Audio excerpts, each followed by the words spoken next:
Madam Clerk, we should have one more council member come in just a bit, and we will begin once we have a quorum.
All right, Madam Clerk, looks like I've got 5 people.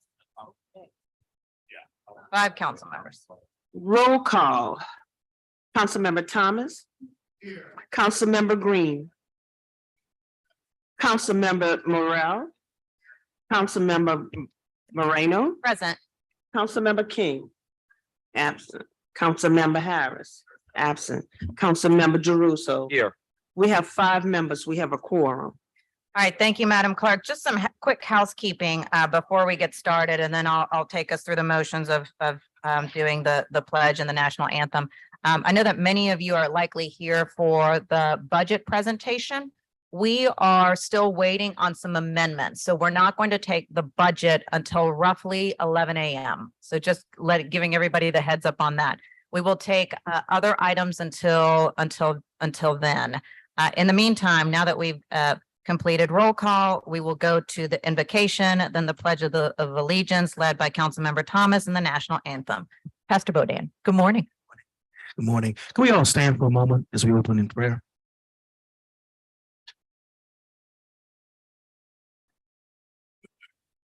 Gracious God, our Father, how we honor you, how we adore you. We thank you for your presence that is here. We thank you for this day that you have given us. We pray now that you would be in our midst today, be in this meeting, be with our council, continue to give them wisdom and knowledge that only you can give. We thank you for the representation that is here of our city. We pray that today would flow in decency and in order, and everything would be done in your name only. Bless us this day. In your name we pray. Amen.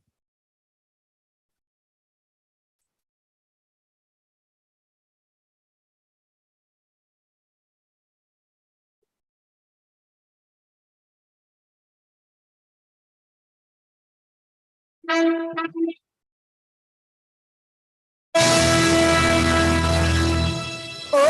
say, can you see by the dawn's early light what so proudly we hailed at the twilight's last gleaming, whose broad stripes and bright stars through the perilous fight o'er the ramparts we watched, where so gallantly streamed,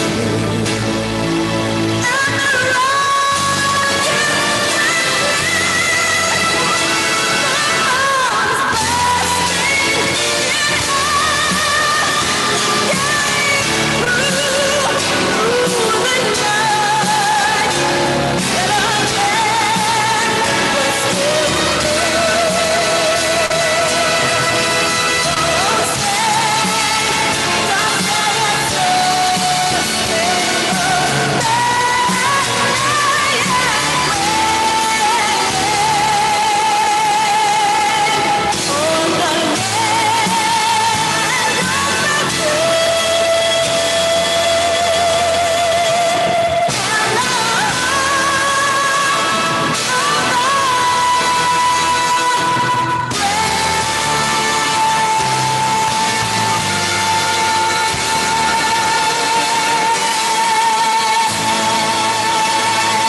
All right, Madam Clerk. Council members, we're now going to go to page 41. We have resolution R 22-515 by council members Jeruso, King, and Moreno, requesting that the following organizations receive grant funds December 2022 Wisner Donation Organization, and the amount awarded to each as follows: Idea Village, 100,000; New Orleans Business Alliance, 100,000; Downtown Development District, 500,000; Total Community Action, $505,310.40; Art Council of New Orleans, $36,050; and Together New Orleans, $1 million. Madam Chair, I have to, because I'm a member of TCA, I have to recuse myself from this vote. Thank you. Members of the audience, the administration has come to the council asking us to approve additional funding for Wisner. Ordinarily, this would not be necessary, but it is because of the injunction that the council prevailed upon, for which if the city wants to release any funding, that it must receive council approval. If any member has questions about what the funds are going for or to the organizations to whom they are going, Mr. Henderson with the administration is here to answer those questions for you. I would like you to note that the last 3 paragraphs of the resolution I added myself to ensure maximum council oversight.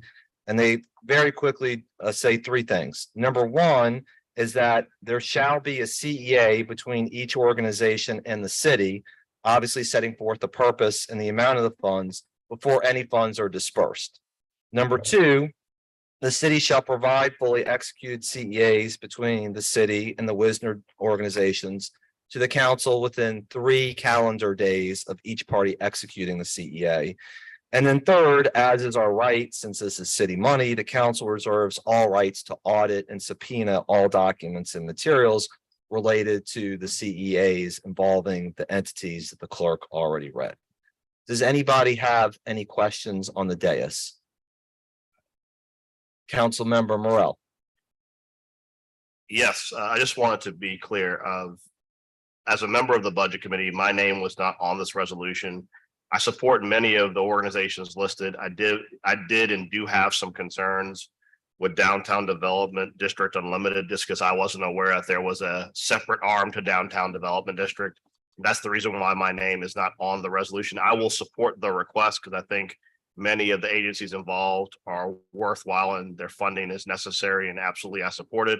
But in particular, that one I had some concerns with, and I'm sure it'll be resolved, but that is why my name is not a co-author on this amendment. Thank you, Mr. Vice President. Councilmember Moreno. Thank you. And I know you touched on this in your opening, but just to be extra clear, that every single one of these entities will have to enter into a contract, what we call a cooperative endeavor agreement, a CEA, with the city before receiving this money. So that's the standard practice. And so all of these entities will have to follow that standard practice as well. I just want to make that extra clear. Yeah, thank you. No, I appreciate that. Anybody else?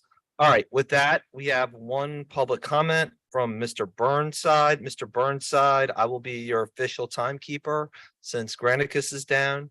Good morning, sir. Good morning, Councilman. I think my talk can reduce itself to the word thank you.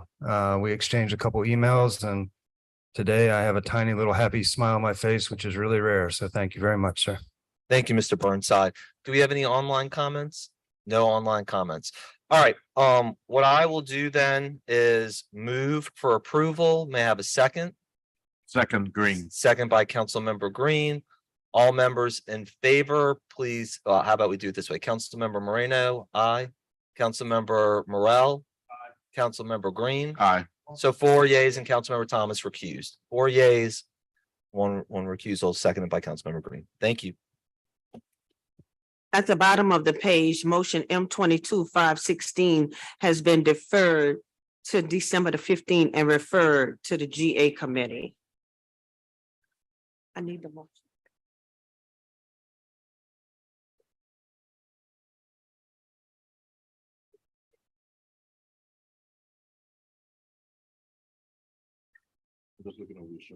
Aisha, where's this motion? Stops at 30.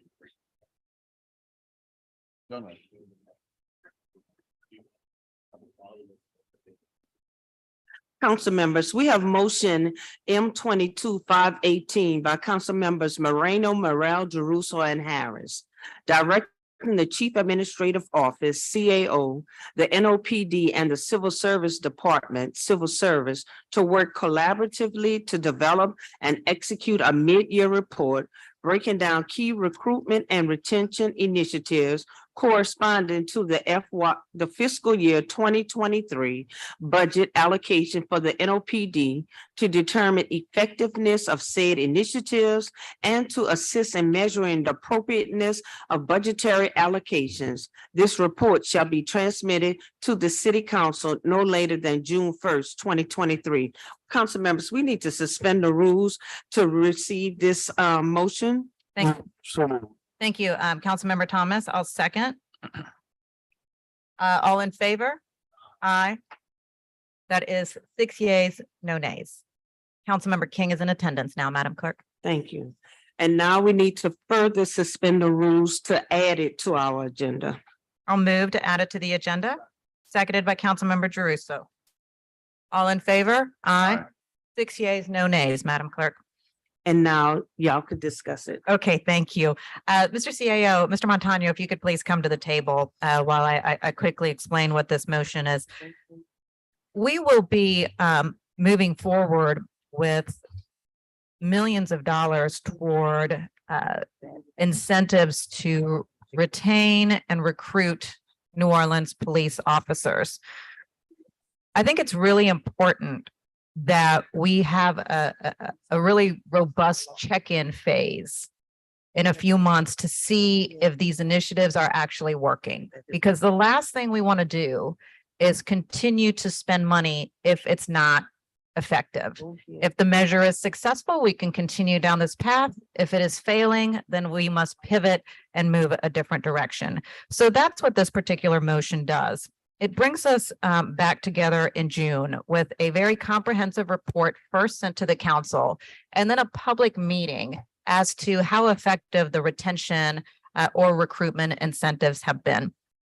I've had these discussions with the CAO about this particular motion and he has, agreed that it is a good oversight measure for us to move forward with something like this. And at the end of the day, these are public dollars, so we want to make sure that they are being spent wisely.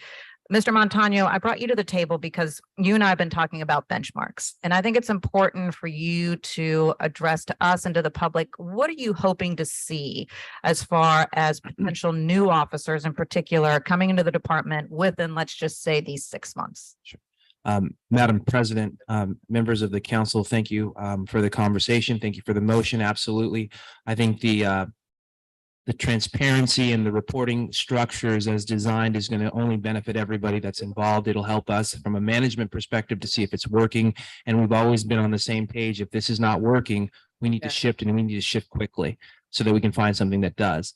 To the point of the metrics, recruitment and retention are vital pieces, but one of the things that I appreciate also in the motion is some tracking and conversations on how the evolution of the policing is starting to be redeployed as it relates to civilianization, equipment purchasing, management of that equipment, lateral transfers, of course, as you mentioned, the recruitment and the retention piece, the deployment strategies, the technology advancements that we're able to leverage to try to reduce some of the required workforce necessary to be answering those 911 calls to ensure that we have the most effective department we possibly can. So the goal and the ambition will certainly not just end with how many officers are in or how many officers are out. Certainly we'll want to track those, and I know that's the most tangible piece we can look at.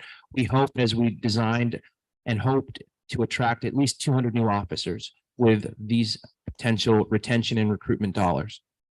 We're also having to manage through how many exits are happening.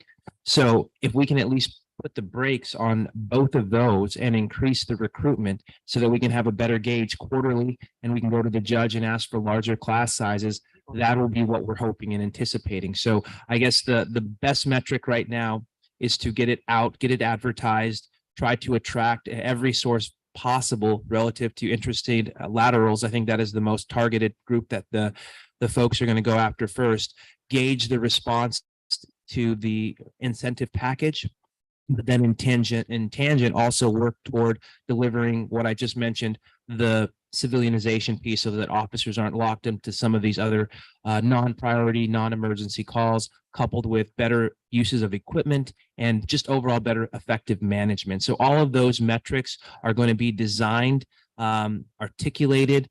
I envision not just in police, but as we are in this influx of these hundreds of millions of dollars of funding relative to fund balance or ARPA, major dashboards so that the public can see and stay engaged with how that money's been spent, everything from the infrastructure side, but also vitally important toward the public safety side. And we're in conversations to try to better illuminate, not just through a report, but some sort of visual dashboard. So not just we collectively, but the public can see. And that's something that's a major priority.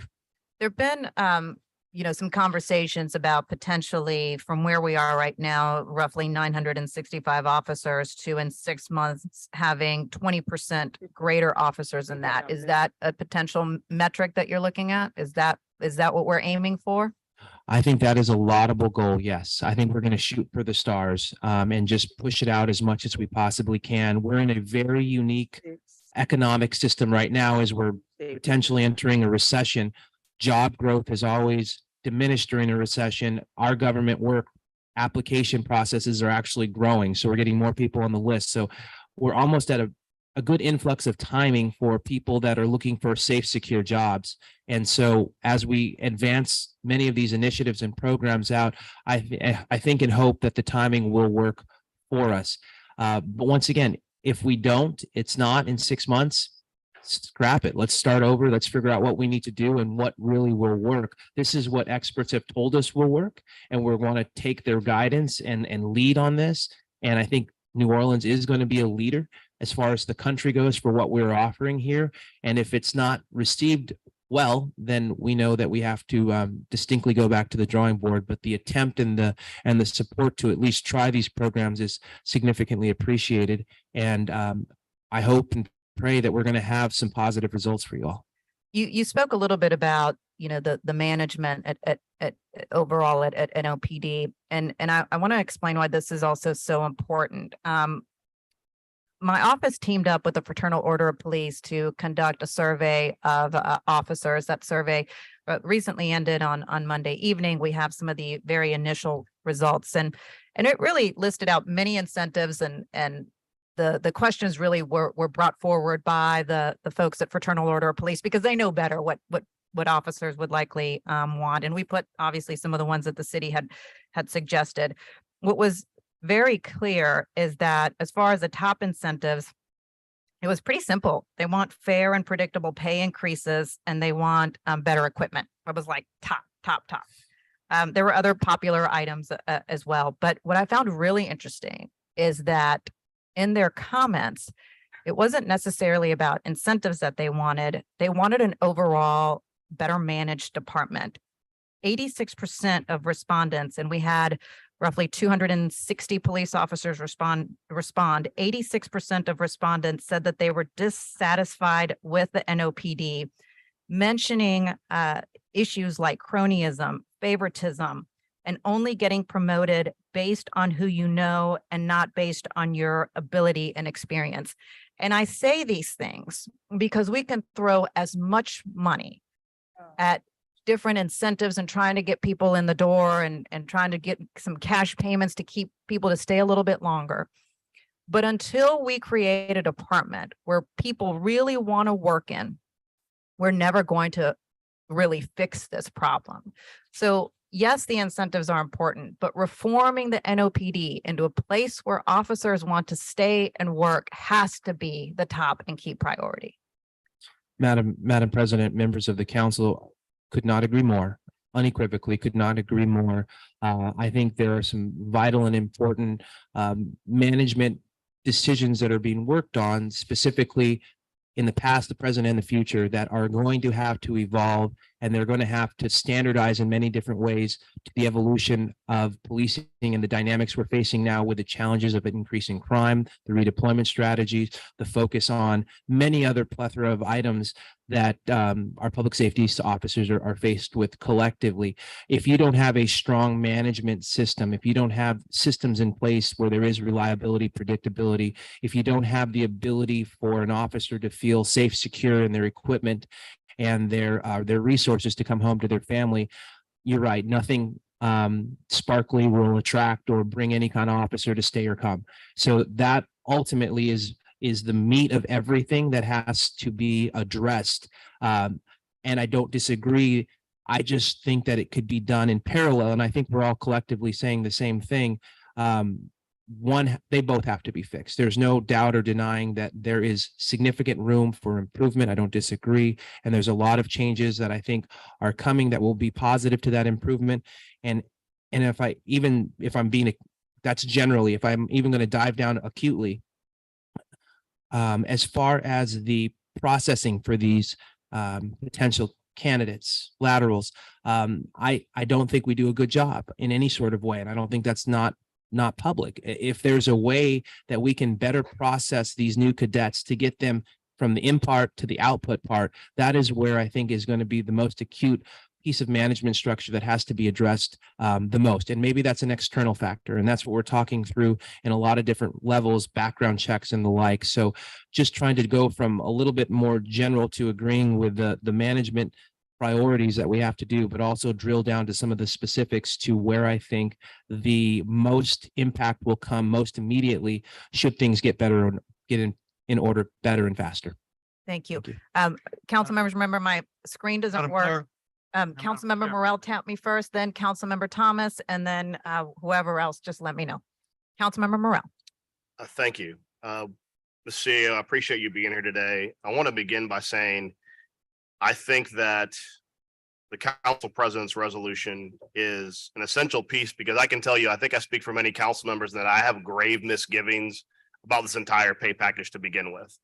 I think that one of the things that we did or we're doing in the budget, for example, is that we have an additional new current officer retention package targeted for 2024, when we haven't seen whether the 2023 officer retention package will actually work. As I said previously, when we approved during the mid-year adjustment, the 2023 incentive package, I have heard continually from veteran officers that that is their many view that as their final bonus to retirement or to lateral hiring somewhere else. And I want to reiterate that we had a commitment from both the administration and the chief that they would provide us the numbers as to how many officers who received that March or May 2023 bonus disassociate from the department. Because I do believe that I'm very disappointed regarding the lack of missed opportunities in which communication with this council and with actual officers could have resolved a lot of these issues. For example, for the public that doesn't realize this, as a council, the package that was presented to us was brought before civil service and approved. Once civil service approves a package, the city council cannot alter it. So it's either an up vote or a down vote. There was a missed opportunity because had the council been involved in drafting and our input had been taken on drafting the original package, what I would have told you is I've met with your experts and what they have told us repeatedly is we need 200 officers yesterday. The problem with that is recruits don't give you 200 officers yesterday. They give you 200 officers in 12 months to 18 months. If I were drafting this package, I would have put a tremendous focus on lateral hires and getting old officers back versus recruits. Because even if we have a recruiting bonanza, when you're looking at the deployment strategy, you cannot deploy recruits. So they're in the hopper being baked, ready to go at some point. But if you've got a deployment strategy that relies upon 200 new bodies, you're only getting that through laterals or rehires. And though I see the package and the way it's structured, laterals are treated like recruits, and laterals are far more valuable than recruits because a lateral, whether they're an old officer coming back to the department or a veteran officer, they have an immediate impact the day they join the department. And there, I believe from what the information we got from NOPD, their academy is 10 weeks versus 6 months. So, I mean, no, sorry, 10 weeks versus 6 months plus the additional field officer training. So had we been involved in this process on the front end, had the experts been communicating with us earlier, we probably would have had a very different package. But I want the public to be aware, we can't change the package. All we can do is up or down it. And we've heard overwhelmingly from the public, they want to see movement. Speaking towards 2 more points, speaking towards that package and how we view our veteran officers, what I want the public to also realize is officer pay is stagnant. Whether you're a 3-year senior officer or a 15-year patrolman, your pay is the exact same. So when we do a baseline pay increase, many officers for years have said this, it's kind of a slap in the face that the guy that's been on the job 3 years is now making the same amount as the guy that's been on the job 15, 20 years. So when we do these every 5 or 10-year pay increases and we see people leaving in droves, part of my umbrage when we tried to compare our pay package to other cities is we don't have step pay for officers. We have no policy, we have no procedure in which we provide annual pay increases. So there is a value and a difference between a veteran officer and a new officer. That is also going to be a problem because when you're laterally hired into a different police department, there is built-in value depending on how many years you've served in the department. One of the cities that was studied was brought before us when this package was presented. They brought us cities like Seattle and Washington, D.C. A patrolman can max out their pay in Seattle at $120,000 when they start at 60 through step payments because of longevity. We don't do any of that. I think that until we address the issue, I know we've budgeted for 2 5% pay raises in the future. Until we address the issue, both for officers and really for all municipal employees, because we have vacancies throughout the entire city of New Orleans, we do not provide cost of living increases. We don't.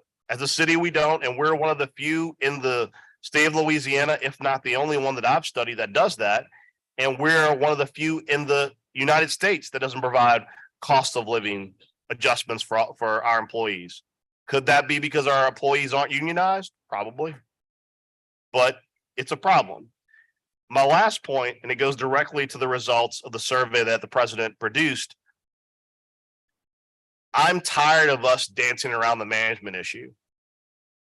When you have officers, I think it's important to look at the survey that the president put out. It didn't say, is cronyism a problem? It said, add your comments.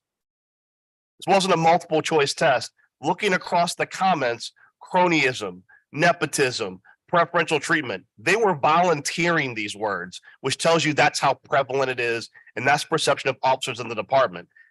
I've been saying the same thing since March of last year. We need a new chief. Period. We need a new chief. And we could keep throwing money. You can repair the hull of the Titanic over and over. But if the captain keeps driving it into an iceberg, nothing's going to change. And I really believe no matter how much money we throw at these officers, that we're not listening to them. The original survey done by Police and Justice had pay as number 4. Number 4. Months ago, officers told us the management at NOPD is terrible. We responded as an administration of the city going, here's more money. In the midst of giving them more money, when given a survey, they responded, the management at this place is terrible. We are ignoring what officers are saying. We are ignoring the reasons they're telling us for leaving and saying money will fix this problem. And this resolution is so important because in 6 months, I promise you, money will not fix this problem. And for us to continue to throw money at this problem and not face the simple fact that management at NOPD is broken, the officers see it, the public sees it, and we will not say it out loud. I'm the only person that said, and I will continue to say it, we need a new chief. And until we do that, nothing's going to change. Thank you. Councilmember Thomas. Thank you, Madam Chair, and to thank you, Mr. Montano. As Chair of Criminal Justice, I think I've consistently asked for what is the right size? What is the right way to administer our police department? What is the right size of our department? I see some senior reporters in here who are probably aware of this survey that we just highlighted, but the survey hasn't changed from Parsons to Pennington to Ferguson. The line officers, the ones on the line, have always thought that there was cronyism, nepotism, and favoritism in terms of appointments. So then the question is, how do you administer that?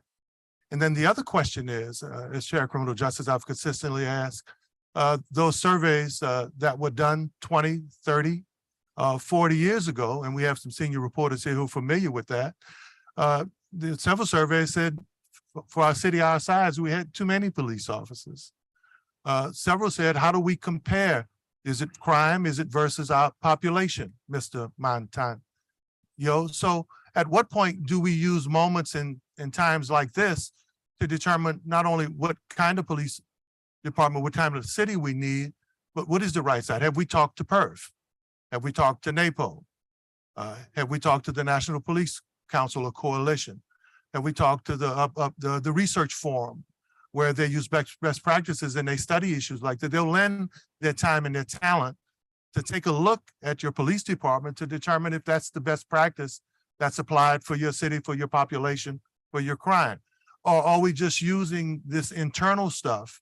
Because the definition of insanity is to rely on the same things and the same people and get a different result. So who are we utilizing on the outside to know that we're doing stuff, some of the time and talent, to know that we're doing the right thing on the inside? Have we engaged any of those organizations? Madam President, Councilmember Thomas, in some form and fashion, yes. I think the new consultants that are here right now are from the outside to evaluate many of the specificities that you're talking about. Now, to the point of how many officers is the right number, that's an age-old conversation between those agencies you mentioned, whether it goes. We're treating it as it's new, and it's not. Well, the only nuance I would articulate to the newness of it is I do believe that with the civilianization pieces and how we are redeploying our 911 calls for services, there is a little bit of a nuance on what a priority 1, 2, 3 call would be as it relates to a officer that needs to show up with a badge or a gun, or someone that has to show up with a medical license or some sort of medical attention of some sort. So that would be the one nuance I would highlight as being a distinctive factor from maybe a decade ago for an officer then to a decade now, or where we are now on how an officer should be deployed. And I think that factors in if we're looking at an algorithm to determine whether or not it should be based on calls for service or it should be based on population. Those are the two indicators when you design a police force to determine how many officers you should have. So I think that those two factors, coupled with the overall evaluations that you highlighted, are very beneficial. I don't think that we should be restarting the wheel all over again by any means.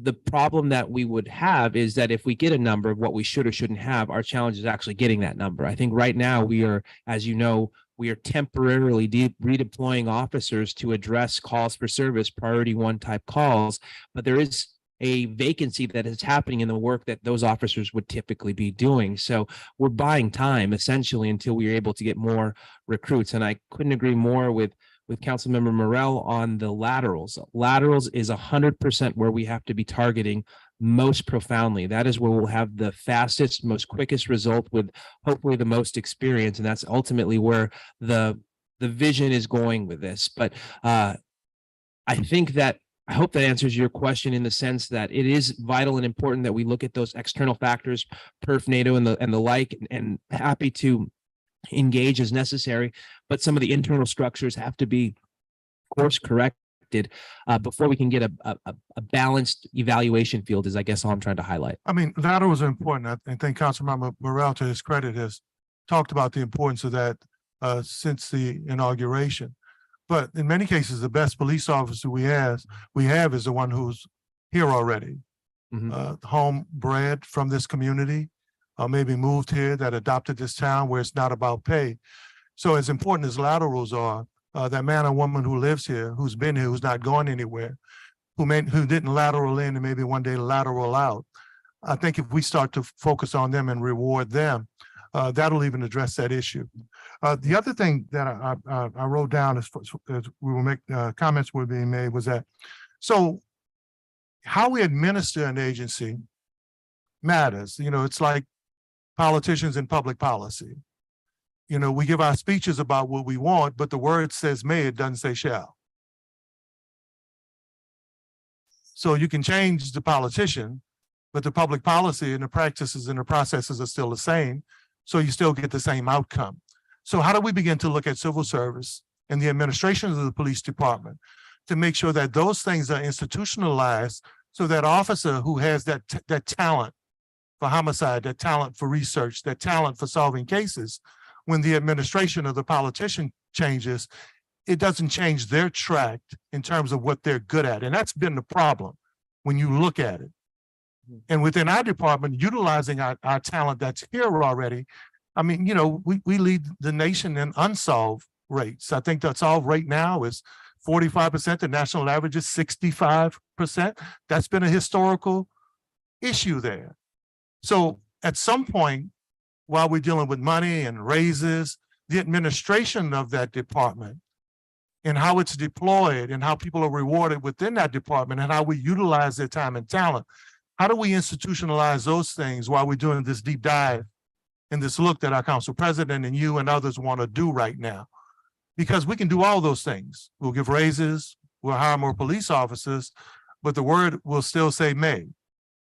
It won't say shall, because the policies and the practices would not have changed. So I think we owe it to this police department and to the city to talk about how when we change administrations, when you change chiefs, when you change politicians, that the men and women who work hard, who deserve to be institutionalized in terms of not only their raises, but their positions based on their talent, how do we begin to institutionalize that? And I'm looking forward to maybe taking a look with you, looking at some of these, look, I'm smart enough to know I don't know everything.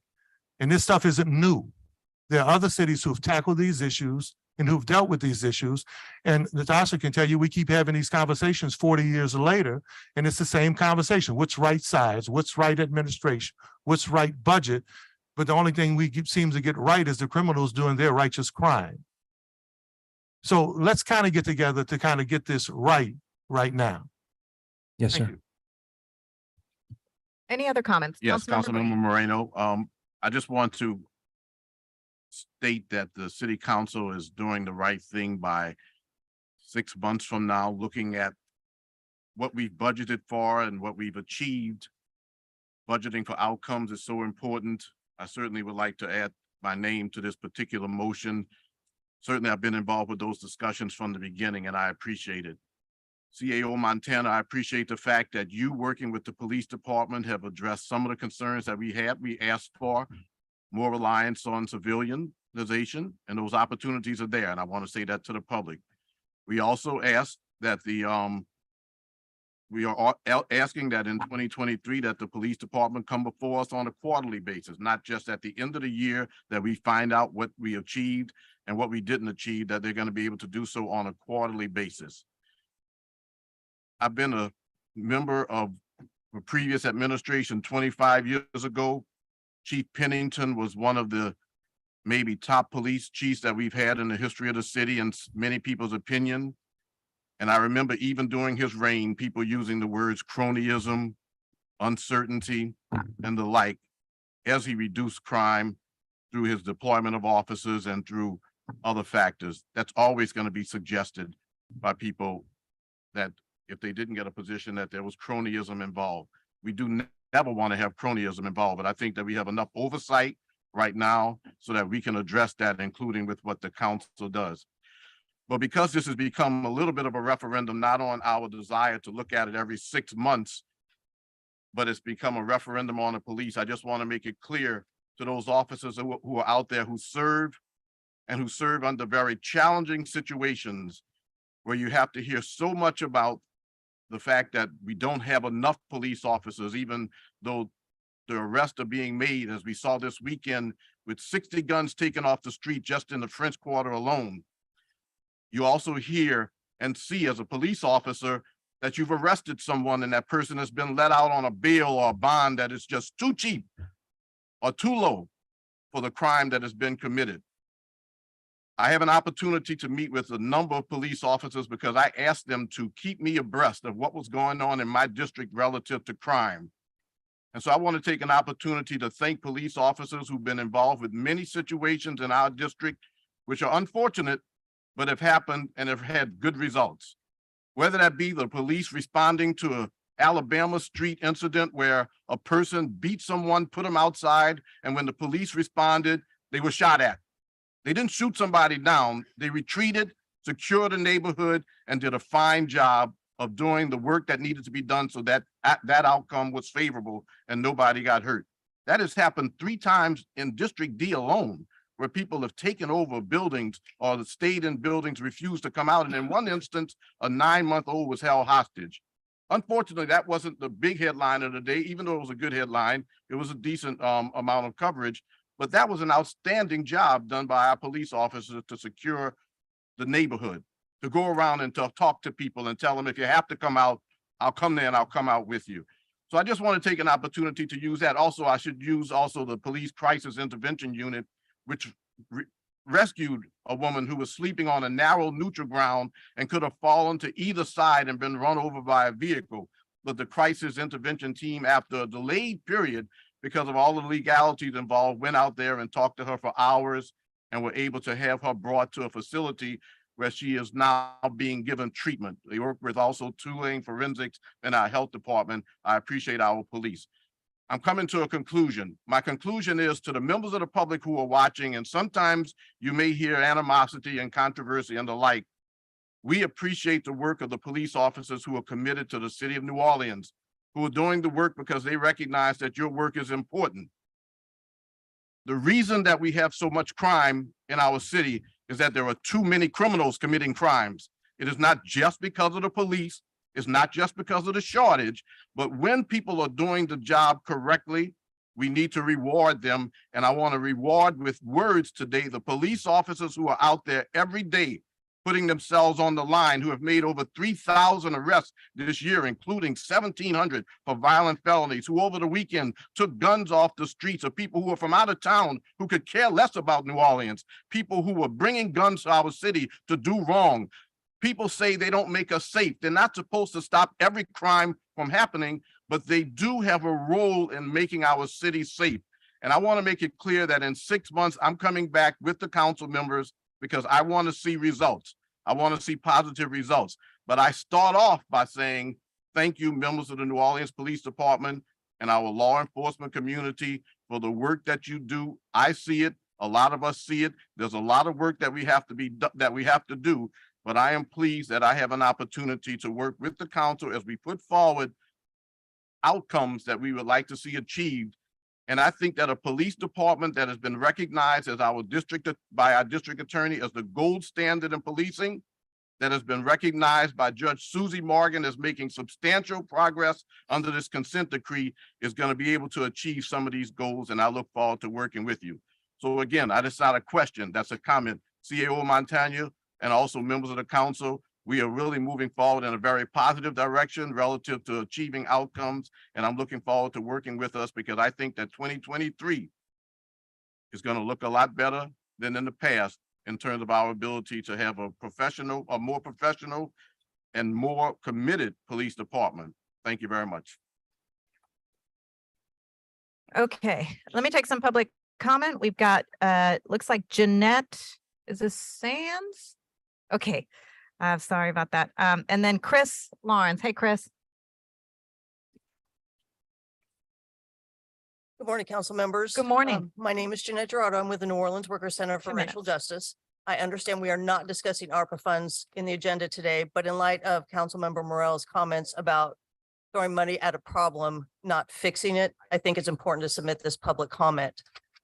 When we were here last on November 14th, 2023, we presented all the council members with a package that contained the community created proposals for utilizing the American Rescue Plan funds to support our New Orleanian workers as they supported us during the pandemic, even with all the risks to their health and their families. We also provided you with a petition supporting those same proposals. At that time, there were about 155 signatures supporting the proposals, and now there's over 255, and the number is growing. Today, we're presenting you with a demand letter to council members specifically requesting the following. We are asking that the New Orleans, and it's not just us, the New Orleans Workers Center for Racial Justice, along with members, allies, and organizational partners, are asking for the following commitments from you as council members to us as community members. One, that the city council provides accessible spaces for New Orleanians to civically engage in forming recommendations for the just and equitable allocation of American Rescue Plan dollars. That the council commit to making budget decisions for the 2023-24 fiscal year that do not include American Rescue Plan dollars until the community has a proper time to participate in these conversations civically. We're also asking that you commit to providing meeting spaces for organizational leaders who have formed community center proposals, formally present those proposals to the entire council in chambers open to the public. We're also asking that you commit to monthly updates on the current status of American Rescue Plan discussions, presentations, spending, and proposed allocations, whether or not the city's chief administration officer flouts the May 2022 ordinance to provide detailed monthly updates on that spending. That's your time, Ms. Sands. Thank you. Thank you. Chris, come on up. Good morning to you, and followed by George Maudie. Good morning. Good morning. So my name is Chris Lawrence. I'm president against the forces of all evil, crime fighting organization nationwide, worldwide. I got to look for Superintendent Ferguson and the whole New Orleans Police Department. I got to look for the police department 100%. Y'all say don't give them no money. I think JP and Chief Ferguson need to talk one-on-one for a couple of weeks. Some kind of animosity between JP and Police Chief Ferguson is unprofessional. You're a city councilman. He's the police chief. Mayor Cantrell is the boss of the city. She's not going to be recalling, okay? She's not going to be recalling. Money, money, money. If Seattle police get $125,000 a year, why can't we get $140,000 a year? Let's not play no games. Tourists is about to bring billions of dollars to the city. Let's not play games. You gotta talk to Chief Ferguson. Just like y'all changed the recall petition for the mayor, it's gonna lose. Suppose she come back, change the city charter, and she be around for 4 more years. It's gonna push Helena Moreno back for mayor. It's gonna push Oliver Thomas back. God don't like ugly, okay? Narcotics need money. Homicide need money. The police need money. Oliver wants a 9th district in East New Orleans. Do y'all want to talk about that? The state gonna take over the first quarters. The state, when Benny Nunn gets the governor, 30 state Department of Corrections, 30 state police. Okay, we're gonna clean the first quarters. I'm telling y'all right now, the city is not going to have control over the first quarters. Okay? I'm gonna get crime off the streets. If I do it by myself, I don't need nobody's help. All right, I Mr. got Lawrence. the FBI. Chris, that's your time. Thank you. Next mayor. George Mahdi, followed by Mr. Larry Morgan.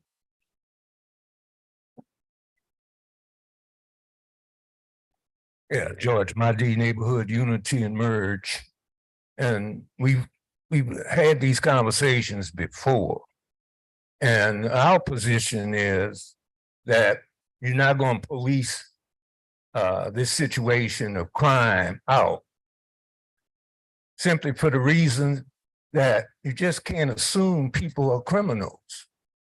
You know, we're living in a city that has denied people jobs, opportunities, and so forth. Y'all ain't moved on none of that stuff. You know, and so what, 200 more police, what's that going to do? Is that going to change the crime? Because a lot of these things are gang related. It starts at the cradle, not the grave, not the jailhouse. See, because if you're not giving these youngsters opportunity, see, we having the problem with juvenile crime. That's not their fault. That has to be the fault of society. You know, so what we need to do is invest in our children and invest in jobs and other things. You know, I mean, when they had a full force of police, that didn't stop the crime. We have to go to the beginning and look at the roots of the situation. We can't treat the symptoms. We have to treat the roots. And the roots began with the job opportunities, poverty, unemployment, because if people ain't got no chance and stuck in the city, they ain't got no choice. And then if they don't have no choice, they don't have nothing to lose. So that's why we're seeing these crime waves. That's your time, Mr. Mahdi. Thank you. Next, we have Mr. Larry Morgan. Mr. Larry Morgan, come on up. And then Belden Baptiste. Mr. Lawrence, I got to bring other people up. Mr. Larry Morgan, come on up. And then followed by Belden Baptiste.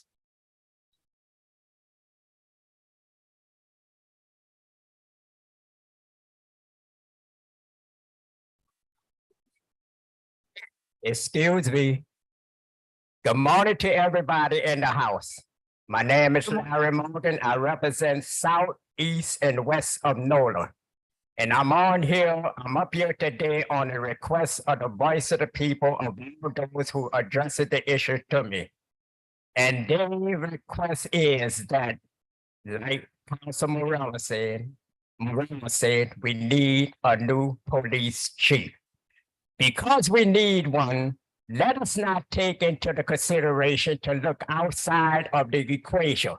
When I say outside of the equation, I mean, if it becomes reality that a new police chief will be submitted, let it be among the polices that exist in this organization today.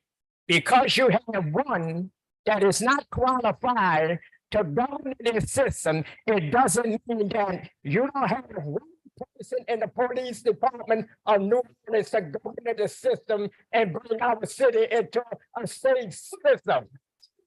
If you say, let me finish. Everybody needs a chance to speak, Chris. I didn't interrupt you. I didn't interrupt you. But the point is this. All right. Chief Ferguson has been the chief of police and governing the system, and ever since then, many people have died. And I had told to you many times when I came into this organization, as long as Control who appointed him because she was the mayor, you understand? Not the qualified, not the qualification. You understand that many people were died, and these words were spoken many times in this council chamber, and they will always be spoken and will always be reality because that she was the mayor. She appointed him without second qualification of the best in that department. That's your time, And Mr. please, Morgan. I ask you to take into consideration. All right, thank you. Mr. Baptiste, come on up. You're the last card I have. How y'all doing, Council Bell Morning. Baptiste? First of all, let me thank y'all for doing the right thing with Ms. Hester. Thank you, Eugene. You really stepped up to the plate for Ms. Hester. But today I'm here to talk about the chief. The chief need to resign immediately. The mayor need to resign immediately. Now, all of that, Dr. J. Banks thing to you, brother. And you run the criminal justice. I ain't saying you're doing nothing wrong, but I'm in action. I want you to make the chief be accountable for covering up the J. Banks case. And none of you council people have did nothing about that. J.P. Malone was right. This chief needs to resign. The mayor need to be resigned. But y'all, everybody watch Lee Zurich tonight. You know, he's gonna bring the truth. Vappy, the cop got busted again, stealing our city time. And y'all talk about keep getting the cops money. What about the children? What about youth program for the children? But y'all want to keep throwing money at the police and this and that. And look, I don't think they got some good cops that deserve a raise. But at the end of the day, we must hold them accountable. The chief must resign. Mayor Latoya can't tell control, must resign. And if y'all think the recall ain't real, watch my smoke. The mayor will be recalled. All right, thank you, Mr. Baptiste. No online comments? All right, no online comments. So with that, I will make a motion to adopt motion 22518. Can I get a second, please? Second. So those are a lot. I think Councilmember Enthusiastic Green second. got it first. Seconded by Councilmember Green. I'll go down the line. Councilmember Thomas. Yay from Thomas. Councilmember Green. Yay, with a request to be added as a co-sponsor. Please add Councilmember Green. Councilmember Morel. Yay from me. Councilmember King. Yay from King. Councilmember Harris. Yay. And Councilmember Jeruso. Yay. All right, 7 yeas, no nays, and the motion is adopted. Thank you. Councilmember Jeruso, you'll be next when the clerk comes back to read it into the record. Now we're ready to take up the budget.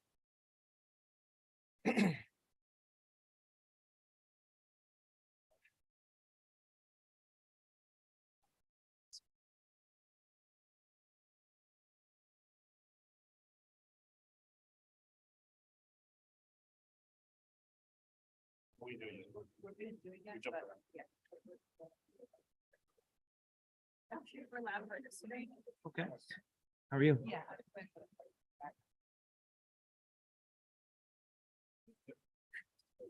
I was always a pretty good. I was a good one. I always did my homework. Me too. I like group projects. I just did all the work. I did too. I did too. That's how you control it. Exactly.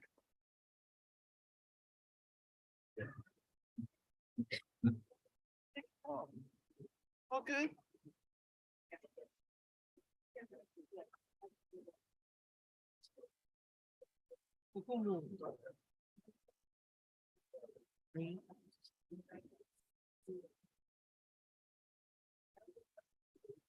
Okay, so we're doing the consent agenda, or what are we? Can we take up the budget? That guy. Or wait, Huh? it's not in order yet. In other words, Okay. they aren't gonna go crazy. They're not gonna come run in front of the.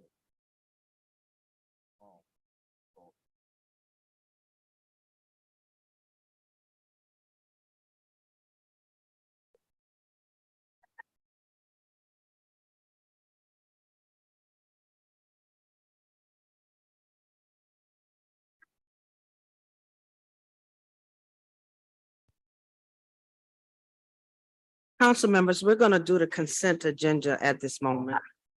We have a communication from Aaron Spears, Chief of Staff and Council Utilities Regulatory Office. This should be marked received. We have a communication from Amy B. Trepanier, Personnel Director, City of New Orleans, Department of Civil Service. This should be marked received and referred to the Budget Committee. On page 4, we have a communication from Amy B. Trepanier, Personnel Director, City of New Orleans, Department of Civil Service. This should be marked received and referred to the Budget Committee.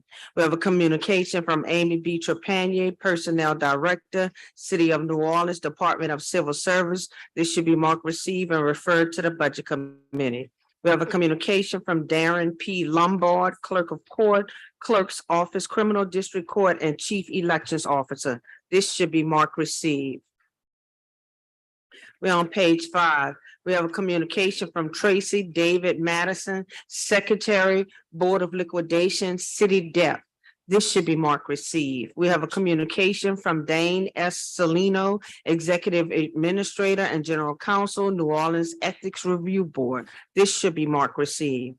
We have a communication from Valerie D. Boulin, BS MED, Acting Director, Boards and Commissions, Senior Project Manager, Policy and Government Operations, Office of Mayor Latoya Cantrell, City of New Orleans. This should be marked received.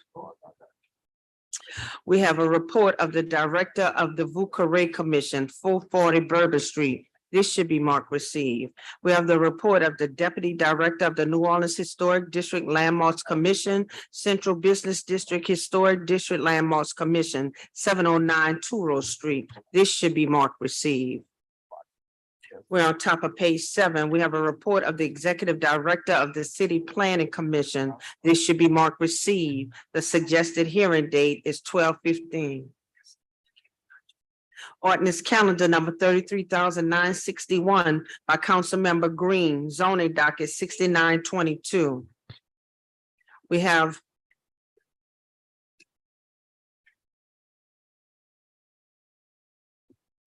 ordinance calendar number 33,962 by Councilmember Harris, zoning docket 7122. Those are all the matters on the consent agenda.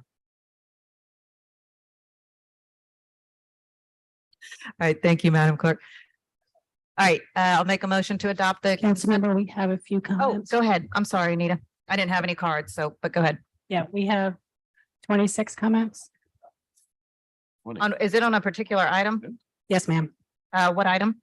This is on the communications from civil service regarding the police, the increase in police pay plan, excuse me.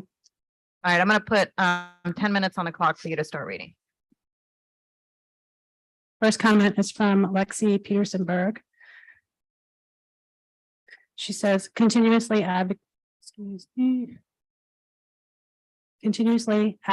this community have asked, demanded, pleaded, and marched for investments in public safety that do not look like additional funding for an already grossly overfunded police department. Pay raises, stipends, bonuses, and thanks for doing your job kind of pay bumps are not going to fix the systematic problems that lead to high crime in our city.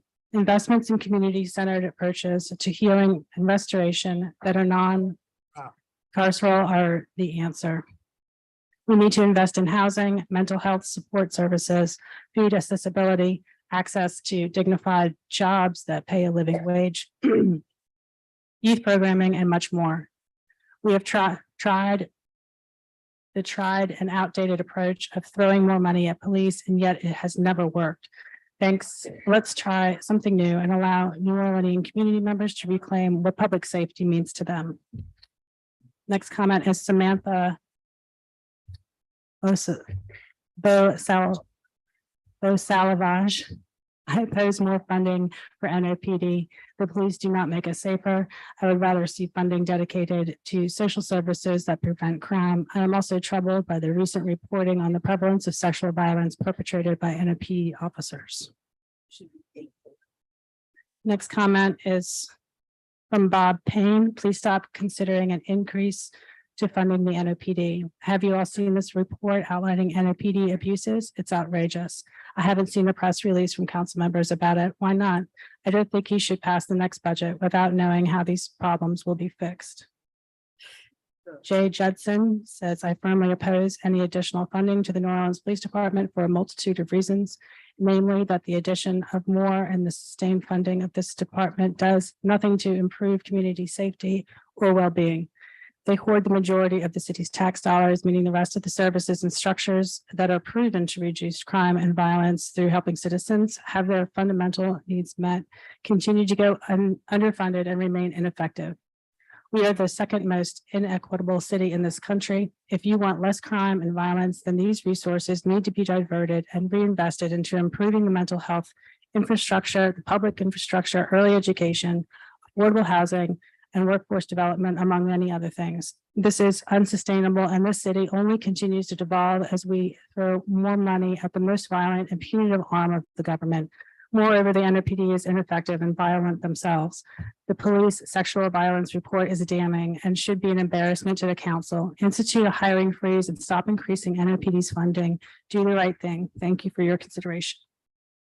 Corey Miles comments, as a criminal legal system researcher, I would like to ask us to be brave enough to stop using easy answers to complex questions. Increase in police funding has not made anyone safer nor prevented violence, specifically sexual-based violence. Spending city funds on policing does not prevent violence because it misplaces the root cause of violence, which is lack of income, wealth, food, healthcare, education, and a host of other resources that is constantly denied to community members. Limiting funds to policing will not inherently solve our issues, rather, but creates the possibility for change through reallocating funds. We can't use violence to get to a safe society. We must invest in pro-social policy. Uma Kumar says, I stand with the Umbrella Coalition and demand that officers found guilty of sexual misconduct must be fired and that no additional funds be diverted towards NOPD. Rather, these funds should be allocated towards community-based resources and services that address the root causes of crime instead of going towards NOPD, which does not effectively prevent crime. NOPD causes more sexual violence than it prevents. Delaney Nolan comments, I oppose any increase in funding to NOPD. I oppose any new hires. All evidence shows that increasing well-being and decreasing violence in our community requires funding housing, health, and education. Evidence-based data shows us too that police do not prevent crime and are disproportionately more likely to commit physical and sexual violence against our residents. Again, I'm a resident of New Orleans and I vehemently oppose funding the NOPD. I beg our city to please meet our residents' needs by funding caseworkers, public housing, public health, and infrastructure. Robert Kellner comments, when we put money into something, we expect it to grow. For many people, this is further reason to invest in the New Orleans Police Department, giving it another $150 million on top of its $70 million in reserves should result in more policing. Given the recent reports on widespread sexual assault perpetrated by NOPD officers, more policing is exactly what I fear. To invest more money into the NOPD, fully knowing full well that nearly 1 in 5 officers has been reported for sexual and or intimate partner violence, is to grow an institution that excels in abuse, an institution whose primary function is to threaten or commit violence on New Orleans residents. Are we as a community really proud of the conduct of our police department and its treatment of our neighbors? Do you instead see the ballooning NOPD budget as a necessary evil, something you're ashamed of but feel compelled to authorize? More importantly, do you as council members feel empowered to exercise your political influence to reprimand the NOPD for its violence? Please stop funding the sexual violence of the NOPD. The next comment is from Leslie Molson. I'm a New Orleans resident and I live in District B. In light of the report that found a survey of complaints against the New Orleans Police Department officers, involving sexual assault, I demand that the council halt all funding to the NOPD, institute a hiring and recruiting freeze, remove all officers accused of sexual violence from testifying in any criminal case, require the NOPD to suspend any officer accused of sexual assault without pay, given that every 10 days, a New Orleans police officer is accused of sexual assault. Everything must pause until the situation is more thoroughly investigated and concrete steps are taken to bring accountability to anyone involved. I predict that the NOPD will insist that the allegations are unfounded and encourage the contempt many ill-formed people hold for anyone who comes into contact with the police. But I can assure you that most of the sexual assaults involving an NOPD officer go unreported, since no one wants to place themselves in harm's way by doing so. Individual police officers have a lot of discretion, and no one wants to poke that bear. 33,952.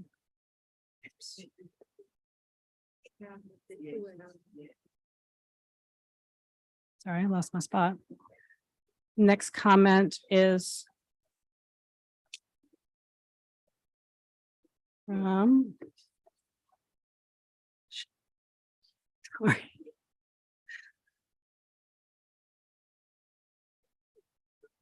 There we go. All right. Okay, thanks. Sorry, I'm struggling here. We have Melhila Jaharangiri. We cannot allow for more funding for NOPD while its officers are engaged in the sexual assault of New Orleans residents at a disturbing rate. Lee Blumberg says, no more money for police. They do not keep us safe. They intervene after harm has occurred. They do not need an increased budget. When we spend a fittingly small amount on addressing root causes of crime, and they especially don't need pats on the back when 1 in 5 officers have been accused of sexual violence. I urge the mayor and the city council use monies made available from salaries and vacancies to fund the needs of survivors of violence, youth, families, people who are houseless, and communities most impacted by policing. Grace Martinez says, do not give NOPD more money. They have numerous counts of inflicting violence on members of the public and do not need to be encouraged by increasing their budget. The money needs to be budgeted to go towards aiding people in wellness programs, healthcare, education, mental health, etc. Please keep this in mind when voting. Haley Jacobson comments, no more funds should go to NOPD until they prove that they can stop the rampant sexual violence and misconduct within the organization. More money to NOPD will hurt survivors. It will reward and encourage an ongoing lack of transparency and lack of accountability. Invest that money in affordable housing, healthcare, and community care. NOPD has never shown that they can keep our communities safe. Try something different for once. Allie Greengrass says no more funding for NOPD, who still has $70 million in reserve. Excess funding for NOPD is not the answer for a safer New Orleans, which is made abundantly clear by recent stats on the sexual violence perpetrated by New Orleans Police Department officers. We need to invest this money in actual public health and safety causes, such as fully funded relocation to the residents of Gordon Plaza, like the city decided in last year's budget and is not acted on. All right, Anita, thank you. The rest, any remaining, please put on the record. I do have one card. Mr. Burnside, come on up.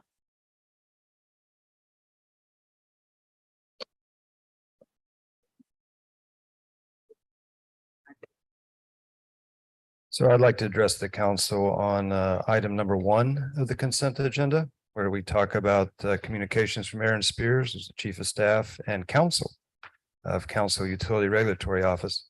I've been told that the CURO, the Council Utility Regulatory Office, also regulates AT&T and Cox as well as Entergy. On Tuesday, after the special council, I took a route home that took me by 1600 Willow Street, where I found a utility pole laying down on the ground. It had been completely eaten away by base rot and had fallen. And it was laying on the right of way between the curb and the sidewalk. It was an old utility pole. It had a little metal ownership sticker on it from South Bell. South Bell, of course, was taken over by AT&T a long time ago now. The CURO needs to, or I would hope that the CURO needs to, receive 311 service complaints. When a neighborhood has utility infrastructure that is literally falling down it is time for a little regulatory oversight. Thank you very much. Thank you, Mr. Burnside. All right, that completes public comment. I will make a motion to adopt the consent agenda. Can I get a second, please? Seconded by Council Vice President Morrell. All in favor? Yay. Hey, Madam Clerk, we have 6 yays, no nays. Councilmember Druso is in the back.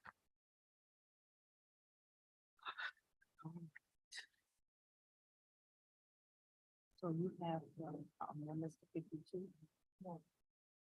How many copies do you have? There's 7.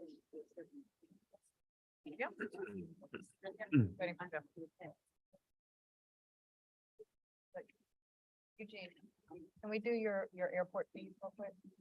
sure. Can you go let her know? Can you let her know? Madam Clerk, while we wait for Councilmember Druso, we're going to take up one other quick item since Councilmember Druso is leading the budget ordinances. If you could give me just 1 minute, just because of the papers, the number of papers that I have in front of me.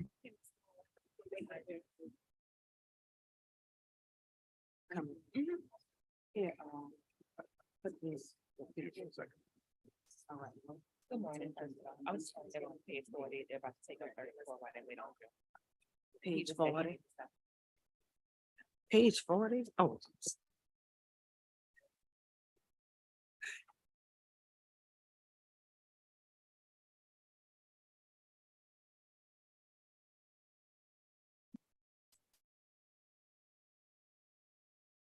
New Orleans City Council, Council member, I need Oh, I'm to read sorry. it into the record. I'm Okay. sorry. go ahead. Resolution R 22-506 by Councilmember Green by request. Authorizing and approving the issuance, sale, and delivery from time to time by the New Orleans Aviation Board in its own name pursuant to the provision of the Louisiana Revised Statute 39-1034 in combination with other constitutional and statutory authorities supplemental thereto, including without limitation Louisiana Revised Statute 39-1430 of not to exceed $35 million of Series 2023 revenue bonds and one or more series for the purpose described in the authorizing resolution Exhibit A, all of which shall be secured by and payable from the income, revenues, and receipts derived or to be derived from the properties of facilities administered, maintained, or operated by the Aviation Board at the airport as permitted in the authorizing resolution. The council does hereby authorize the mayor and the director of finance to countersign the Series 2023 revenue bonds when issued. The execution by the mayor or in her absence, the appropriate officer of the city, and the attestation of the mayor's signature by the director of finance shall constitute due evidence of the approval of such document by the officer executing same by and behalf of the city. By city charter, the city council oversees certain aspects of business involving the New Orleans Aviation Board and the Louis Armstrong Airport. This is simply a request for council approval for the issuance of bonds, revenue bonds by the Aviation Board to finance construction and equipment of a boardroom, military lounge, and baggage handling systems, and a variety of needs at the airport. Would you like to comment on that matter, ma'am? And Yes. introduce yourself, please. Thank you. Good afternoon or good morning, council members. Michelle Allenhart, General Counsel of the New Orleans Aviation Board. The resolution before you is seeking permission to issue 35 million in general airport revenue bonds. These bonds are secured by the revenues generated by the business of the airport. They do not come out of the city's general fund or taxes within that fund. The bond issuance is based on the airport's independent credit and not the credit of the city. The funding is to construct the boardroom of the Aviation Board, a military lounge, and improvements to our baggage handling systems and certain redundancies that we would like to add to improve its functioning. And I'm available if there are any questions regarding it. We do have one comment card from Mr. Burnside. Mr. Burnside, you should sit closer. So before the COVID, I tried to look a few things up. So all my data is now old. But it's my understanding that even though we own the airport, we cannot profit from it. That the federal government has prevented any kind of profiting from the airport, which we own. Specifically, we're not allowed to add any taxes to any of the rental cars that are in the airport, which was done years ago in Atlanta and used there to help the city of Atlanta fund some of their activities that they wanted to accomplish. So I'm not sure that the city has any direct benefit from owning the airport. And I would suggest that we think about either giving it to the state or swapping it with the state for, I don't know, the convention center or the Superdome or something that's actually inside our actual parish. Because as near as I can tell, we actually are not allowed legally to receive any benefit from owning the airport. All right, members of the dais, are there any other questions? Are there any questions? I move for approval of resolution 22-506. Seconded by Councilman Thomas. All in favor, please signify so by saying aye. Aye. No opposition. Resolution R 22-506 passes. Thank you very much, members of the council Thank and you. members of the public.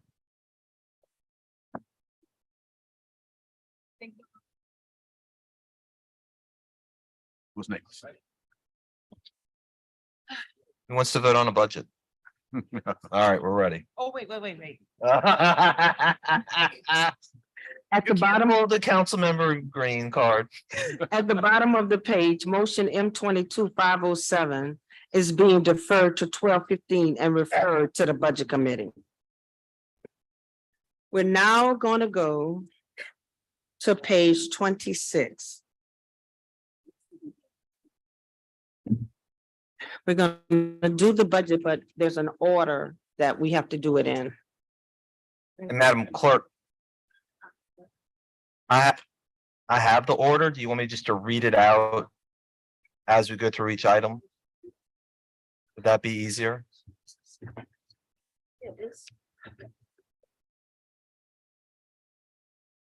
Okay.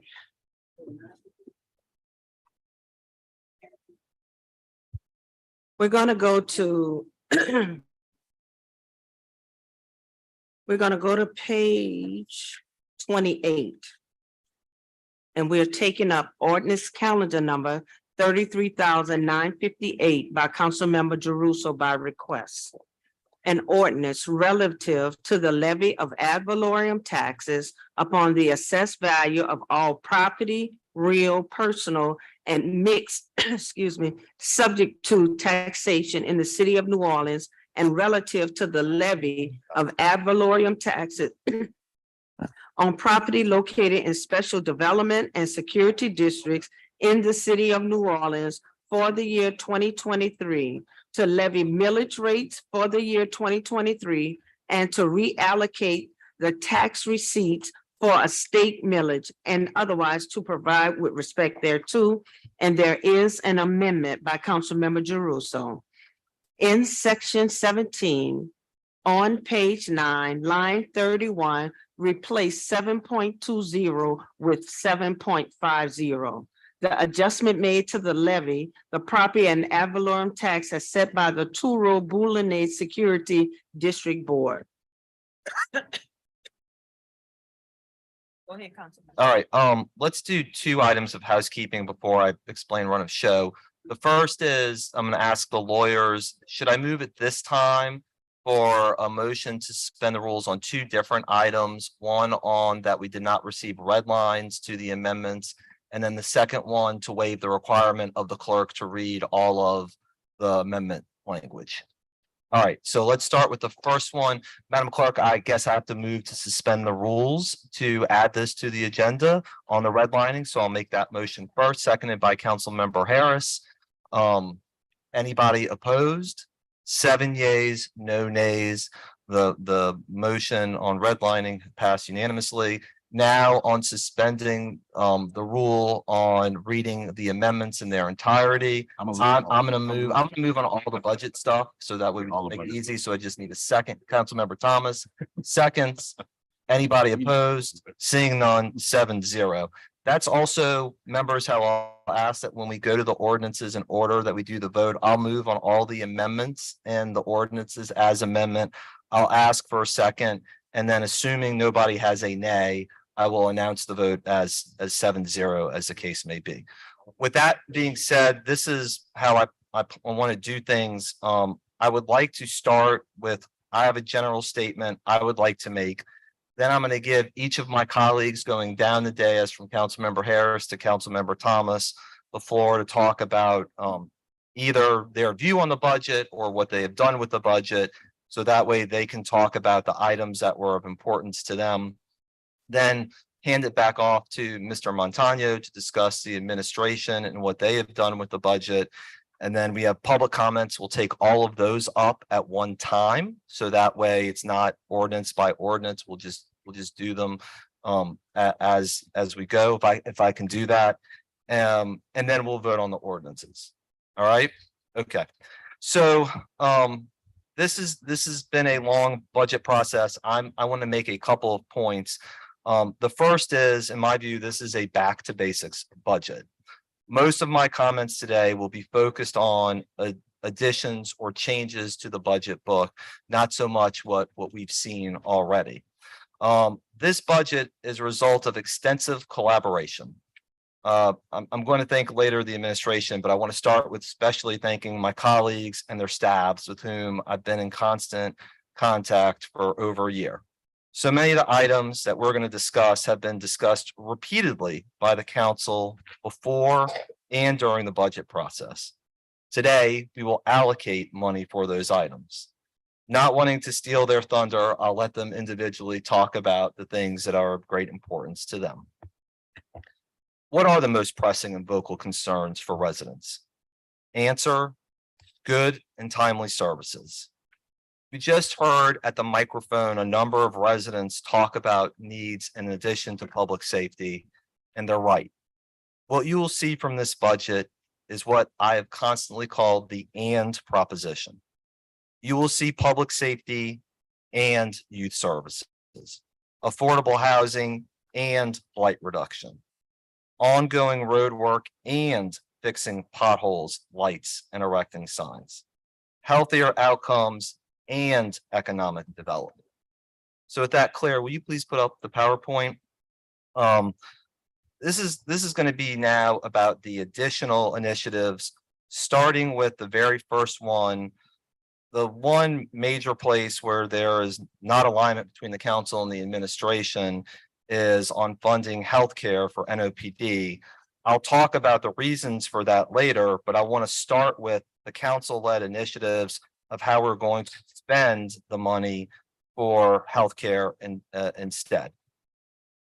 So here they are. Under public health, lead expansion, medical debt payments, victim outreach specialist, domestic violence expansion, and right to counsel funding. Under youth services, Nordsea budget restoration championed by Councilmember Morrell, New Orleans East youth mentoring, Keller Center youth programming, early learning wage enhancements, youth force NOLA internships. And then under quality of life, we have Real Timbers walking trail and lights, and cost of living increase for retirees. Every single one of these has items that have been touched by every member on this council. Next slide, please. With public safety, one of the items that is being added is criminal justice IT system. Is become very clear during this budget process. We all have seen, and I'm watching Councilmember Harris with her head, that there needs to be more communication between those actors. And specifically, we are going to enhance that engagement and make it happen by integrating the IT systems, which is long overdue. As you see here, under police recruitment and retention, there is $25.5 million, but that no longer has health insurance. I think the concerns for the council, as I understand them, is it is a recurring expense. It would increase every year. And then in addition, eventually people other than first responders would want it as well. So that is the reason or reasons it is being excluded from this budget, and the reasons we've added all the items I just discussed. Next slide. Public safety equipment and tools. We have Kevlar vests, but also crime lab and training academy equipment, NOEMS medical supplies, and rescue tools, NOPD fire station alerting system. Next slide. For youth services, $14.7 million running in a gambit. All of these, I think, are primarily council priorities. In particular, I thought early learning wage enhancement was important, as well as juvenile probation, parole, and diversion, because other parishes spend so much money on that. But you can see here from esports equipment to the STEM NOLA Innovation Hub, Youth Force NOLA, et cetera, how this money is being grouped for youth services. In addition, next slide. Victim assistance. Again, state DNA kits, decreasing the sexual assault backlog, trauma recovery center expansion, which I think every council member was in favor of, sexual trauma awareness, domestic violence, and again, specialized victim outreach advocate. Next slide on public health, please. Here are additional public health initiatives. And again, I'm going to let all the council members discuss what they are, but I think the bottom line is how much money the council is dedicating to them, because we realize that in addition to the public safety, the and proposition is helping to deal with root causes and making sure that people are healthy and safe and have the necessary programs. Next slide. Blight remediation and beautification. We have been talking collectively about this for a long time. I think I've been bringing up combating title research backlog for probably 3 or 4 years now, but significant money spent in all districts on blight abatement and grass cutting, making sure we're augmenting safety and permit staffing and clearing park and parkways backlog. Next slide. Obligations, reducing the judgment list. We've increased that from $2 million to $9 million.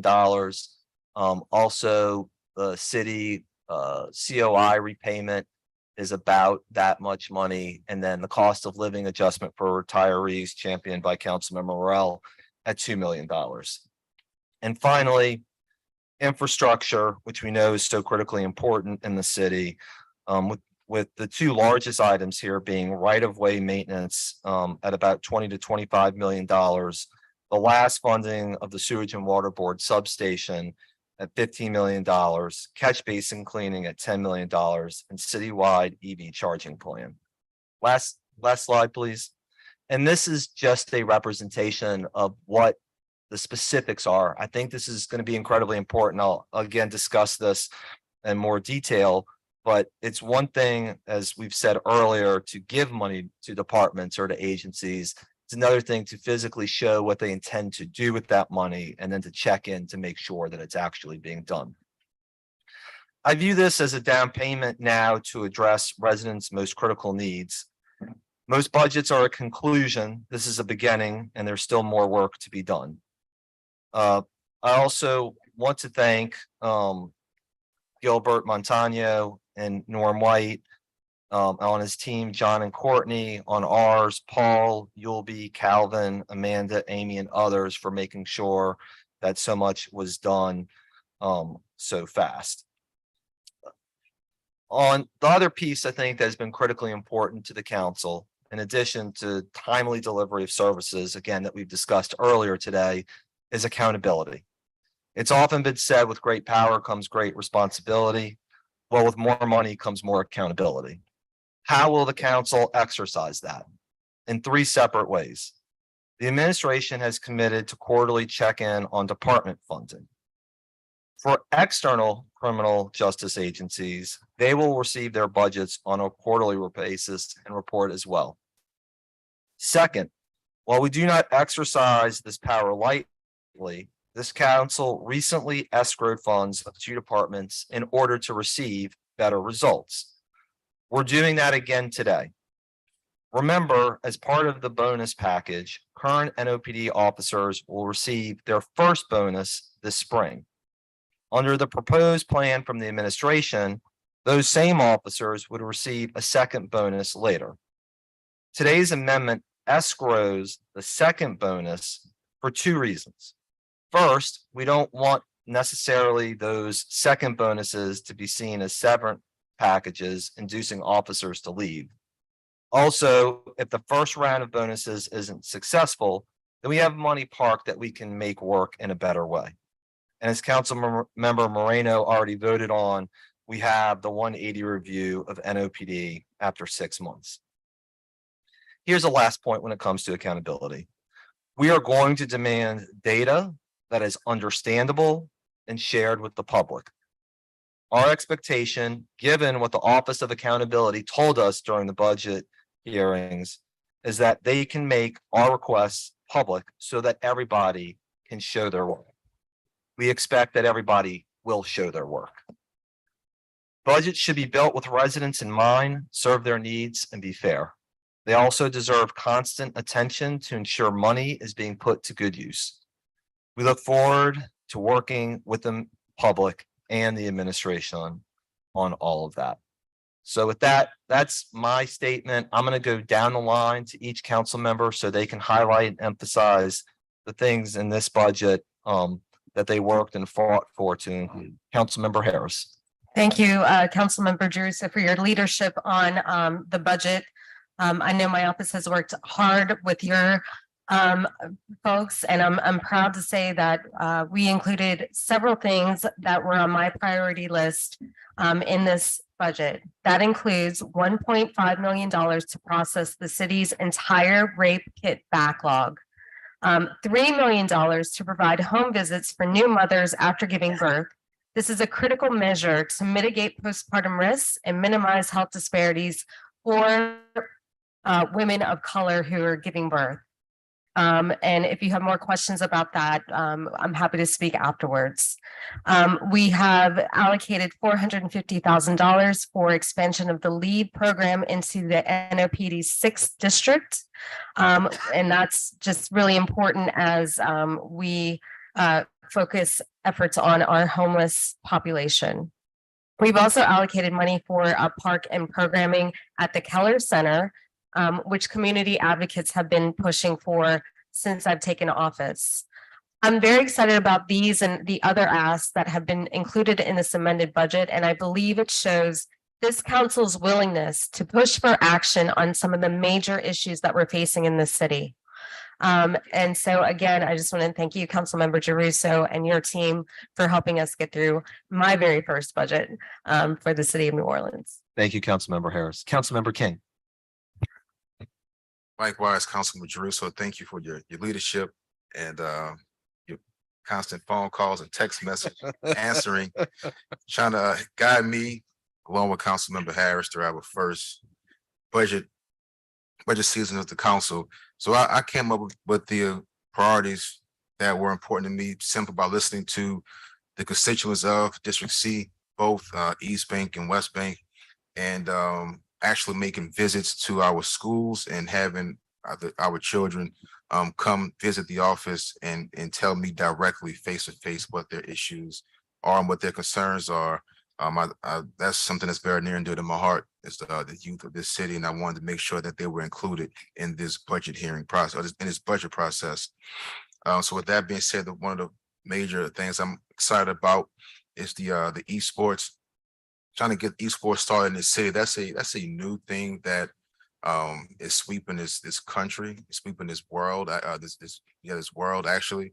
It's not just sitting at home playing Mario Brothers on your Nintendo like I did. It's just something that children nowadays are making money as teenagers. They're getting college scholarships. They're staying busy and staying out of trouble. So I think it's important that we as a city also jump on this new wave that's sweeping the country and sweeping the world. So I asked that $50 million, not $50 million, I'm sorry, $50,000 be spent. Right. Little amendment, Gilbert. $50,000 go to West Bank Gymnasium, also at East Bank Gymnasium to help start the East Bank esports facility. Also playgrounds, improving our playgrounds, is something that I heard on the campaign trail. I hear every day, and I also heard from our youth. So I asked for $150,000 to go towards two walking trails, one in the Real Timbers neighborhood and one in the McClendonville Park neighborhood over in Algiers. Two spots that really hasn't seen the love and the funds post Katrina given to those two areas. So trying to bring those playgrounds back and those neighborhoods back with hopefully adding these walking trails will do just that. $1.5 million to NARD. I always stated I grew up in NARD, siblings grew up in NARD, father coached in NARD. NARD is very near and dear to my heart. And I believe that NARD is a good way to keep our children off the streets. And also a lot of our adults utilize NARD, whether it's water aerobics, working out after work or before work. So NARD is not just for our children, it's for all of our citizens. And I think I'm pretty sure I know that the extra 1.5 to NARD would extra 1.5 million to NARD would be beneficial for everybody in the city. $750,000 to clean up Breaktail Golf Course. Now that may not resonate to everybody, but Breaktail Golf Course is a 100-acre former golf course in Algiers that borders Jefferson Parish. That's not that far from Plaquemine Parish, and I believe that is something that most major cities don't have. 100 acres of just green space, and I believe that is something that can be beneficial to the entire city.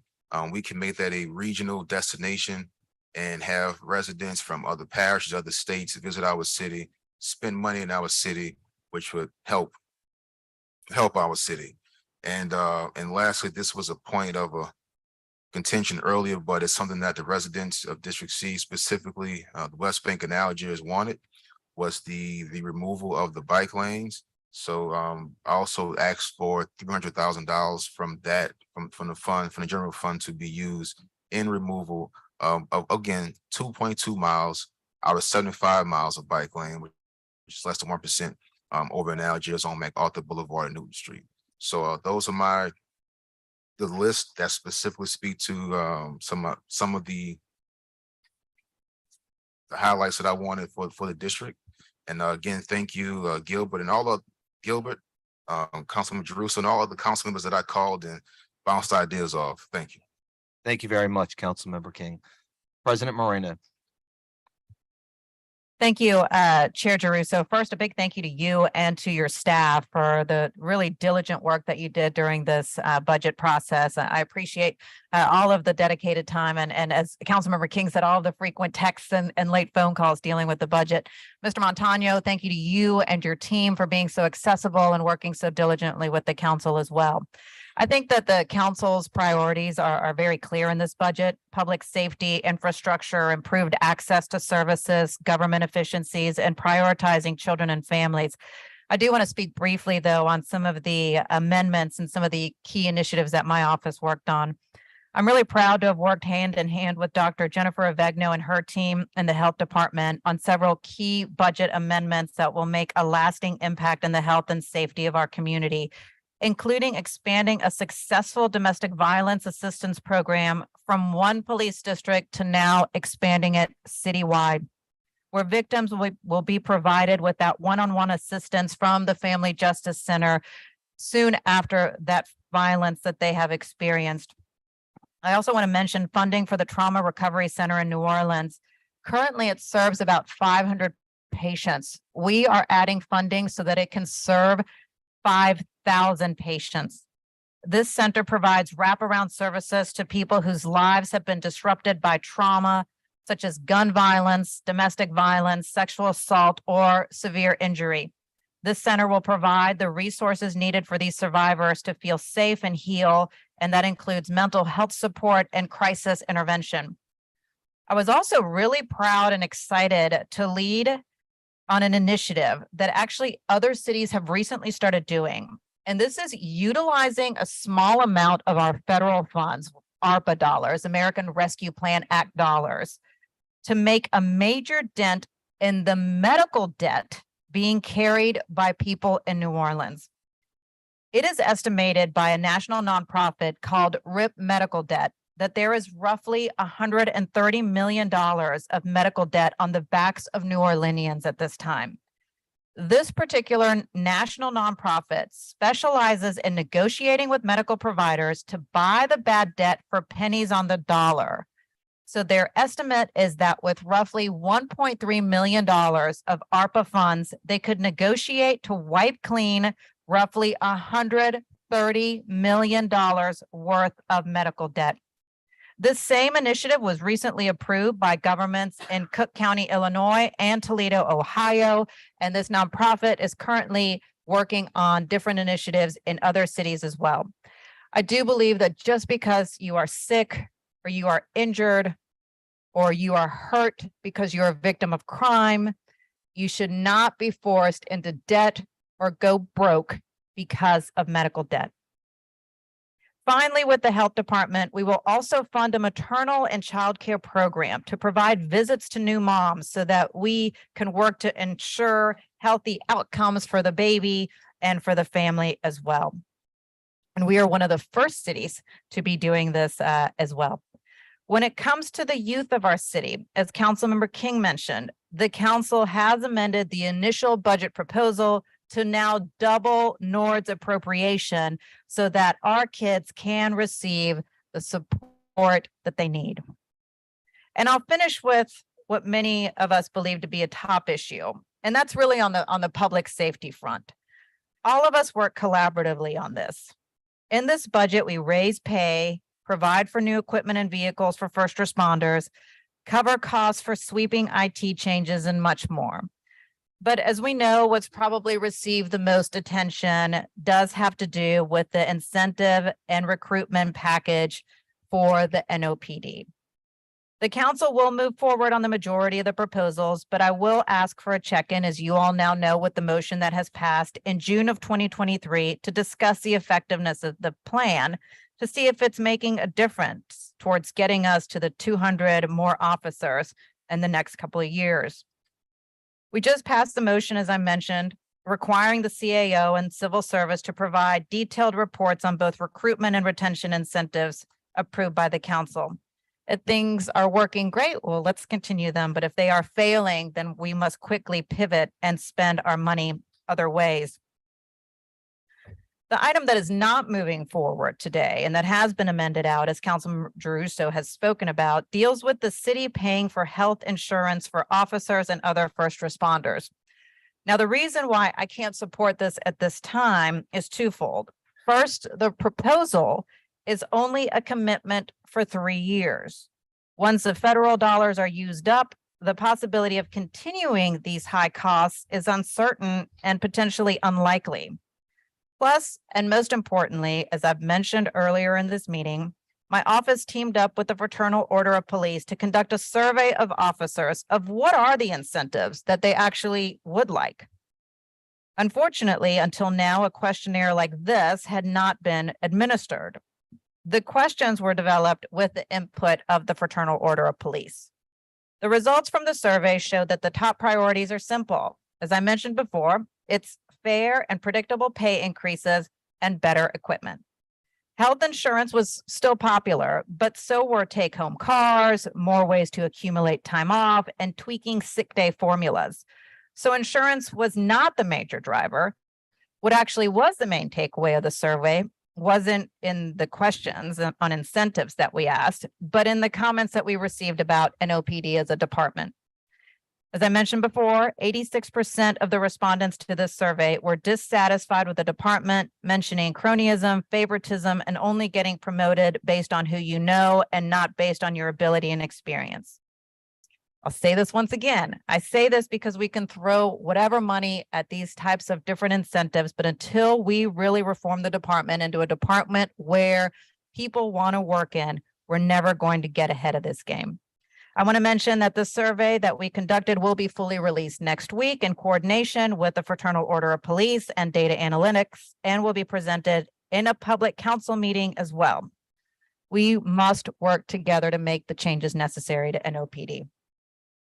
And I'll finish up here with just saying that I do believe that the budget process this year was a very productive give and take.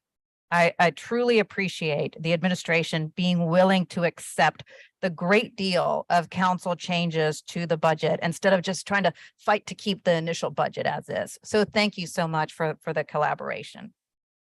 Thanks to the investments provided by the Biden administration through the ARPA funding, our recovering economy as well, we have been able to make some significant changes in the way that our city invests in our people, prioritizing solutions that protect our families and communities, increasing our long-term capacity to reduce violence, build wealth, and promote justice and sustainability. In so many ways, our city has been battered by historic and new challenges. But today I am proud that this New Orleans City Council, in concert with the administration, is presenting an opportunity for new beginnings.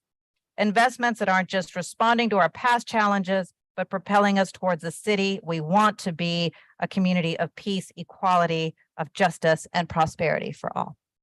Thank you, Mr. Chairman. Thank you, Madam President. Mr. Vice President. Thank you, Mr. Chairman. I would be remiss if, like our colleagues, I not begin by thanking Councilman Jeruso and his staff for this tremendous undertaking. I have been fortunate to be involved in the crafting of state budgets for over a decade, and I can say with tremendous certainty that drafting the city budget of the city of New Orleans is infinitely more difficult than drafting the city budget of the state of Louisiana.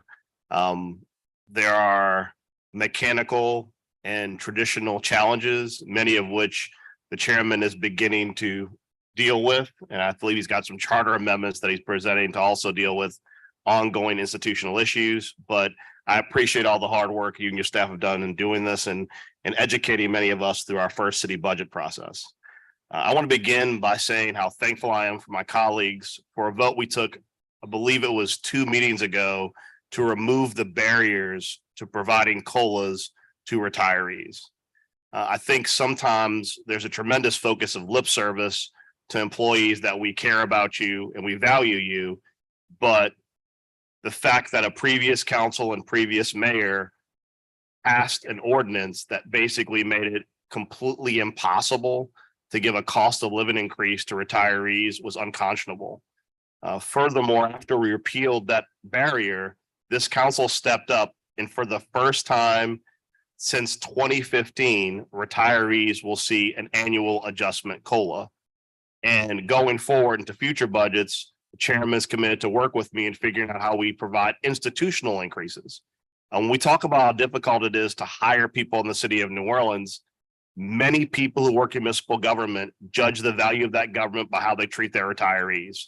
Because being in municipal government, you're in it for the retirement. And if people who are in municipal government who are working towards retirement see that retirees are treated poorly, who would want to join a government knowing that they'll be treated poorly once they leave? I'd like to thank Councilmember King for his partnership with NORD. I think that we've all kind of undercut where NORD was when we came into this budget and where it ended up. This year, the proposed budget cut the city's funding to NORD. That's a fact. This council responded by not only restoring it, but doubling it. I think it's important to look historically. When we look at the historical plans that targeted tremendous increases in crime, part of that discussion was always funding alternative activities in youth recreation. And we stepped up and said, this is a priority for this council, for this city, that we absolutely fund NORD. And in particular, I want to cite 2 organizations. The first is STEM NOLA. Included in that 1.5 million is a $500,000 commitment to funding STEM NOLA. Now, I want to cite this one in particular because Dr. Calvin Mackey, our native son, created STEM NOLA. He now has STEM Birmingham, STEM Mobile. He's across the country. We provide the least amount of resources for STEM NOLA versus every other city that he has STEM activity in. Now think about that for a second. He lives here. He started the program here, and yet we've shortchanged that program and its expansion since he's had it. So this is the first step in this city stepping up, because STEM education, STEM activity is the future, and we need to step up and fund that. Additionally, inside of that 1.5 million is $300,000 for 18th Ward. For those of you who don't know, 18th Ward is a fantastic organization that teaches children about the fundamental of sports, but more importantly, all of the mentors and coaches at STEM NOLA are also teenagers who are paid fair wages to teach up these kids and be part of their community. We've had a lot of conversations today about NOPD and how we're going to deal with NOPD pay. And I want to comment on a couple of things. There's a lot lost when people report on what's in front of them on paper versus how it's implemented. For example, the council today, as part of the mayor's package, is authorizing the money for the second longevity bonus. However, simultaneously, it's mothballing that bonus, which is not what the administration requested. And the purpose of that, the Councilman Moreno's point, Council President Moreno, is that we already authorized the bonus for March. And until we see the results of if that actually gets people to stay, why would we commit to another bonus in 2024 when we haven't seen the results of 2023? When you look at things like the integrated IT system, what's lost in translation is that having a modern system that is easily to navigate, that provides data directly to dashboards, increases transparency.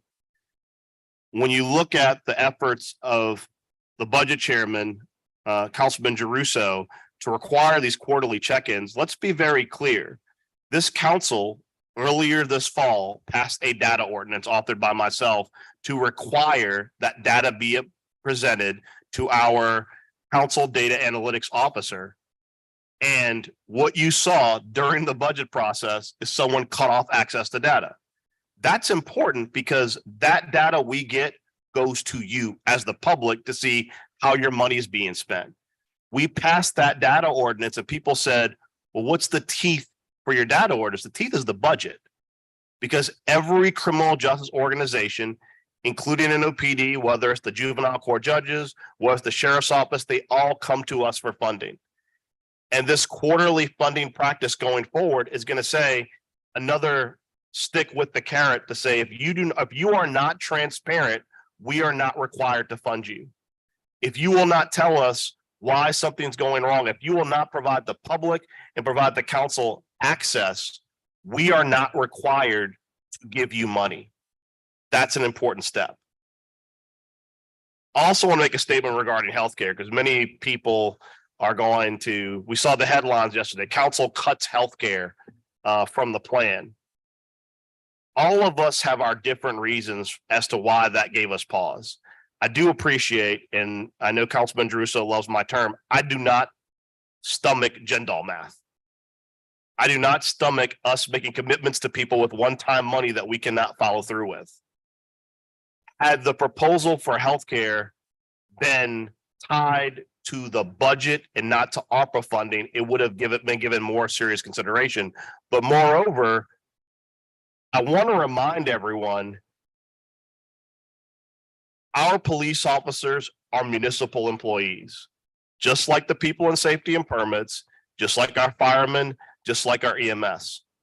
If we believe that healthcare is a right and that the city should fund it, I do not agree with singling out one group to give them healthcare. If this is a priority for this council, we need to provide healthcare for all municipal employees and not pick and choose. We don't want first and second class citizens in municipal government. And I would argue for those people who are dealing with blight next to their houses, who are dealing with crumbling streets, who are dealing with lights that aren't turned on and off, and our inability to hire people to fix those things, it is as important those positions be filled as NOPD officers. I'd also like to comment today that in this funding, we fully fund our remaining balance on our power substation for sewage and water board. That is not in itself, when you hear it, all that exciting. Let me rephrase that in a way that everyone can get excited about. This is our step to no more boil water ordinances. Everyone is tired of every couple of months receiving that text message or that call saying you got to boil your water because the power cut out. Having a reliable substation in a first world country in an international city is basic. And we, and the Sewage and Water Board in particular, has failed at that. This funding for that substation is the first step to ending us having to do those embarrassing boil water ordinances with all the money that you contribute as citizens to Sewage and Water Board. Last but not least, as Council President Moreno said, and as I think the chair alluded to, we have not spent all the ARPA money, nor have we spent all the general fund money. This is a first step in a process. And for those people who have concerns and ideas, particular about ARPA spending, those conversations can continue because a large part of that money is still here. If you have budget priorities that were not funded, we as a council meet in a budget committee, continue to share those ideas because this council is responsive and we heard you on many of the priorities you put before us, and this budget reflects us responding to that. Thank you.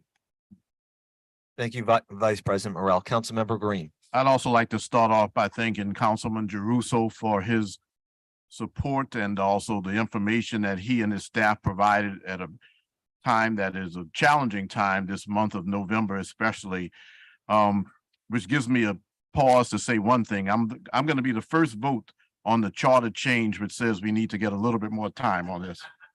We just finished our last budget hearing basically last week, and there was Bayou Classic and Thanksgiving. It just doesn't give you enough time to get the budget in on. And tell you that if you're counting votes, you got my vote on that. And members of the public, help us out with that because there are so many agencies and departments that report to us in November. And of course, the general procedure is that it's the first time we've seen their request in their presentations. The more time we have, the better. If I brought to you the volume of documents that we have from all the other agencies that made presentations, it would be at least this high. But I read every letter of it. No, I didn't. It was just a whole lot of information and it was good. But I do want to thank also the CAO because every time I went to the CAO and he asked me what I wanted, I will tell you all honestly, I said, I need blight reduction and I need catch basins cleaned and we need quality of life. I represent a very interesting district, a district where north of Allen Toussaint, there's not one blighted property. It's the lakefront community. Historically beautiful, maintained well because the state gets involved with it in terms of the maintenance. But it also includes the Desire, Florida area and some parts of the 9th Ward where children walk to George Washington Carver School and have to pass blighted lots and blighted buildings and the like. And it's just not fair. It's part of the reason that we have some problems in certain communities. In the 9th Ward, we have streets where the grass from private lots goes out into the streets and the cars say, I can't take that particular street. Not the cars, the people say, I can't take that particular street and they have to go around. So representing this very diverse district, an exciting district that includes universities and includes higher education and includes 8 high schools. I have a very strong sensibility relative to how it looks and how our quality of life exists. So I want you to know, members of the public and members of our district, that I heard you loud and clear.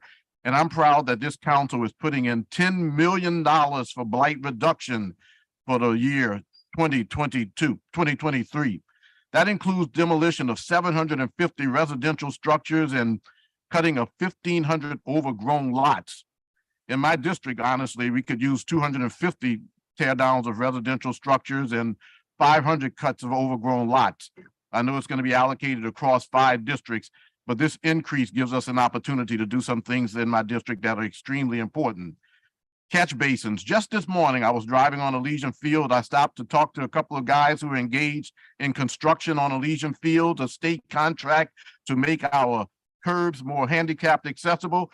And they said just yesterday, they did a repair where they created a handicapped accessibility curb.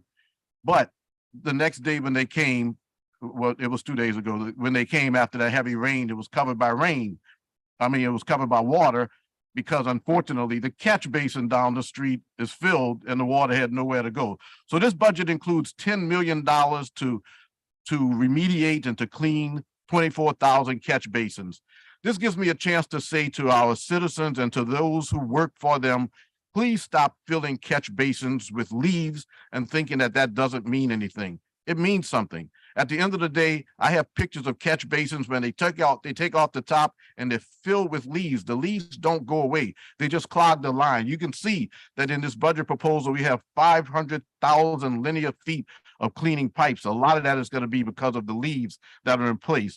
But I'm pleased that this budget includes $10 million for blight reduction, $10 million for catch basin cleaning, monies for hiring temporary workers to get some of that work done. And that is also a concern that the council has expressed. We can't have these vacancies forever. So those who are interested in jobs, I encourage you to recognize that the Department of Safety and Permits is looking for a number of workers, and also they'll be looking for code enforcement inspectors, and I encourage you to apply. I do want to say that one of the priorities that I had that was achieved was a very small item, and that was to create a victims advocate. Those who have been victimized by crime are too often forgotten in our city. They find out about things after the fact when they were supposed to be at court. No one hears them. No one tries to get resources for them. And I think that we've all heard that very often.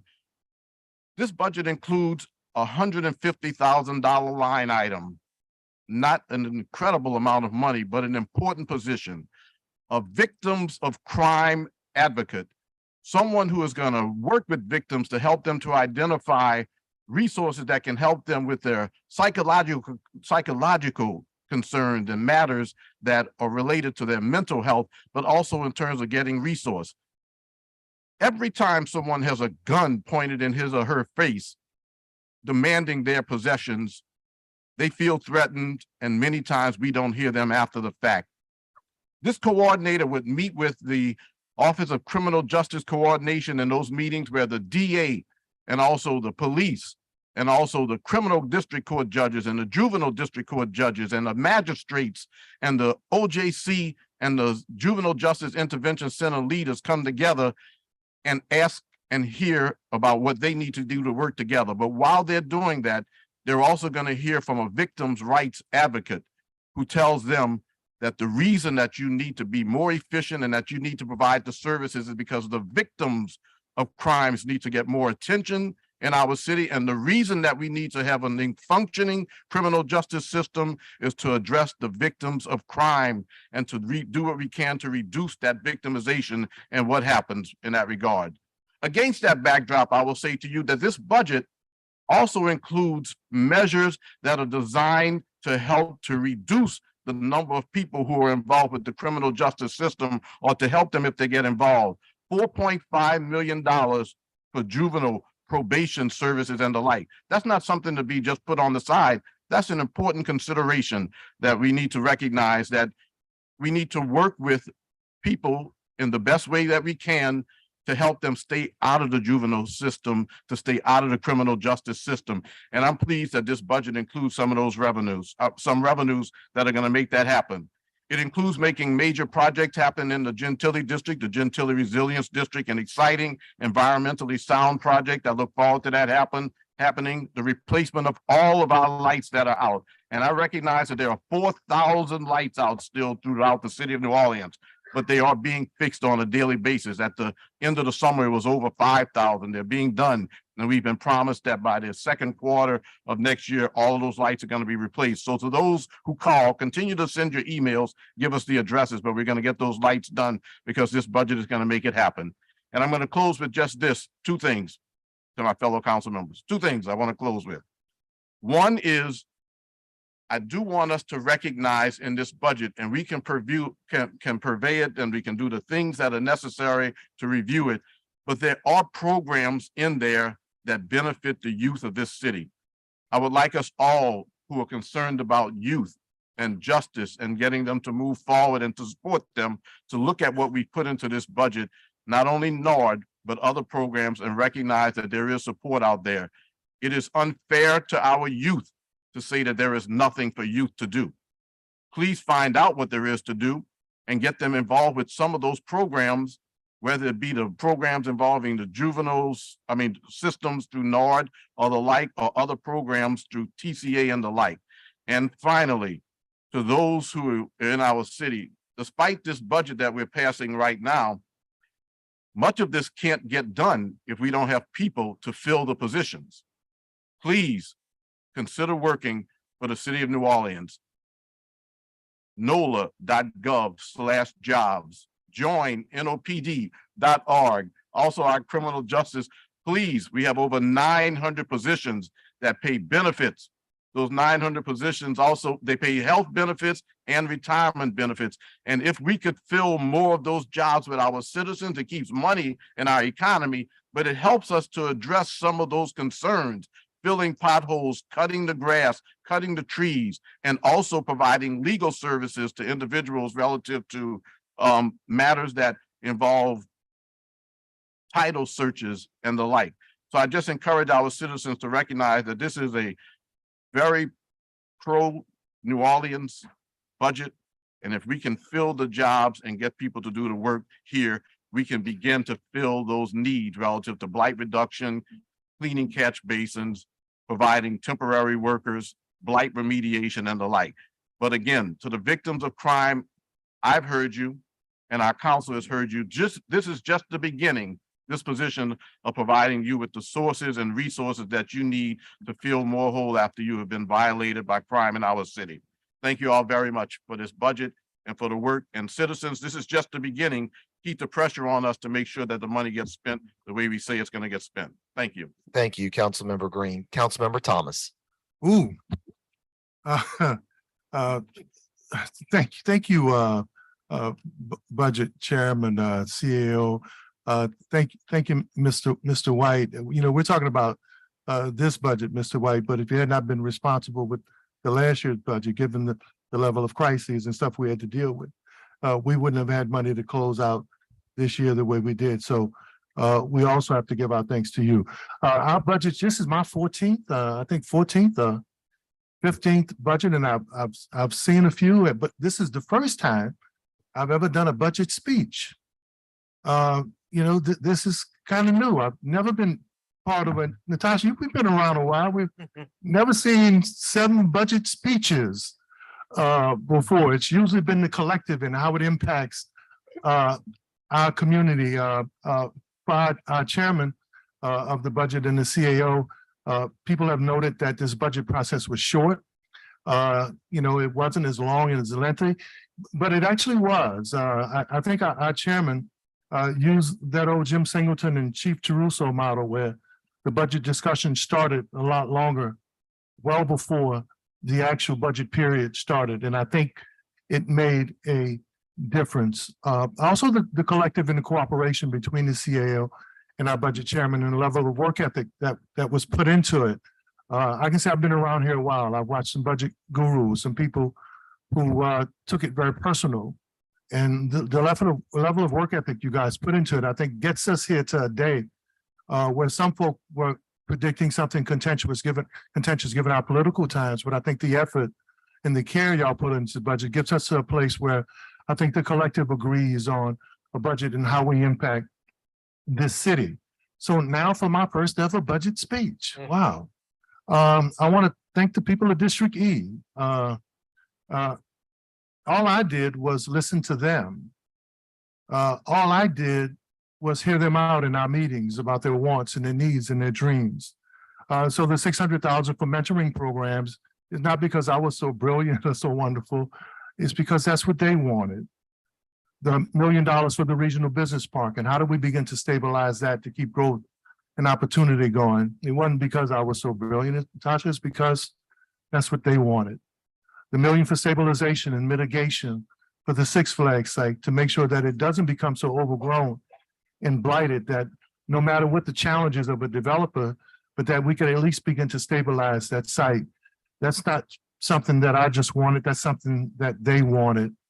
The first African-American brewing company in this region who needed a government assistance for infrastructure in Cajun Fire, the $500,000 there was because a young African-American businessman looked at an area where he lived and said he wants to invest in the community where he comes from. So that wasn't because I was brilliant. It was actually because we collectively came together and said, we're going to fill that need. $1 million in park improvements, we need that throughout America, period. It's not because all of us said, hey, wow, let's improve our parks.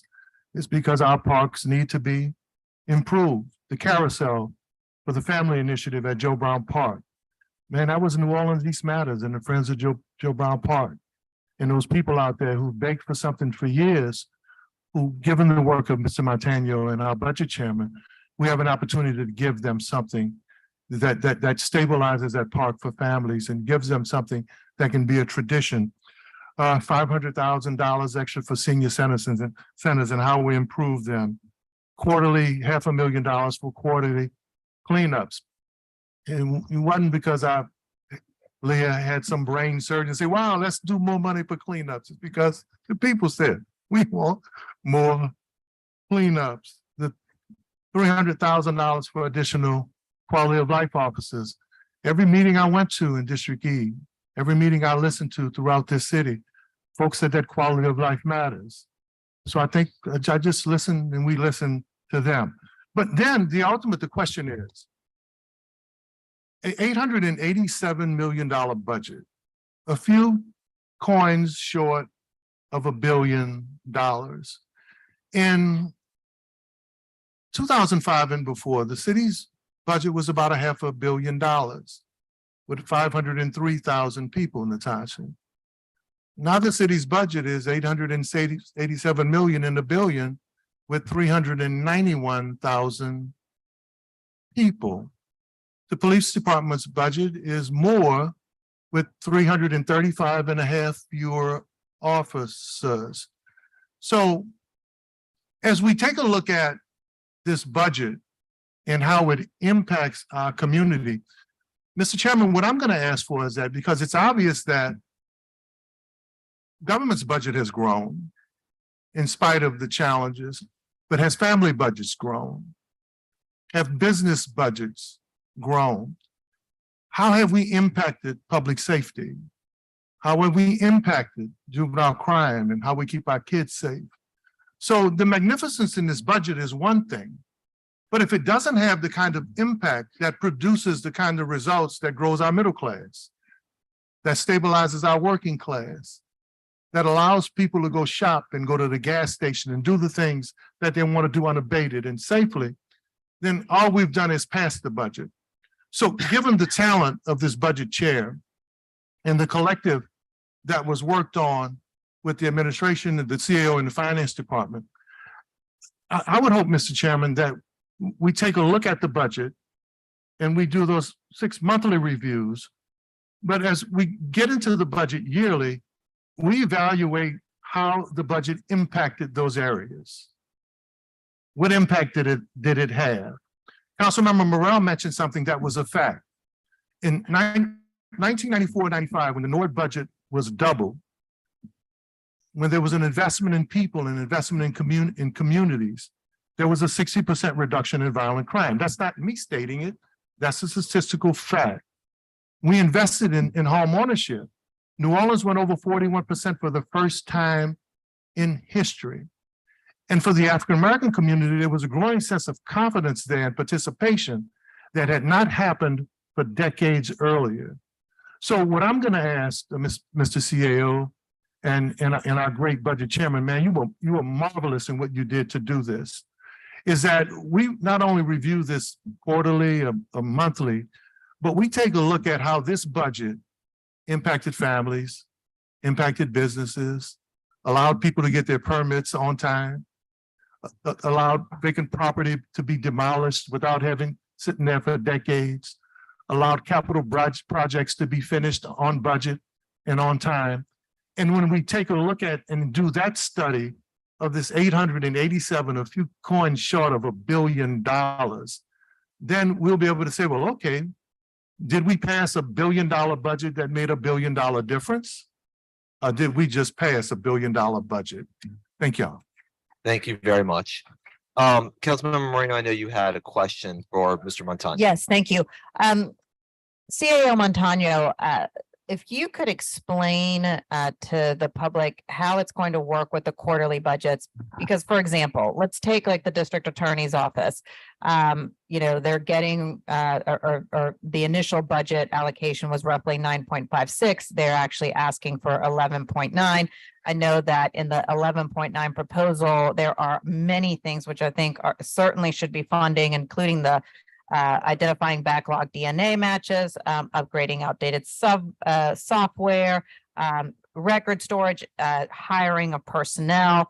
Explain to me how we can make sure that the needs are being met of the DA's office based on the list we were provided with the quarterly budgeting. Absolutely. Madam President, members of the council, one of the biggest changes that we transitioned to in this particular budget is, and it's complex at its nuance, is the budget to actuals model. So how we're going to address those issues that you just addressed or brought up are we're going to be monitoring on that quarterly basis. So inclusive of all the other agencies, frankly, as well, whether that's safety and permits, whether that's police or the others, we're telling all departments to hire. They have the green light to hire these individuals. By the time we come for our quarterly reviews, we may have to adjust or amend whatever budgets that are needed to be able to fulfill those needs that each of those agencies need to deliver the services they provide. So in the instance of the DA, and I've had a conversation with him as well, hire the people you need to prosecute the criminals we need to address our crime issues unequivocally.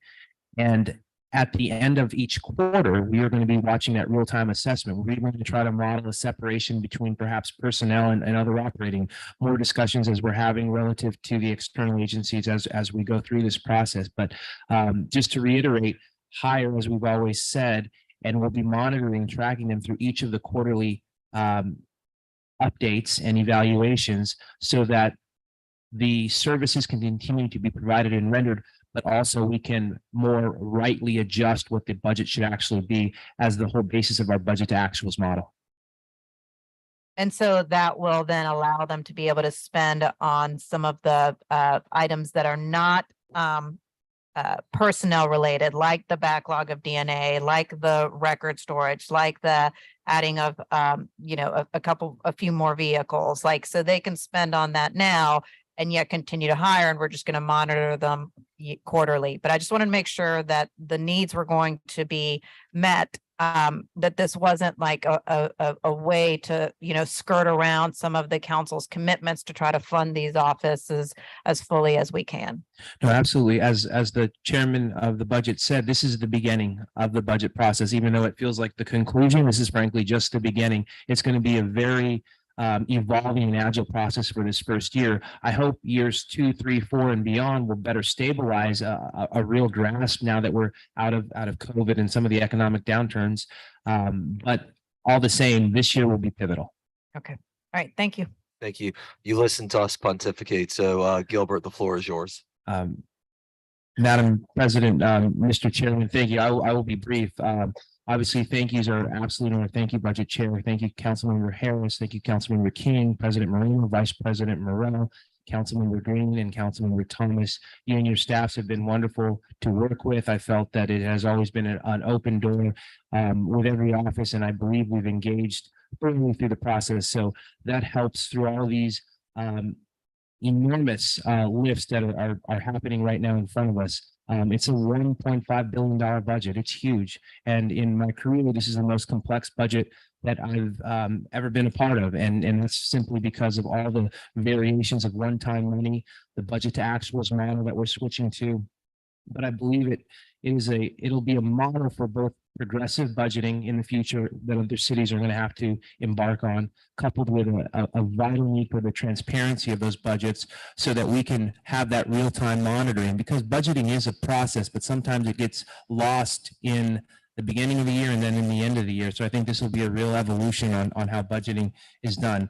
I'll certainly be remiss not to thank my team as well, Norman and his team, Brandy and her team, Jonathan, his team, Courtney and her team, the council staff that we've been working with, Paul, Adam, Yulby, and many probably others that I've missed in the working groups that we've been developing over the time. I'll close just briefly with much of what everyone has already said. This is a focus on quality basic services and quality of life measures, as well as public safety. One doesn't necessarily take priority of the other. They're all collectively vital to have a well-functioning city. And we're finally and happily at a point where we have the resources to be able to move forward on so many important projects. That absolutely entails the execution of these projects. And that's ultimately where we're going to have to be moving collectively and coordinating the most we possibly can to actually execute on these. And as I said earlier, visualize to the public so that they can see how these large investments are made. And as one of the council members mentioned, what we did with the amendments did not spend everything that we have. And I think this is such an important point, because one of the top priorities we had as an administration is making sure we had a large reserve to ensure that we have the capabilities to handle future disasters, future drops in sales tax, so that we are setting the city up for years to come with the most substantial reserve fund we've ever had. And right now it's getting close to that $131 million unaudited. I think that's an important piece that is a major priority and shows good fiscal stewardship of all these resources that we're allocating, but still maintaining the largest reserve fund probably in the history of New Orleans is a very important priority. And I want to thank the council for that as well. We're financially sound and stable, and I think this is a good position for us to be in. And I am looking forward to anticipating an evolution as we go through the budgets through the next several weeks, months, and years thereafter. It is a great foundation, but as everyone has already agreed, it's a wonderful start. Just for clarity, in ARPO, this is leaves about 70 plus, maybe a little under 70 million left remaining, and in the fund balance, another, up to $100 million, but that's depending on our final audit. So more is still to come, but we want to make sure we're being not just incremental, but strategically incremental. So, Madam President, Mr. Vice President, Budget Chair, council members, thank you again for the collective work. I think this has been, as I've mentioned, a very collaborative process. I've felt that everyone has been engaged and thoroughly invested, and it truly shows that both from the administration and the council, the hearts of the citizens are vital, and we've listened, and I hope that we are able to execute on these vitally important projects. Thank you. Thank you very much, Mr. Montano. All right, members, we're going to vote in the order that we've been told to, so we're not going to go exactly by numbers. We're going to start with 33,958. All right. And Madam Clerk, I don't want to steal any of your thunder. Since you read it, can we start on the amendment right now? Vote on the amendment. All right. I will move on the amendment to ordinance calendar number 33,958. Second by Council Member Harris. Anybody opposed? Seeing none, 6 yeas, no nays on the amendment. Now on ordinance calendar number 33,958 as amended. I move, seconded by Councilmember Harris. Seeing no nays, 6 yeas, no nays, 7 by Councilmember Moreno. 33,958 as amended is passed. Next, oh, good. Sorry, I'm excited. I see. We're on page 27. Ordinance calendar number 33,956 by Councilmember Jeruso by request. An ordinance relative to the levy of fees on property located in special security and improvement taxing districts in the city of New Orleans for the year 2023 and otherwise to provide with respect thereto, and there's amendment. The amendment is by Councilmember Jeruso by request. On page 9, lines 192 through 193, replace $250 with $195. That is the amendment. It is just made to the levy the property parcel fee set by Mid-City Security District Board. That is the amendment. Thank you, Madam Clerk. I move on the amendment to ordinance calendar number 33956. I'm gonna let Councilmember King second these. Anybody opposed? None opposed, so 6 yays, no nays on the amendment. Now the ordinance as amended, I will move. Councilmember King seconds. No nays, 7-0 as amended. We're now going to page 28. And we're going to do ordinance calendar number 33,959 by Councilmember Jeruso by request. An ordinance providing a capital budget for the year 2023 in accordance with the provisions of section 3-117 and 4-2061F of the Home Rule Charter of the City of New Orleans, and otherwise to provide with respect thereto. And there is an amendment. The description says an amendment to add Act 199 State Aid Funds for Joseph Bartholomew Golf Course Improvements, New Orleans East Neighborhood Interest Sign, and the Lower Ninth Ward Infrastructure Project Sanctuary Wetlands to the 2023 capital budget. That is the amendment. I'll move on the amendment, seconded by Councilmember Thomas. No nays, 7-0. And now the ordinance as amended, I'll move again, seconded by Councilmember. Okay, yes, sorry, Mr. Burnside. Mr. Burnside, would you like to speak now? Thank you for reminding me.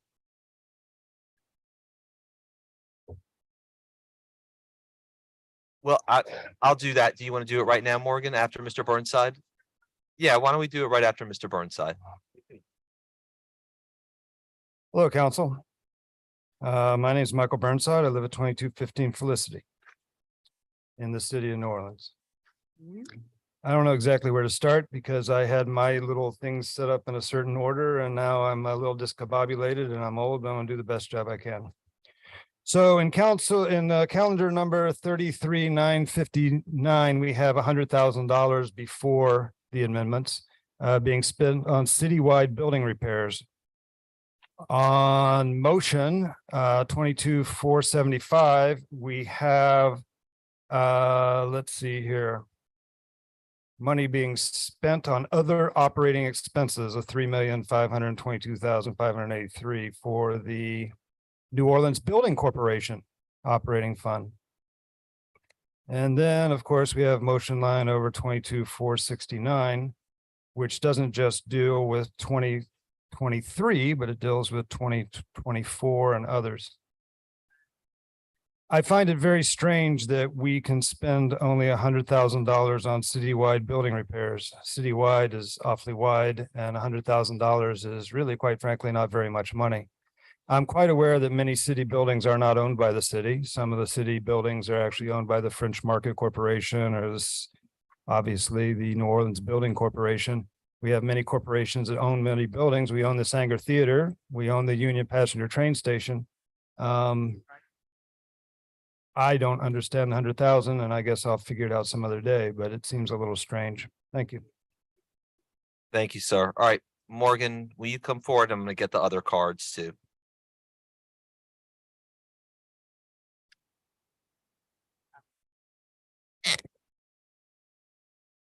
Thank you so much. And thank you to all the council members and the administration for working so hard on this. I will say that I have to echo Councilmember Thomas's comments. My comments were going to actually be very similar. We are at $1 billion and we have 200,000 less people in this city. But also, as I have constantly advocated for, when we talk about blight remediation, when we talk about crime, when we talk about neighborhood stabilization, we have to go back to what is the basis of our community? It's homeowners. And for our city, the diversity of our homeowners is what makes our city what it is. So when we talk about low to moderate income homeowners, who have been stressed over and over again, particularly after Katrina, we lost tremendous generational wealth in that era. We lost our central neighborhood schools. We lost our churches. So how are we coming back? And now after 2.5 years of COVID and Ida, which is underassessed and underaddressed, this budget should really reflect how are we going to help our homeowners and small businesses become stable? Because blighted property doesn't just happen. It happens because of loss. And so we need to learn how to support and actually make it happen. I don't see anything in this budget. Maybe it's obscured by just the big numbers, but where's the money for the homeowners? With the collapse of the insurance business, people are 30 seconds. underinsured or cannot get paid out. So we're not going to have stable neighborhoods until we have stable homeowners who actually pay the taxes where this money comes from. This is the people's money. This is our money, and we're entrusting that to you all to make sure that neighborhoods are strong, that people can stay in their homes and not allow them to become blighted. Nobody wants that. We want to make sure our children have schools that they can go to that are in their neighborhoods. We want to rebuild neighborhoods. Look at Broad Street. Broad Street looks crazy. St. Bernard Avenue looks crazy. Canal Street looks crazy. St. Charles Avenue is block after block of empty storefronts. We have not recovered. So if this money includes the ARPA money, I'm scared, y'all, because I thought that 180 million was going towards recovery. So I hope that, like you all say, this is the beginning. We all want to work with that. Ms. Clevenger, please bring your comment to So a close. thank you very much. And we look forward to seeing that and mental health as part of this budget. Thank you very much. Next comment card from Simone Haley on budget.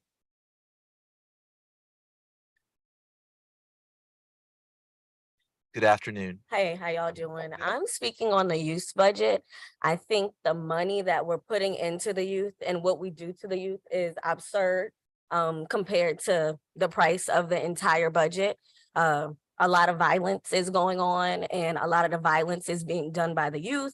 We're spending so much money on the police and putting money into the police, but you guys are not looking at the systemic problems. And so if we don't systemically address any problems, nothing is going to happen. And like somebody was echoing, it doesn't make sense to keep putting money into the youth keep putting money into the police if we're not doing anything. And so these processes that we're doing things they make no sense. And I think putting money into NORD is amazing.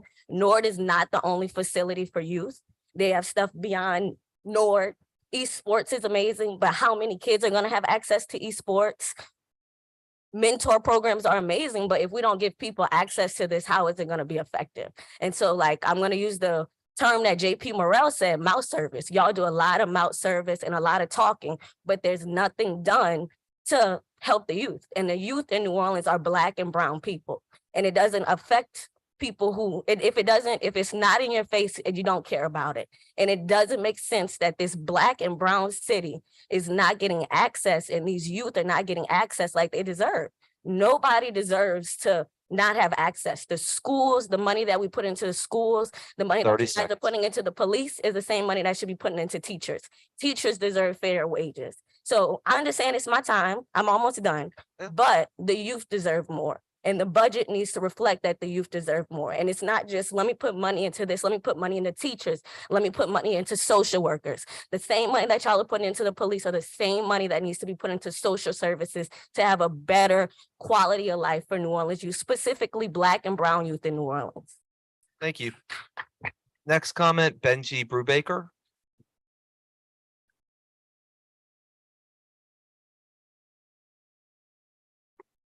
Hi, can you hear me? Yes, sir. So I was racking my brain to try to think about what I could share to try to change your minds on any of these budget issues. But in my experience, when I've seen, for instance, in July, the surveillance ordinance, which was incredibly unpopular, and it was like 90 comments against it and like 5 comments for it. and y'all still passed it anyway. And so I'm just kind of here to speak on the process of civic engagement. Councilmember Green, who, you know, I'm in your district. You often talk about showing up at meetings. I'm here today, despite having long COVID and fearing for my safety in this room where no one is masking. There's a lot of lip service about safety. We know more people have died since 2020 from COVID than from all murders. We know more people have died from opioid overdoses than all murders combined, right? And that once murders or carjacking stop happening in a lot of the wealthy areas where a lot of your donors live, we know that, you know, y'all probably stop talking about crime so much, right? Because it only seems to matter when it's impacting people who are wealthy. I'm just going to be real. If I had $50 million in my bank account, y'all would probably be craving to get a meeting with me, right? And to listen to me and prioritize your budget around my needs, right? And so I just want to echo everything that folks have been sharing in the comments, that we're not going to police our way into safety. We never have, and we never will, right? 30 more And seconds. I applaud the doubling of the NORD budget. That's important. We need robust services for young people. We need direct cash payments for families, keep them in their houses, make sure they have health care. Stop providing mental health care after the fact when people are already in jail. Why doesn't every school have multiple social workers? We know how much trauma is impacting our young people. Y'all praise the Katrina Babies movie. Act on it, right? Like, do something different. Please, I am begging you. It's not working. Or maybe it is working, right? Just for maybe a small percentage of people. Thank you. All right, Madam Clerk. I don't want to get ahead of myself. You have to finish the vote on 359. Okay. You didn't vote as amended. All right, now will we vote as amended? I will move You had second. Councilmember Thomas as. All right, Okay. 7 yeas, no nays. All right, At the bottom of the page, motion line over M22-469 by Councilmember Jeruso by request, recommending projects to be funded for the remaining 4 years of the 5-year capital program 2024 through 2027. there's no amendment on this, so I move for approval, seconded by Councilmember Morel. 7 yeas, no nays. Now we're going to go to page 26 at the top of the page. Ordinance calendar number 33,952.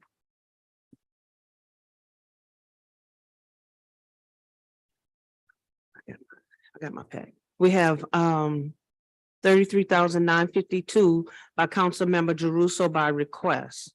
An ordinance providing an operating budget of revenues for the city of New Orleans for the year 2023 in accordance with sections 3-116, 4-2061F, and 6-102 of the Home Rule Charter of the city of New Orleans, and otherwise to provide with respect thereto. And there are 7 different amendments.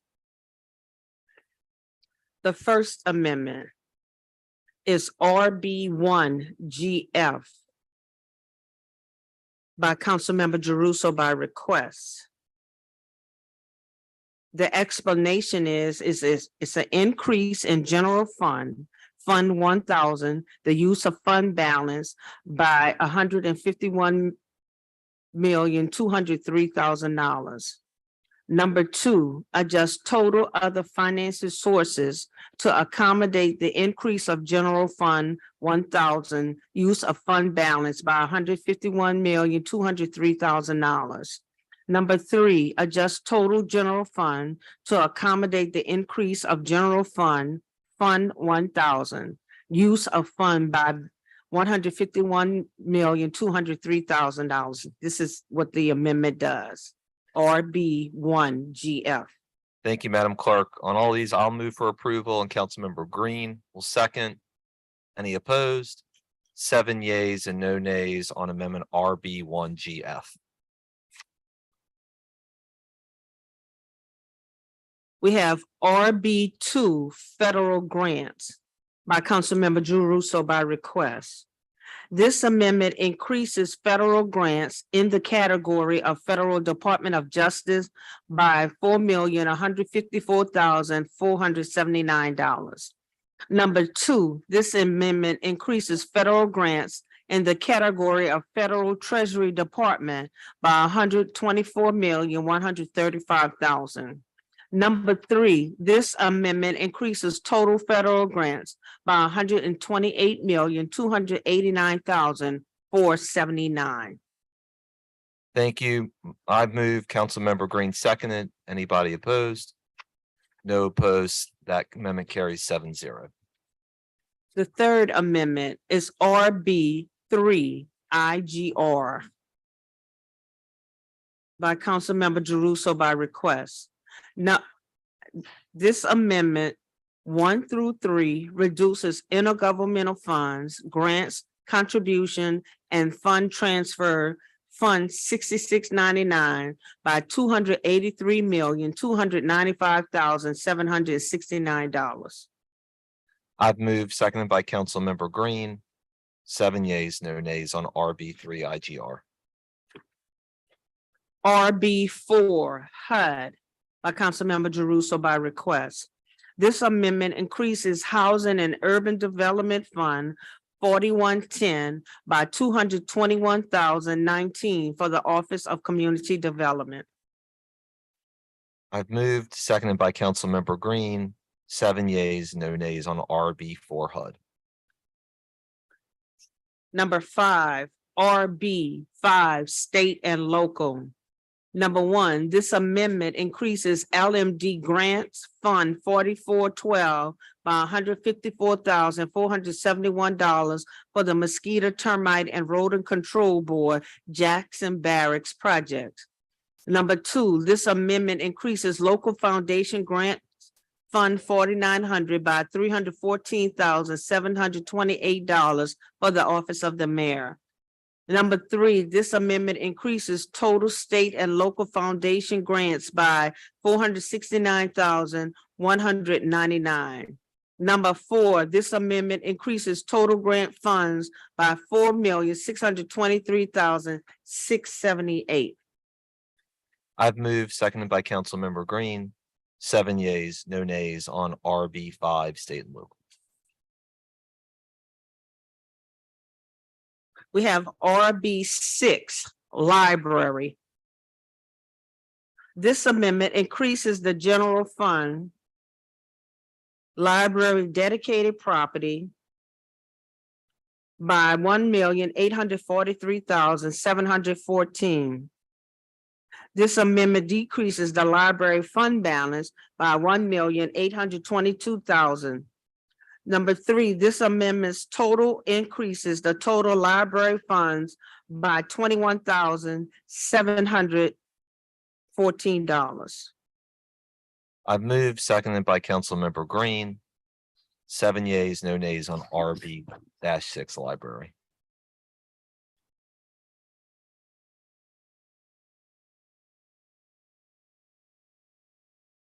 RB 7 Special Funds by Councilmember Jeruso by request. Number 1, this amendment increase in housing and environmental improvement proprietary fund 5110 by $94,723. Number 2, this amendment adds French Quarter Development District Fund 5128 with $2,996,635,635 for the Department of Police, Department of Sanitation, and the Chief Administrative Office. This amendment increases total special revenues and total funds by $3,091,358. I've moved, seconded by Councilmember Green. 7 yeas, no nays on RB-7 Special Fund. Now we need to adopt this ordinance as amended. I'll move, seconded by Councilmember Green on calendar number 33952 as amended, seconded by Councilmember Green. 7 yeas, no nays. It's a legislative grouping, one comment. Yes. We'll be here all. It is, I'm Mr. Burnside, I'll give you 2 more minutes, but if we do this It's going to be a laborious process and we've already been here for more than a month doing this. So do you want 2 more minutes, sir? You could do this vote, but this one here has 7. So you gonna have to do all 7. So how big you wrote all this put 3 and do all 7 times. Thank you for the 2 more minutes. You're right, it's a laborious process. You're right, I don't know anything. I don't come to the committee meetings. I'm not part of the discussion. I just came in here at 9 o'clock so that I could wait for these things off the press. I could sit there and read them and make a couple of comments. I don't know which comments to make. You got revenues and you got expenditures, and of course, they always match up. You're spending $1.5 billion. 1/3 of it comes from taxes. 500 million comes from taxes. 261 million of that's from sales tax. So we're nailing the poor people. Property tax is only 60 million. So there's lots of nonprofits in this city that aren't paying any property tax. Sanitation is supposed to be collecting 35 million, but we don't know whether they really do or not, because I've been told that it's tied to the water bill and the water bill tends to not get paid. So I don't know that 35 million is really being collected, or it's only some percentage of it is, but I know that more than 35 million is being spent because the expenditures say so. So we're losing money on that.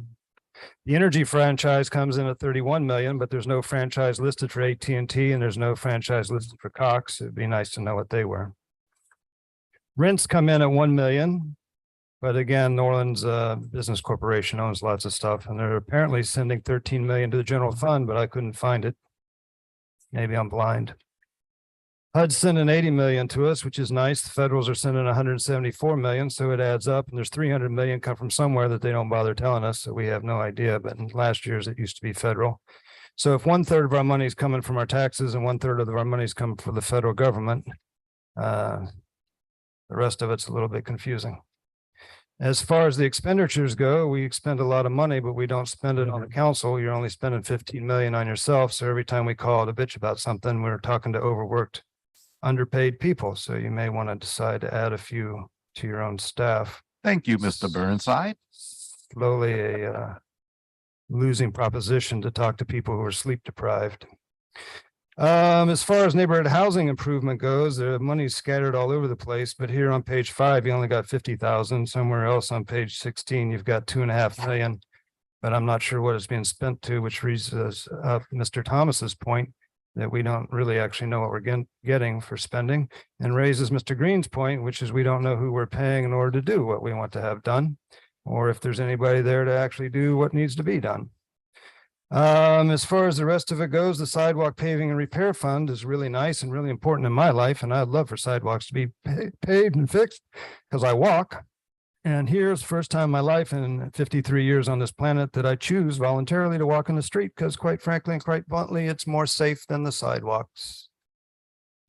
Other people do it. There's people going up and down Felicity Street. There's 18-wheelers, there's cars, and there's wheelchairs in the middle of the street. I'm not the only person who chooses the streets over the sidewalks. They kind of suck. As far as the rest of it goes, we got a utility support fund, which we talked about in a previous meeting. And it would be nice for everybody to know that they can get help with their gas bills and their electric bills.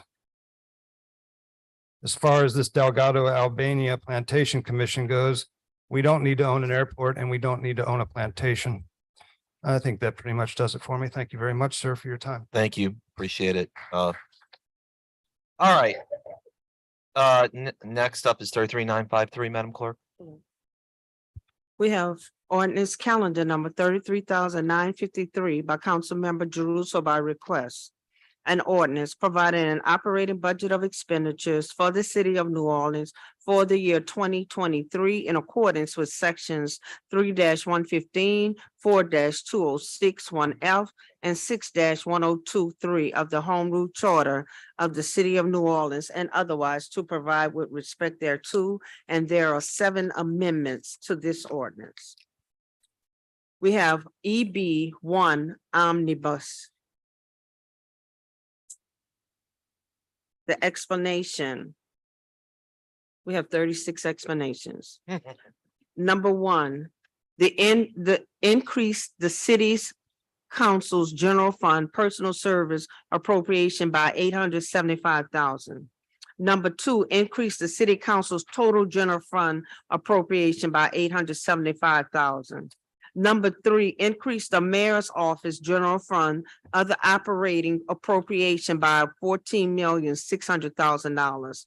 Number four, increase the mayor's office total general fund appropriation by $14,600,000. Number five, increase the chief administrative office general fund other operating appropriation by $450,000. Number six, increase the chief administrative office total general fund appropriation by $450,000. Number seven, increase the Department of Finance general fund other operating appropriation by $100 million. That's correct. That's, what is that number? Wait a minute, I'm sorry. What is number seven? That's $100 million? Okay, I just wanted to make sure, $100 million. All right. Number eight, increase the Department of Finance total general fund appropriation by $100 million. Number nine, increase the Department of Health general fund other operating appropriation by $4,581,000. Number 10, increase the Department of Health total general fund appropriation by $4,581,000. Number 11, increase the Department of Law general fund other operating appropriation by $7 million. Number 12, increase the Department of Law total general fund appropriation by $7 million. Number 13, increase the Department of Parks and Parkways general fund other operating appropriation by $3,400,000. Number 14, increase the Department of Parks and Parkways total general fund appropriation by $3,400,000. Number 15, increase the Department of Public Works general fund other operating appropriation by $300,000. Number 16, increase the Department of Public Works total general fund appropriation by $300,000. Number 17, increase the Department of Safety and Permits general fund other operating appropriation by $2,500,000. Number 18, increase the Department of Safety and Permits total general fund appropriation by $2,500,000. Number 19, increase the Department of Sanitation general fund other operating appropriation by $1,600,000. Number 20, increase the Department of Sanitation total general fund appropriation by $1,600,000. Number 21, increase the subtotal of departments by $135,306,000. Number 22, increase the miscellaneous program general fund other operating appropriation by $3,200,000. Number 23, increase the miscellaneous program total general fund appropriation by $3,200,000. Number 24, increase the miscellaneous program subtotal by $3,200,000. Number 25, increase the criminal district court general fund other operating appropriation by $542,000. Number 26, increase the criminal district court total general fund appropriation by $542,000. Number 27, increase the judicial and parochial subtotal by $542,000. Number 28, increase the general fund direct operating budget total by $139,048,000. Number 29, decrease the appropriation to 600 grants, contributions, and funds transferred intergovernmental in fund 6699 to $16,704,231. Number 30, decrease the total appropriation to intergovernmental in fund 6699 to $16,704,231. Number 31, decrease the total in fund 6699 to $16,704,231. Number 32, Add and other operating appropriation of ARPA dollars within Fund 4150 to the Office of the Mayor in the amount of $8,175,000. Add and other operating appropriation of ARPA dollars within Fund 4150 to the Chief Administrative Office in the amount of $50,820,000. Add and other operating appropriation of ARPA dollars within Fund 4150 to the Department of Fire in the amount of $2,500,000. Add and other operating appropriation of ARPA dollars within Fund 4150 to the Department of Health in the amount of $10,940,000. Add appropriation of ARPA dollars within Fund 4150 to personal services, other operating and debt service within the Department of Police in the amount of $25,500,000, $3,200,000, and $7 million respectively. Add and other operating appropriation of ARPA dollars within Fund 4150 to the Department of Public Works in the amount of $13 million. Add and other operating appropriation of ARPA dollars within Fund 4150 to workforce investment in the amount of $1,700,000. Number 33, increase the total in Federal Treasury Department Fund 4150 by $122,835,000. Number 34, increase the amount and total federal funds by $122,835,000. Number 35, correct a typo in the agency name from workforce development to workforce investment to maintain consistency within the ordinance. 36, correct a typo in the agency name from miscellaneous to miscellaneous programs to maintain consistency within the ordinance. That is the First Amendment. Thank you. That was the short version. Second. Hang on. We have 2 online comments. We do. First comment is from Naomi Jones. Please do not allow amendments to spend $300,000 to begin removing bike lanes. The entire process per public statements made by councilpersons and DPW will cost $1 million. Just before the ordinance passed telling DPW to remove the lanes in 60 days, this council was told the job wouldn't cost that much. That is not the case. Next comment is from Brad Ott regarding regular 16B calendar number 33953. I'm opposed to any budget amendment allocating funds not already publicly advertised prior to this regular city council meeting related to any city ordinance that itself has also not had a specific public hearing for the specific ordinance within an appropriate city council committee before its final passage. I am referencing a proposed budget amendment to remove protected bike lanes from 2 Algier thoroughfares, Newton Street and MacArthur Boulevard. Ordinance calendar number 33854 was passed by the city council September 15th, 2022, ordaining this bike lane removal. Yet this ordinance, including its specific format, language, and any budgetary implications, was not publicly discussed in any city council subcommittee before its final passage. Additionally, during the September regular city council meeting, the public hearings conduct specifically ignored a public comment given in prior city council meetings held in January and March 2022, as well as public meetings conducted by the Department of Public Works in 2019 and 2020, which garnered great public comment regarding these bike lanes sought to be removed under today's 2023 budget amendment. The public hearing that passed ordinance calendar number 33854 on September 15, 2022, also violated City Council Rule 47 regarding public comment by taking out of order public speakers specifically outlined in Point 7 of Rule 47, which states public comments should be heard in the order of their submission to the clerk.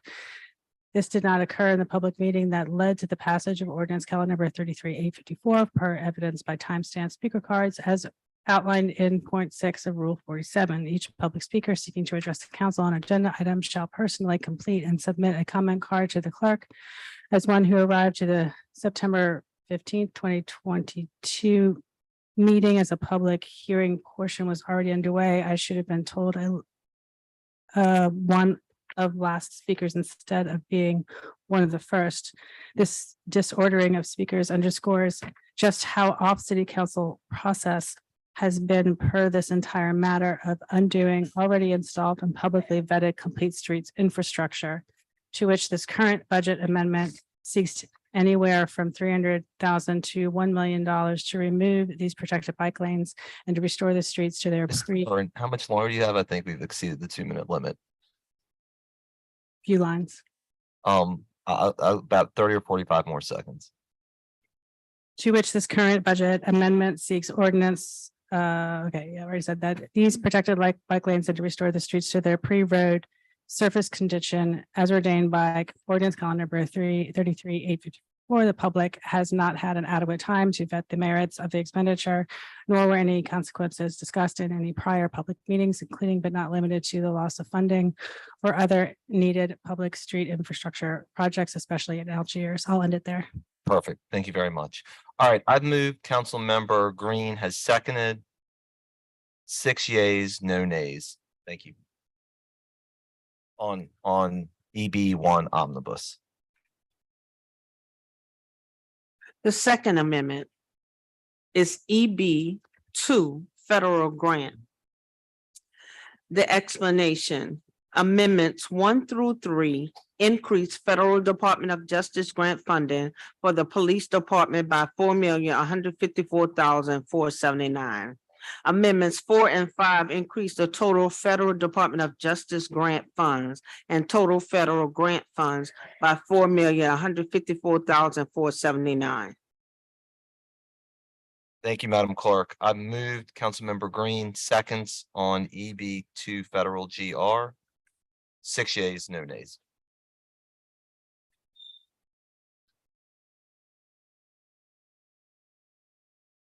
Number 3. EB3 HUD. The explanation, increase HUD personal services for the Office of Community Development by $221,019. Increase the total HUD for the Office of Community Development by $221,019. Adjust the total for HUD total funds by $221,019.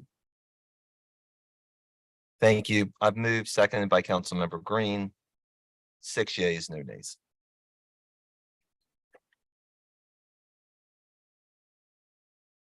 Number 4, EB4 library. The explanation, amendments 1 through 4 increase the total library funds by $21,714. I've moved, seconded by Councilmember Green. 6 yeas, no nays.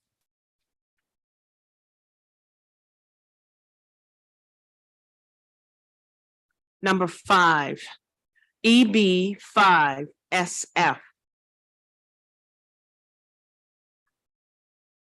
The explanation, amendments 1, 2, and 3 increase fund 5110 by $94,723. Amendment 4 adds funding for the police department, chief administrative office, and sanitation in the amount of $2,996,635. Amendment 5 adjusts the total special revenue and trust funds figure by $3,091,358. I move, seconded by Councilmember Green. No nays, passes 5-0.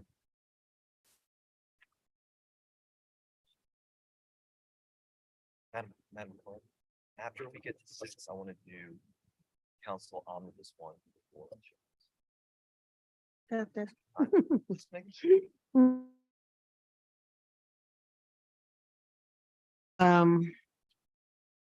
Number 6.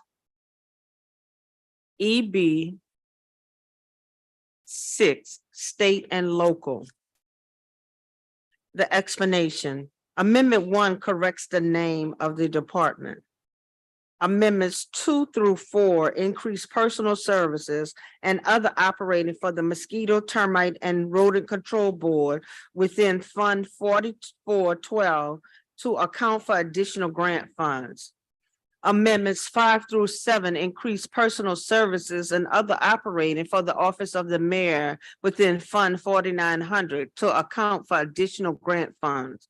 Amendments 8 and 9 increase the total private grants and total state and local foundation grant amount to reflect the increase above. Thank you. I've moved, seconded by Councilmember Green. 6 yeas, no nays.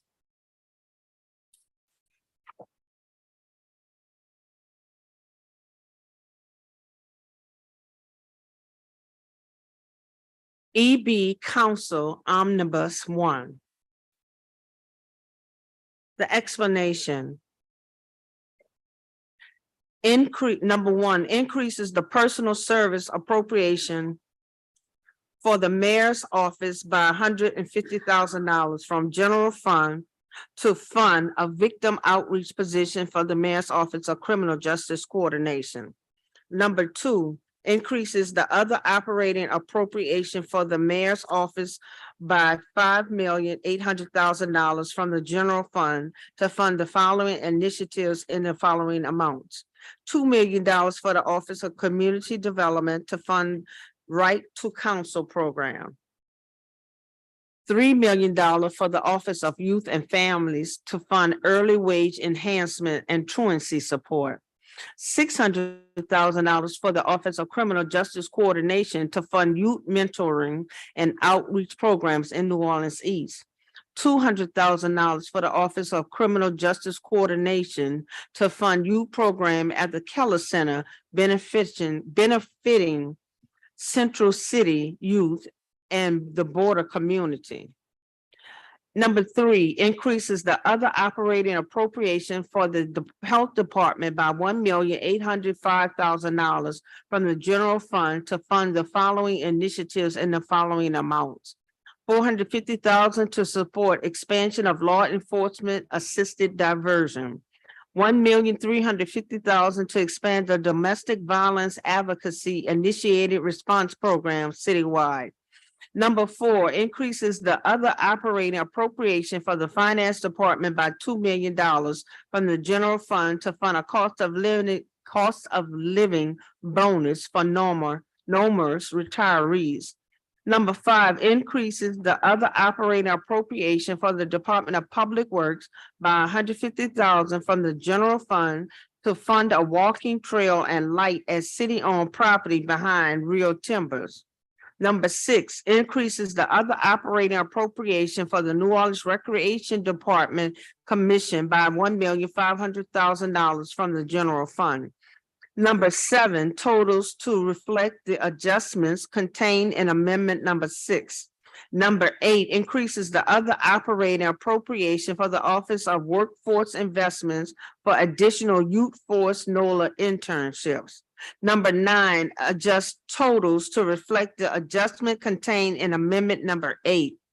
Number 10, increases the other operating appropriation for the Department of Finance, the Finance Department by $1,300,000 using American Rescue Plan Act's monies from the Treasury Department to fund the elimination of certain medical debts. Number 11, adjust totals to reflect the adjustment contained in amendment number 10. All right, members, I'm gonna make a note here. This is the EB Council Omnibus Amendment 1. This is our amendment of how we are going to spend the $13 million instead of on first responder health insurance. So I just want everybody to be very clear about that. And in passing this amendment, it will then obviate the need to vote on EBGF insurance because the money will already be allocated as a result of this vote. So with that, I will move for approval, seconded by Councilmember Green. 5 yeas, no nays, and it passes unanimously.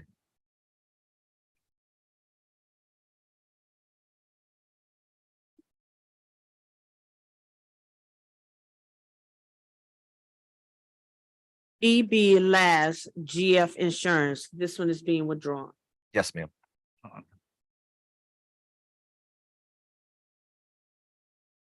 Now you need to vote on the ordinance as amended. I've moved Councilmember Green seconds to vote on ordinance calendar number 33953 as amended. All in favor? Aye. Aye, 6 yeas, no nays. Thank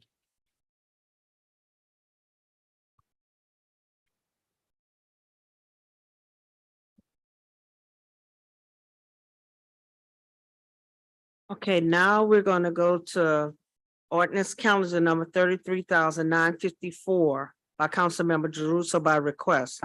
An ordinance to amend and reordain section 21-2-1103 of the Code of the City of New Orleans, setting fees for notarial service and related costs and otherwise to provide with respect thereto. All right, so we're on 33,954. I've moved, second by Councilmember Harris. 6 yeas, no nays.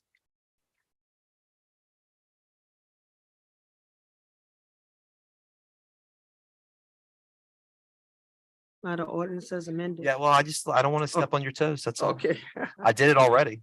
Now the ordinance as amended, 33,954. I've moved, seconded by Councilmember Harris. 6 yeas, no nays, carries unanimously.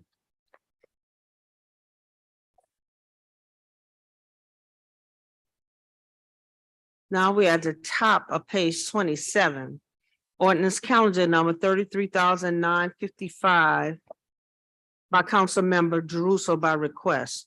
An ordinance to adopt the DDD 2023 plan to provide additional capital and special services, facilities and or improvements for the downtown development district of the City of New Orleans for the year 2023 and otherwise to provide with respect thereto. Thank you. No amendment on this. I'll move, seconded by Councilmember King. 6 yeas, no nays, carries unanimously.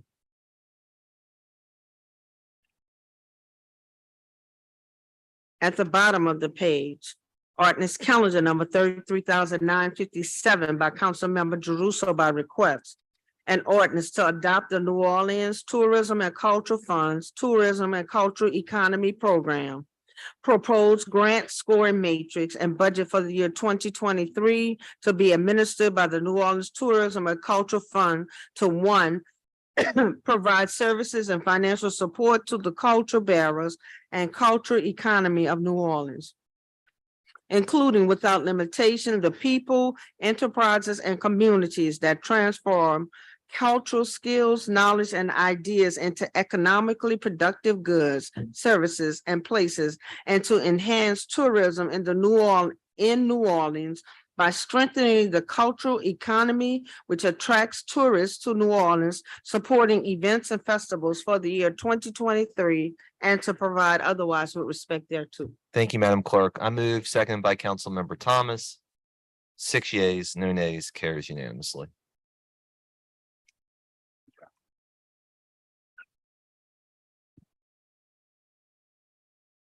We're now going to go to top of page 29.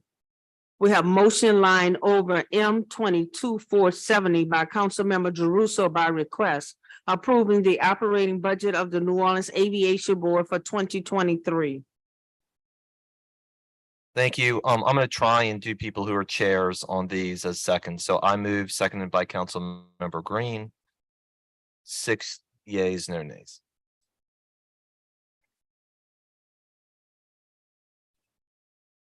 Motion line over M22-471 by Councilmember Jeruso by request, approving the operating budget of the Delgado Albania Plantation Commission for the year 2023. Thank you. I've moved, seconded by Councilmember King. 6 yeas, no nays, carries unanimously. Motion line over M22-472 by Councilmember Jeruso by request, approving the operating budget of the French Market Corporation for the year 2023, I'm sorry. I move, seconded by Councilmember King. 6 yeas, no nays. At the bottom of the page, motion line over M22-473 by Councilmember Jeruso by request, approving the operating budget of the New Orleans Municipal Yacht Harbor Management Corporation for the year 2023. I move, seconded by Councilmember King. 6 yeas, no nays. On top of page 30, we have motion line over M22-474 by Councilmember Jeruso by request, approving the operating budget of the Orleans Parish Communication District for the year 2023. I move, seconded by Councilmember Thomas. 6 yeas, no nays. Motion line over M22-475 by Councilmember Jeruso by request, approving the operating budget of the New Orleans Building Corporation for the year 2023. I move, seconded by Council President Moreno. 6 yeas, no nays. At the bottom of the page, Resolution R22-505 by Council Members Moreno, Morel, Jeruso, Harris, King, Green, and Thomas, submitting the RTA CY 2023 budget. I've moved, seconded by Councilmember Green. 6 yeas, no nays. Motion line over M22-476 by Councilmember Jeruso by request. I've moved, seconded by Council President Moreno. 6 yeas, no nays. That is it. That's it. We're all done. Yes. There you go. Congratulations. We have a budget for 2023. Thank you all, everybody, for all your hard work. Appreciate it. Thank you, Yes. Mr. White, Mr. Montano, and your teams. We appreciate it. Thank you. Yes. Council members, we're going to the regular order now.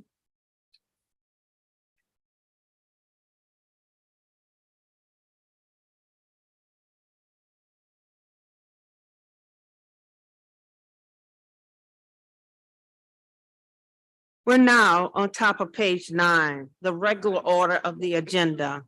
We have a communication from Sharon Jasper, Section 8 Resident Council President. The purpose of this showing up again on this agenda was because at the time that we received the communication, we didn't know if we were going to take it up on the 1st or if it was going to come up prior to the 1st. And that's why it had to show up a second time, because we did take it up on the 29th. We have a legislative grouping, a communication from Winston Fiore, 928 St. Anne Street. This has been deferred to 12/15, as well as the resolution R22-509 has been deferred to 12/15. We're on top of page 10. A legislative grouping, the HDLC appeal of 502 Frenchman Street is past the deadline. This matter dies. Motion line over M22-496 has been withdrawn. We are now on page 11. We have a legislative grouping, the HDLC appeal of Michael Sherman Strategies LLC on behalf of Patrick Melanson, requesting to appeal the Historic District Landmarks Commission's decision of denial of demolition through elevation of an existing contributing rated 1.5-story single-family raised basement residential building to preserve habitable square footage as part of a renovation of an existing residential building at 5919 Ferret Street. We have motion M22-504 by Councilmember Jeruso, granting the applicant's request for the property located at 519 Ferret Street.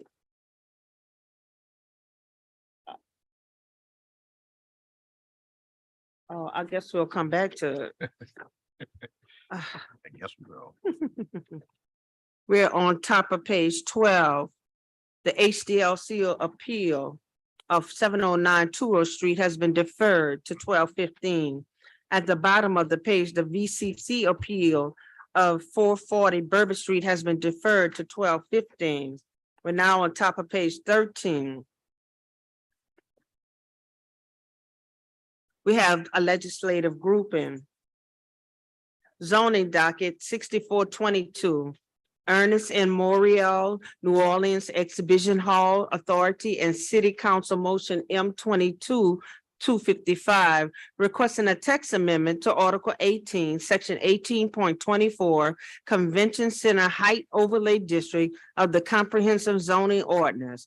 The proposed text amendment and overlay district would apply to the area bounded by Convention Center Boulevard, the Pontchartrain Expressway, Thalia Street, Annunciation Street, Utah Street, Chapatula Street, Celeste Street, the Mississippi River Flood Wall, and Henderson Street, excluding Lot MF1 on Block RP5X. The recommendation of the City Planning Commission being for modified approval. We have motion M22-514 by council members Harris, Moreno, and Morel. And I won't read this motion into the record because it's very lengthy and it is on the agenda. Thank you, Madam Clerk. This motion approves the River District text amendment with some modifications that include an additional NPP process, making hotels a conditional use, adding additional language regarding workforce housing, and temporarily allowing surface parking lots while the development is being phased in. Paul, will you brief us on the CPC report, please? Yes, thank you, council member. This is a text amendment which would delete the current text for the SCC south of Convention Center Height Overlay District and replace it with entirely new text in an expanded area of applicability. The stated purpose of the district is to promote development of the land adjacent to the Convention Center and overlooking the Mississippi River and to create an inclusive, walkable, mixed-use and mixed-income neighborhood that provides public benefits such as open spaces, district-based stormwater management systems, the incorporation of traffic analysis and planning for multimodal transportation opportunities, affordable and workforce housing, and building design standards tailored for the development. This is to be principally accomplished through allowances for height, bulk, yard area parking, and uses similar to those found in the central business districts. The proposed text amendment and an expanded overlay district includes more permissive land uses and increased height limits to be permitted by right. The entire area is currently within an MU2 mixed-use high-intensity district, which is the most intense district outside of the CBD that authorizes residential development. Portion of the proposed overlay is also within the current south of Convention Center overlay district, which allows height up to 400 feet to the planned development process, whereby the applicant provides affordable housing, public parks, open space, and contributes to transportation and transit improvements. The applicant proposes a new overlay district that allows liberal use permissions, consolidated design standards, and increased height and density with assurances to provide a linear park and affordable housing and without a discretionary review process requiring CPC and council approval. Many of the proposed structures would undoubtedly trigger the comprehensive zoning ordinance's CPC design review requirements based on their size. The applicants have plans to install a linear park along the Convention Center Boulevard extension, additional public open space in a central location, construct affordable housing beyond the current requirement, reserve space for public transit that may include a riverfront streetcar extension and or bus rapid transit, and contribute to transportation solutions for both existing and increased traffic. However, the specifics of how these were provided were only partially developed in the original proposal. The commission's main concerns with the proposed overlay were providing the permissive and increased entitlements without the specifics on how transit and transportation improvements would be addressed. Under the current overlay, these issues can be worked out in a planned development process. Traffic is presently an issue on Chapatula Street, as this is a truck route serving all of the port's uptown facilities. Additionally, if Henderson Street off of Chapatulas is a route for trucks serving the Convention Center and the cruise ship terminal, and passenger vehicles also use Henderson Street to access the cruise ship terminal, the Port of New Orleans headquarters, the Tulane River and Coastal Center, and Mardi Gras World. In the future, there should be access via a reconstructed race street serving some of these wards. Developer and or convention center would be responsible for the street and utility construction to serve the new development projects on the sites owned by the convention center. The overlay area is appropriate for increased development entitlements due to its industrial development pattern, prime location, need for development, and the separation from low density residential development. If the transportation and transit needs of the area can be addressed, this area could essentially serve as an extension of the central business districts, exposition, historic, commercial, and mixed-use districts, and would benefit the city's economic development with jobs and improved tax base, affordable housing, and redevelopment of a long underutilized area on high ground. The commission recommended modifications to the proposal and a development master plan process that address these concerns. The City Planning Commission recommended modified approval. Thank you, Paul. My staff, let me just start before I take public comment, and I have several stacks of public comment. I want everyone to know that my staff and I spent hours and hours working with the developers and with neighbors since the beginning of my term, ensuring that this strikes a proper balance between economic development and city oversight to minimize the impact on surrounding neighborhoods. While we will likely need to tighten up the language with an amendment on the ordinance level, I'm absolutely committed to protecting existing and future residents with some level of council oversight. In addition, I'm thrilled that the developer and the convention center's commitment, they've committed to providing 50% of residential units at an affordable rate with a mix of affordability that will also include workforce units. This amounts to about 450 units at varying levels of affordability and has the potential to make a huge impact on the affordability crisis that we are experiencing across the city. We can have both significant economic development and keep the integrity of existing neighborhoods intact. And the motion that we have before us does just that. But there are still moving parts to this development, and it's difficult to create more targeted oversight.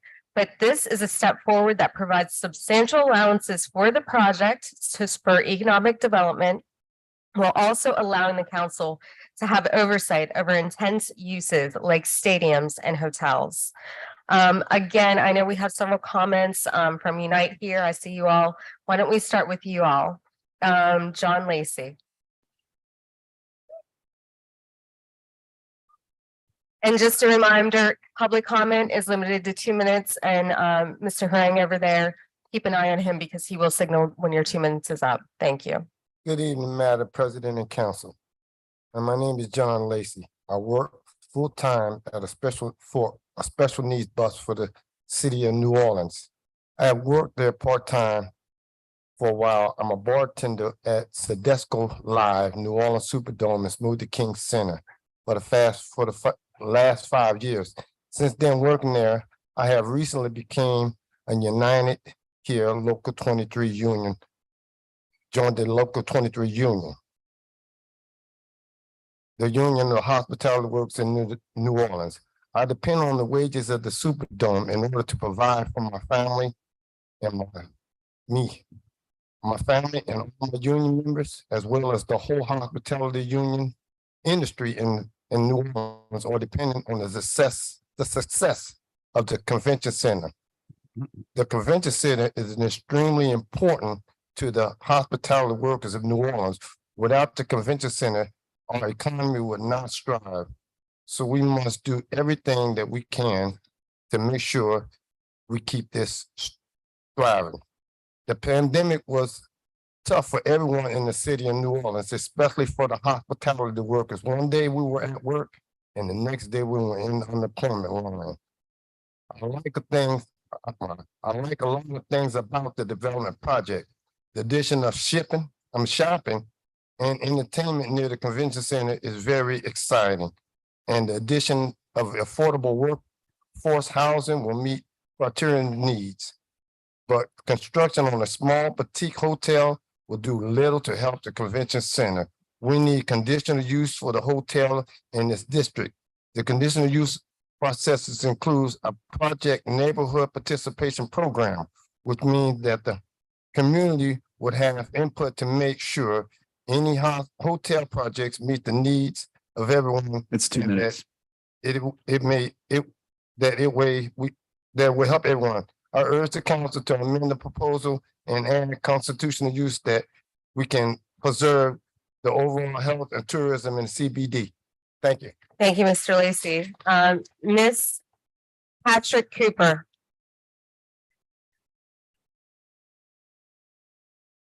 Good afternoon. Thank you, Councilwoman Harris, Madam President, and other members of the council. I'm Marlene Patrick Cooper. I'm the president of Unite Here Local 23, the Union for Hospitality Workers in New Orleans. And we're here to ask City Council to approve the proposed Convention Center Neighborhood Overlay District, but with only one key amendment, and that is to change the hotels from permissible use to conditional use. The continued success and growth of Ernest Morial Convention Center, it helps shapes the future of the hospitality and the tourism industry in New Orleans. Thousands of workers in the CBD and throughout our city, they rely on business from the convention center to put food on their table. According to the Louisiana Economic Forecast, an annual report that's published by economist Lauren Scott says that New Orleans still has not returned to pre-pandemic levels, and our growth lags behind other cities. Now, in order for to remain a premier destination for conventions, we must continue to think strategically about the planning and development around a convention center, which is one of our biggest assets in the city.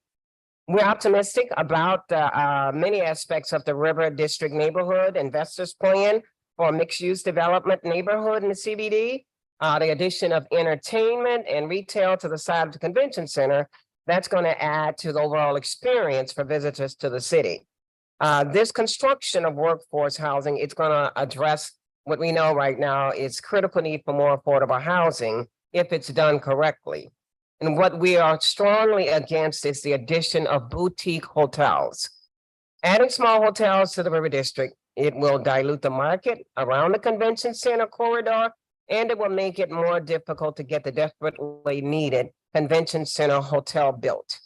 It's critical that we prioritize new hotels to fill a major market need, and we only have one chance at the convention center. Okay, and it's clear that the city of New Orleans need to be able to exercise additional oversight to make sure that any hotel project in a convention center neighborhood district actually meets the needs of the convention center neighborhood. And we're asking the city council to approve the proposed convention center neighborhood overlay district with the addition of the conditional use for hotels. Thank you. Thank you, Ms. Bailey.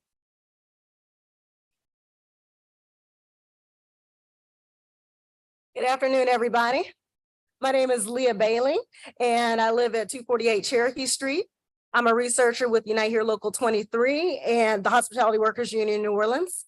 And I would like for the council to approve the proposed convention center neighborhood overlay district with that one key amendment to make hotels permissible change hotels from permissible to conditional use. The River District development has the potential to transform the upriver development, the upriver side of the convention center. And this area has stood vacant for too long. Our union represents food service workers at the convention center, and we believe that making good use of these parcels will serve the needs of the community by adding retail, entertainment, and housing. It will also contribute to the overall experience for visitors in the city. Unite Here Local 2 members, as well as the surrounding community, will benefit from this planned development. Our one concern is the developer's request for hotels in this area to be permissible use in the proposed district. We believe that the continued success and growth of the convention center should be the first priority of the convention center neighborhood overlay district. The Ernest Morial Convention Center is one of the only major convention centers that does not have an attached hotel. For New Orleans to remain competitive and attract large conventions, building a convention center hotel must be the top priority as our convention and tourism industry rebounds from the pandemic. Our convention center is considered one of the best in the country. But if we allow construction of hotels that will not directly serve the convention center, we will eventually fall behind. So we urge the council to amend the proposal to make hotels in the convention center overlay district conditional use so that the city of New Orleans can determine if the hotel development truly serves the needs of one of our most valuable assets, and that is the Ernest N. Morial Convention Center. Thank you. Thank you, Mr. Woods.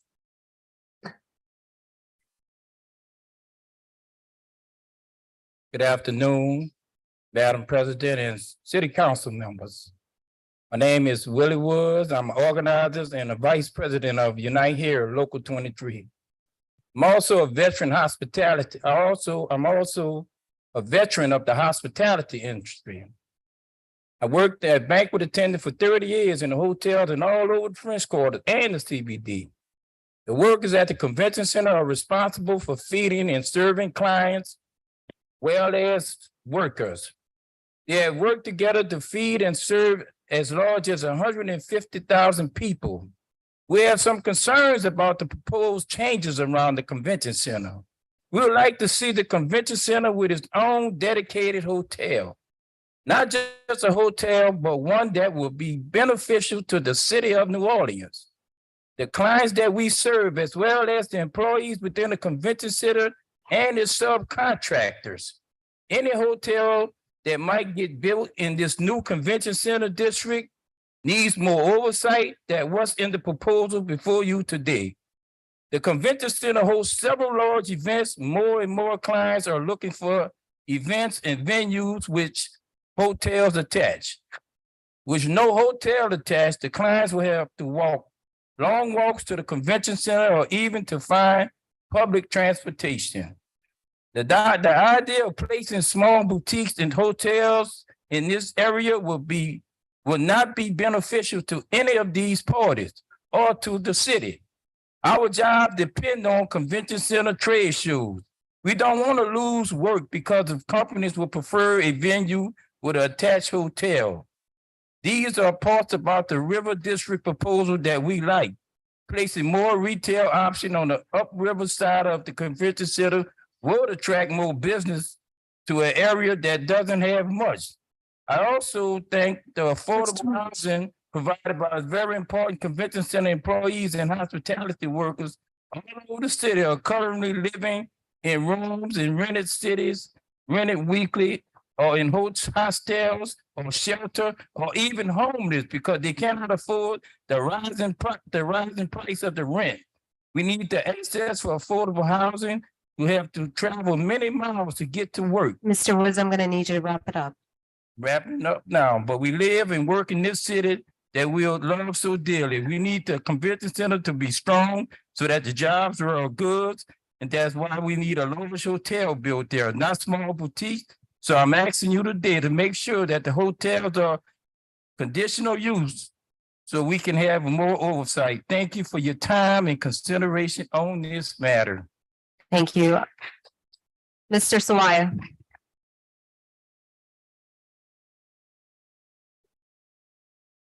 Oh, don't pause. No, I don't care.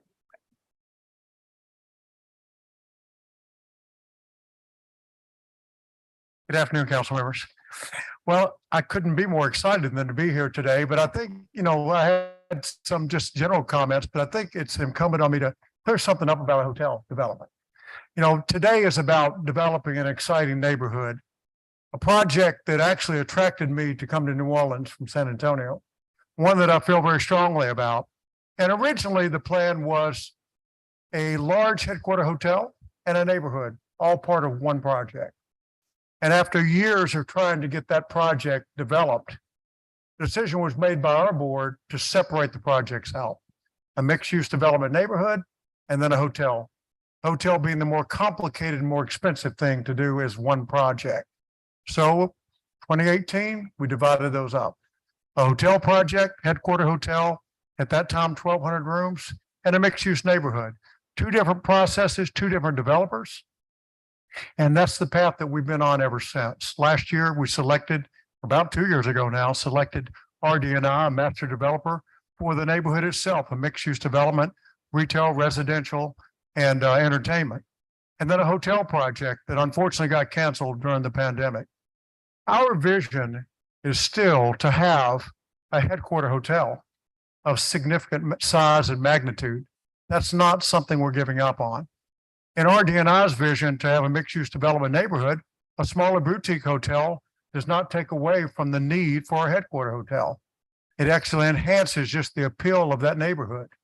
The excitement that we have is that after 20 years that we now are taking undeveloped land that most convention centers do not have. If you think about it, a convention center, it's the largest building in any city, takes up a lot of real estate. What's unusual here is that to have undeveloped land next to a convention center on a river doesn't exist anywhere in the entire world. That's what our consultants tell us. The excitement of being able to move forward with the neighborhood is a milestone that we couldn't be more happy about today. Later on, as the hotel development part of that takes place, and we still have 8 acres that are not part of this development, that are a separate hotel site for a large headquarter hotel attached to our building. We still envision that that is what is needed to make our convention center whole. I'm encouraged today to hear so much support for the convention center and what it means to this community. It's part of what excites me all the time, and really makes it exciting for us to tell our customers about what is ahead and what is in store for enhancing our neighborhood. So we're excited to be here and appreciate your support for this project. Thanks so much, Mr. Larissel.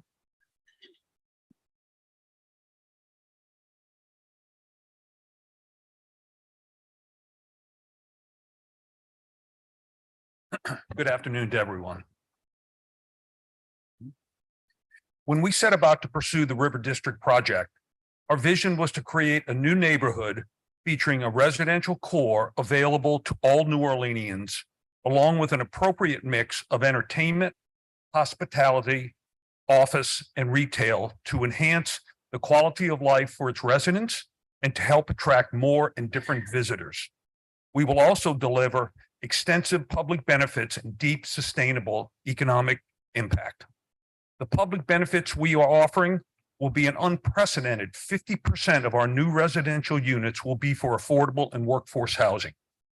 Expansive open space in public parks, state-of-the-art stormwater management, enhanced solutions to upgrade traffic circulation and achieve transportation access and efficiency, advanced digital infrastructure available to all, and sustainable and redundant energy by the way of a high-tech centralized chiller system for the entire River District and hopefully the convention center.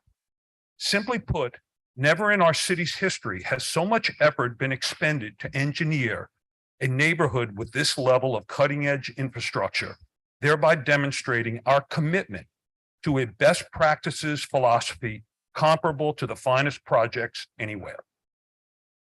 It is also my pleasure to speak about our team.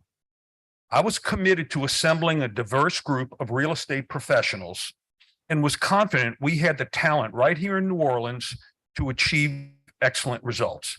I also knew that local sponsorship with deep roots here would be far more sensitive to developing this project the right way. I am proud to say that our group represents what dedicated and smart New Orleanians can do when we are truly focused and set our minds to the common goal of advancing our great city. Kudos go out. That's 2 minutes. Kudos go out to Councilwoman Harris and her staff, Mike Sawaya and his team, the Board of Commissioners of the Convention Center, the Port of New Orleans, Tulane University, and the staff of the City Planning Commission for their attention and hard work. They all embrace the role they play in this community and have collaborated skillfully and willingly in helping us achieve this superior project. We look forward to working with each and every one of you to achieve a River District every New Orleanian will be proud of. Thank you. Thank you. Michael Meredith. Good afternoon. Appreciate you guys and ladies for the opportunity to speak before. I think you've understood our mission for a transformative neighborhood, and each of you, especially Councilwoman Harris, have been fully engaged in making sure that happens. But one thing I wanted to nail home has been our commitment to equity and diversity throughout this entire process. I think the Convention Center Board, its members, put that at the top of their tier, and that's trickled down into every aspect of our development. Even more so as we start to pick our consultants as well. Recently, we selected a designer and a team, and the team that won simply because of the commitment to diversity and the scoring, and that's going to trickle down amongst our other consultants. In response to the hotel and our commitment there, again, Mr. Sawaya was very clear in the separation of what that does. But in our neighborhood, one, we look forward to engaging with the unit on what a good hotel, a good neighborhood hotel, and a neighborhood that serves its clients and its workers looks like.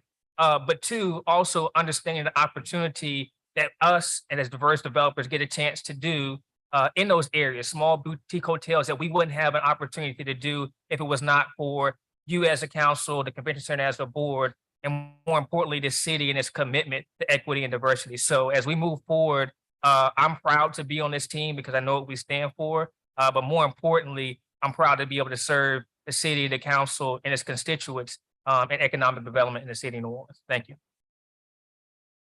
Thank you, Todd James. And Mr. James, let me just say something to you. I want to commend you for your work with my team. I want to commend my team for working collaboratively to come up with solutions for this development that I'm super excited about. So I just want to shout you out and shout out my team because I know that you spent hours and hours on the phone talking through this. No, and I appreciate that as well, and with the other council members. As you all know, this has been a long process for us over the past 2.5 years working through this development. And this text amendment was one thing that we really felt was key to figuring out how to develop a path forward for a project of this scale and magnitude to provide clear guardrails for any future developer who may come and attach as a third party to this package. Much as Mike alluded to earlier, one thing you do know about our team, we have a very diverse collect crew of professionals involved in this package that understand the importance of equity that we need to return back to the city of New Orleans, especially with local based developers. One thing, the key part to this was to provide guardrails. This provides us with clear design parameters so that we don't have to come back and do individual waivers on a block by block on project or project by project basis. We know exactly how to design this site, so we have a more true cohesive neighborhood development going forward. So we do continue to look forward to working with Councilwoman Harris and the remaining council and her staff and your staffs as we do work through clearing up some of the language to make sure that we have a cohesive document that helps to protect what everybody's primary interest would be for this deal. Thank you. I appreciate it. Mr. Ty.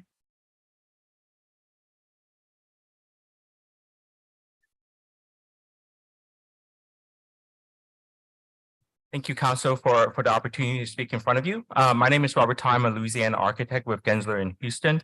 Throughout the entire process, we are grateful for the dialogue between with the CPT staff towards a common goal of creating cities and neighborhoods that deliver the highest economic, social, and cultural values. Mr. Larcella mentioned the public benefit of this overlay district, and I want to re-highlight those. The publicly accessible open space, the district-based stormwater management, the multimodal transit, and then the affordable and workforce housing that Mike Meredith had alluded to. All these benefits contribute to the goal of a 20-minute walkable city, a diverse, livable work and play, including entertainment that complement what Mr. Swaya mentioned in terms of convention center's goals.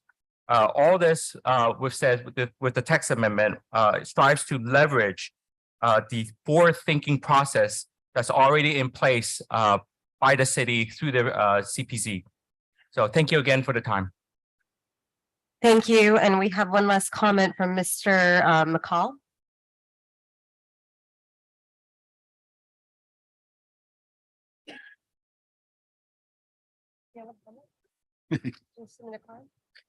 Good afternoon, council members. I'm Richard McCall. I'm General Manager of Centrio Energy. You may formally recognize us as N-Wave. It's nice to see many of you again, albeit in my new role.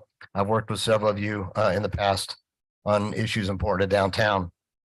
Centrio strives to provide reliable and cost-effective energy solutions, which place the company at the forefront of the sustainable energy industry in the South.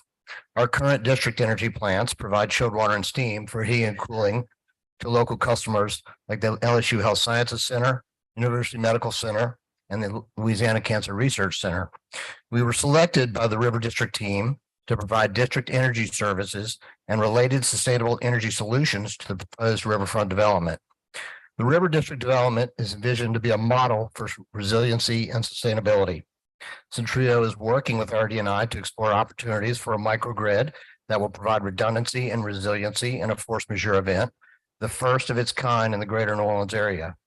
The Market Street Power Plant offers the opportunity to use river water cooling through an existing intake to reduce the overall water and energy consumption.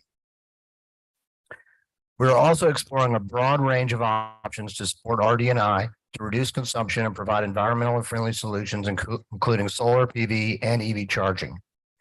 Centrio is currently the only company with a franchise agreement which allows our team to effectively run pipe on our city streets to provide district energy, eliminating the need for timely permits. The proposed text amendment will allow the River District energy infrastructure to be a part of the development plan.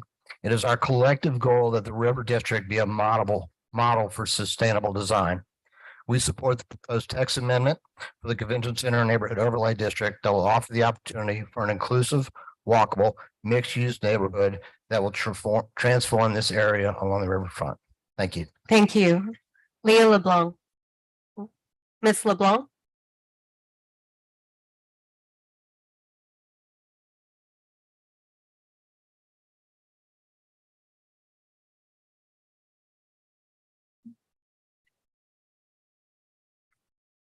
Hi, my name is Leah LeBlanc. I live on Oak Street. On behalf of the Greater New Orleans Housing Alliance and Housing NOLA, we would like to express our support for this development and encourage the council to vote to approve this agenda item. We applaud the prioritization and inclusion of workforce housing, and this project can serve as an example for future development on the riverfront to replicate through its increased affordability provisions to accommodate the area's inclusionary zoning. Thank you for your time. Thank you. Mr. Burnside. Mr. Burnside. Mr. Burnside.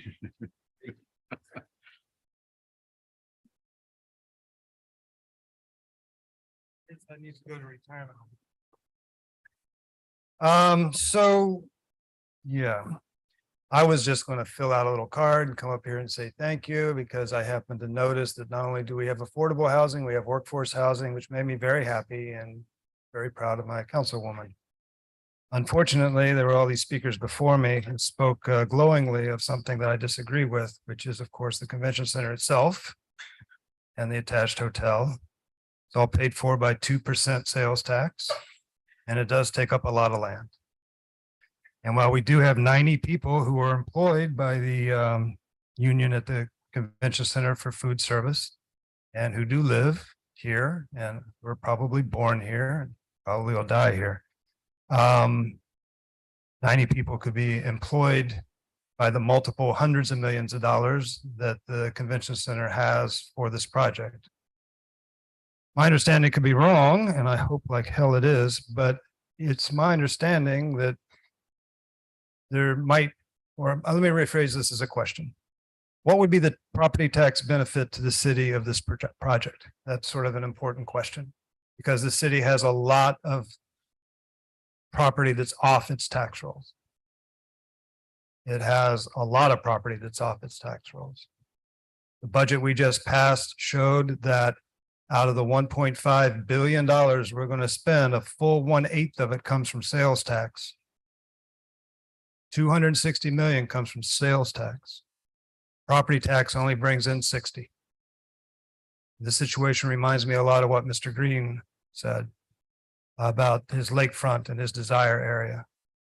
Big difference between neighborhoods inside the city. I hear a lot of hope, a lot of vision, and I hear it's very restricted to one specific spot with intent to make investors a great deal of money and perhaps allow a few more jobs for the people who live here. Thank you. Are there any online public comments? Any comments from my fellow council members? Mr. Morrell? Thank you. I just want to put on the record that I'll be recusing myself from this vote as I have former clients involved in this project. This I do in an abundance of caution, even though it is not specifically prohibited. Thank you. Thank you. Before we vote, I just want to say that I'm very excited about this project. I think it's going to bring some much needed attention to an area that right now is parking lots and land that's just sitting there. I'm excited about the affordable housing and the workforce housing. I'm excited about the new jobs that this development is going to bring. I know progress is sometimes painful. And again, I just want to shout out to my staff, particularly Liz Holman, who has dealt with the developers and tried to field their questions. And so I want to thank them. sincerely on the record. So with that, I call the question. Councilmember, before you call the question, I also have to make the statement that Councilmember Morrell is removing his name from this motion also, as well as recusing himself. Thank you, Madam Clerk. Do we need to vote on the amendment first? Or do we already do that? That's what we're about to vote. Okay, on right cool. now. Thank you. Mhm. So all in favor of the amendment? Who's second? Oh, I'll second. Councilmember Green, thank you for keeping me in line. All in favor? Aye. 7? No. No, 6 with one recusal. Right. Okay. And on the. Oh. Okay, thank you. That's it. Thanks. Councilmember Harris, I'd like to comment after the fact. Wanted to make sure it passed. I knew it was going to pass. I just want to say it's great to see the development team out there, and I want to applaud those two young gentlemen who are in the front for your investment, especially, and also your knowledge and expertise that you put into this project and to other projects too. Commendations to you and commendations to those who are involved with the entire development team. It's great to see two young members, it's okay to say, of the African-American community participating in the development of an important development such as this. Thank you very much. And the vote was on the motion. We didn't have an amendment. We're now going to go back to page 11. We have a legislative grouping, a HDLC appeal of Michael Sherman Strategies LLC on behalf of Patrick Melanson, requesting to appeal the Historic District Landmarks Commission's decision of denial of demolition through elevation of an existing contributing rated 1.5 stories, single-family raised basement residential building to preserve habitable square footage as a part of a renovation of an existing residential building at 5919 Ferret Street. We have motion M22-504 by Councilmember Jeruso, granted the applicant's request for the property located at 5919 Ferret Street. Thank you, Madam Clerk. Ms. Burke? 5919 Ferret Street is a contributing rated raised basement arts and crafts style residence located in the Uptown Partial Control Demolition Only Historic District. The property owner would like to raise the building in order to create code compliant occupied space at the ground floor. As they are considered a drastic action, these types of proposals are contemplated by the HDLC definition of demolition adopted by the City Council in February of 2021, therefore triggering HDLC review. The ground floor of raised base residences were not historically designed for inhabitation and were primarily intended for storage and flood protection. This building type was designed specifically to be resilient to repeat flooding events. While the proposed change in use of this basement level is not under the HDLC jurisdiction, the exterior changes required to accommodate the new use are. The HDLC guidelines specifically note that the overall level of alteration required for effective implementation of increased elevation may compromise historic integrity, and the elevation of buildings constructed with raised basements is discouraged. This proposed scope of work will require the removal or replacement of a radical amount of the existing historic building fabric. Additionally, if allowed, this proposal will fundamentally alter the original building type, its scale, massing, and proportions, and negatively impact its visual perception from the public right-of-way. Based on this, and because the HDLC definition of demolition was updated to address this specific type of request, staff recommended denial of the application. At their hearing of October 4th, 2022, the commission reviewed the applicant testimony, drawings, and staff report. The commission noted that the ground floor unit cannot be considered as a pre-existing non-conforming condition due to the length of time since it has been inhabited. Staff also noted that owners of raised basement structures may often abandon their non-compliant ground floor to serve as flood protection and construct additions at the rear of the structure to recoup square footage. This option is available to this property owner. The HDLC and City Council recently adopted the current HDLC demolition definition specifically to tackle the increase in radical alterations to New Orleans historic building fabric, such as the one before you today. The HDLC urges the City Council to uphold the Commission's decision and urge the owner to seek alternate methods of achieving their programmatic desires. Thank you. Let's see, we have 3 comment cards and we have, I think, 6 online comments. Ms. Johnson in opposition, then Mr. Sherman, then Mr. Malonzo. You'll have 2 minutes, Ms. Johnson. Yeah, you're first. Your card was first. Yes, ma'am.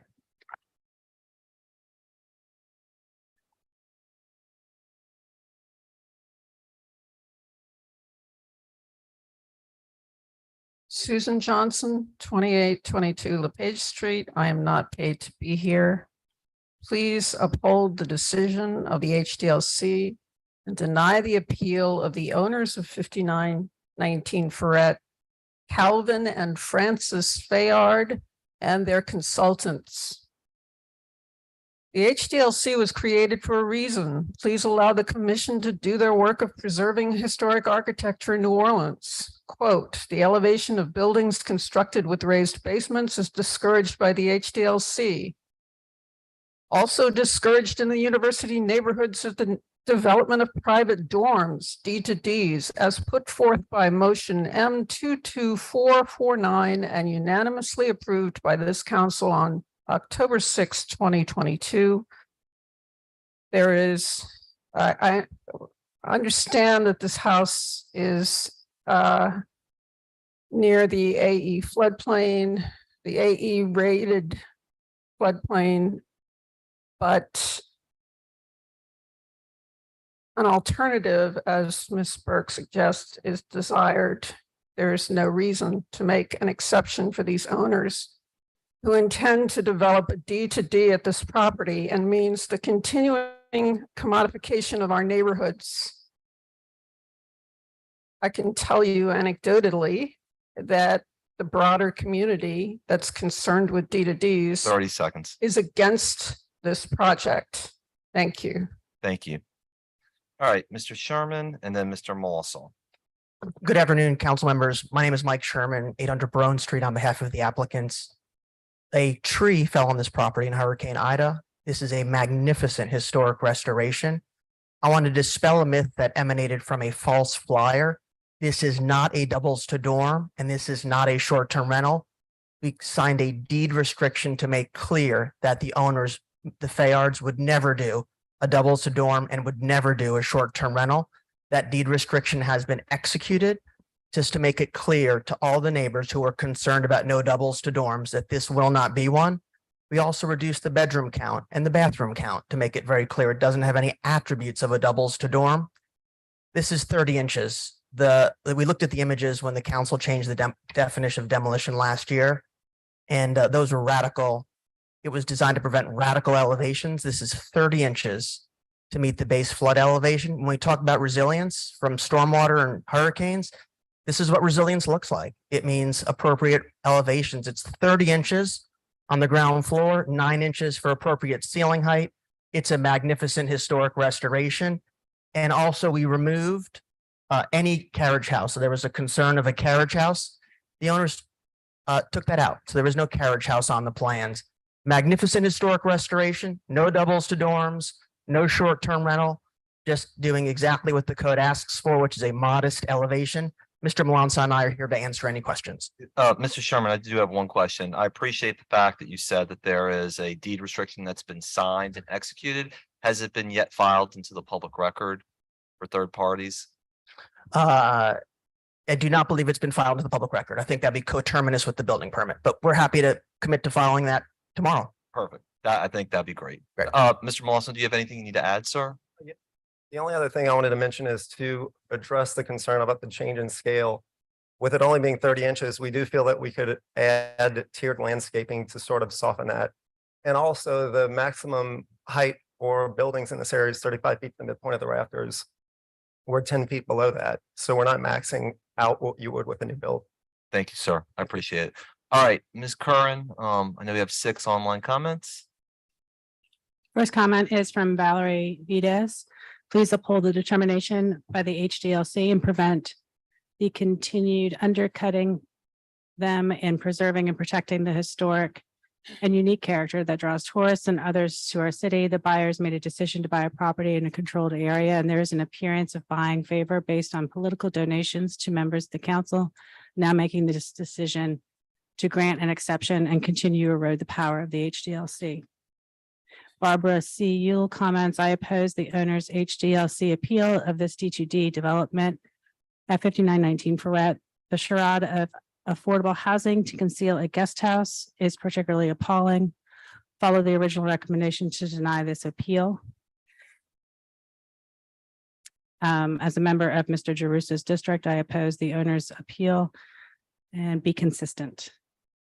Juliana Paget says, I oppose the owner's HDLC appeal of the development of 5919 Ferret, which will be turning an old raised bungalow into an 8-bedroom D2D.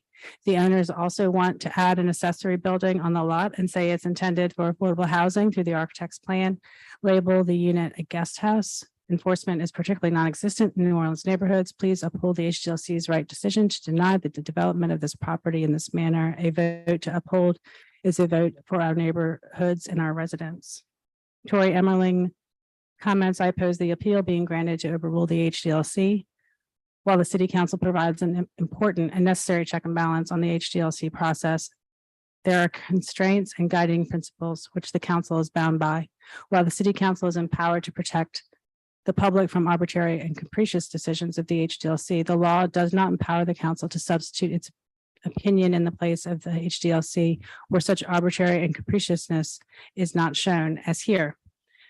No showing has been made by the HDLC decision and is arbitrary or capricious, but in stark contrast, a council vote to overrule the HDLC would be arbitrary and capricious. A continued failure to uphold HDLC decisions that are sound and legally required by law only promotes a continued erosion of the very laws enacted to protect our community. Please deny the appeal and uphold the decision of the HDLC. Mary Mizing Gabala comments, I would like to oppose the appeal of the Historic District Landmarks Commission's decision to deny a proposed demolition through elevation of 5919 Ferret, a contributing rated 1.5 story single family raised basement residential building to create new habitable square footage. If allowed, this demolition through elevation will fundamentally alter the original building type, its scale, massing and proportions, and negatively impact its visual perception from the right of way. In essence, this demolition is to maximize this single family home into an 8-bedroom D2D. The HDLC and City Council recently adopted the current HDLC demolition definition specifically to tackle the increase in radical alteration to New Orleans historic building fabric, such as the one before you today. I urge the City Council to uphold the Commission's decision to deny the proposed demolition. And finally, John DeLeo comments, I express opposition to the owner's HDLC appeal of this D2D development at 5919 Ferret. I oppose to any exception. Does that conclude the comments? All right. I've listened to all the public comment and read all of my emails, so I find that I need to set the record straight. I heard repeatedly about the power of the HDLC today. Well, that is set legislatively. As Ms. Burke mentioned, the council recently voted to change the definition of demolition to include raising structures as part of being a demolition. I was one of the co-authors of that legislation and understand the very intent behind it. The intent was to prevent one-story homes from being raised 10, 15 feet in the air and stuffing more living space below. The intent is not to prevent historical living space from being reestablished in a home that floods. Also, it's being raised 30 inches, not 5 feet, not 9 feet, not 12 feet, as Mr. Melanson pointed out, 30 inches. The basement was originally used for housing pre-Katrina. It'd be inconsistent when we talk about other uses like EMF to say we should just ignore all of that. I think it's perfectly rational under all of the circumstances here to reestablish this type of historic living space. Moreover, as pointed out, the owners have agreed to place a deed restriction and have actually signed and executed one and will file it into the public record barring any future use for short-term rentals and doubles to dorms. Moreover, there is no additional dwelling unit on the property. There is no carriage house. The owners also, after a lot of consultation with our office, agreed to reduce the basement living space from 4 bedrooms to 3 bedrooms to prevent too many people being packed into places. And that is what doubles to dorms is meant to prevent. It is about stuffing college students into places that weren't existing before. So with that, I move to approve motion M22-504 and grant the applicant's request of demolition by elevation. May I have a second, please? Second. Second by Councilmember Green. Any opposed? 7 yeas, no nays. The motion passes unanimously. Thank you. We're now gonna go to page 17. We have a legislative group in zoning docket 7022, Marie Teresa M. Collided. I'm sorry for messing up your name. Requesting a conditional use to permit a standard restaurant in an HUB1 historic urban neighborhood business district in the Magazine Street Use Restriction Overlay District. The petition property is located on square 220, lots Y and Z in the 6th Municipal District, bounded by Magazine Street, A-Line Street, Fusher Street, and Camp Street. Municipal address 3511 Magazine Street. The recommendation of the City Planning Commission being for approval with 6 provisos. We have motion M22-499 by Councilmember Harris, granting the applicant's conditional use request subject to 6 provisos as set forth in the City Planning Commission on zoning docket 7022. Thank you, Madam Clerk. This motion will approve the conditional use request for a restaurant on Magazine Street. That's an existing restaurant. It's seeking to sell alcohol. Will you brief us on the CPC report, please? Sure. This is a pretty simple one. It's just an existing restaurant, Cafe Abyssina, on Magazine near Louisiana, adding alcohol services. Given the overlay district, that does require conditional use approval here, which is why it's before you. This Planning Commission is generally in support of alcohol sales in standard restaurants. It's kind of a normal part of operations. There was no opposition at the public hearing before the Planning Commission, and so the Planning Commission does recommend approval with standard provisos. Thank you. Are there any public comments? Any comments from the dais? Okay, I move. Can I get a second? Second. Councilmember King. Any opposition? 6 yeas, motion passes. Thank you. We're now on top of page 18. We have a legislative grouping. Zoning docket 7222 201 North Rampart LLC. Requesting a conditional use to permit a hotel over 10,000 square feet in floor area in an HMC 2 Historic Mariner Treme Commercial District and an EC Enhanced Corridor Design Overlay District and a small multifamily affordable short-term rental interim zoning district located on square 153, lot 7, 2, and 1 through 5 in the 3rd Municipal District, bounded by Charters, Royal, and Frenchman Street and Elysian Fields Avenue. Municipal addresses 2121 through 2127 Charters Street and 616 Elysian Fields Avenue. The recommendation of the City Planning Commission being for approval, subject to 1 waiver and 6 provisos. We have motion line over M22-498 is being withdrawn. On top of page 19, we have motion M22-510 by Councilmember King, granting the applicant's conditional use request, subject to 1 waiver and 6 provisos as set forth in the City Planning Commission on zoning docket 7222.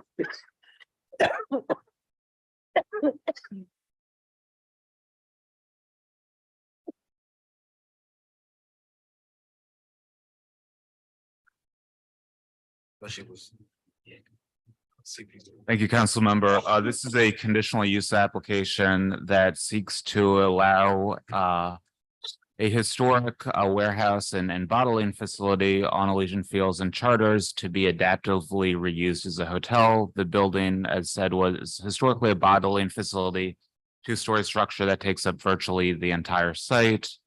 The current proposal is to convert it into a hotel, which is allowed by right in this district, but for the fact that it's over 10,000 square feet, which requires approval through the conditional use process. The hotel use is really totally appropriate for this conversion of an existing non-residential building in a zoning district that is really intended for this sort of visitor oriented commercial use.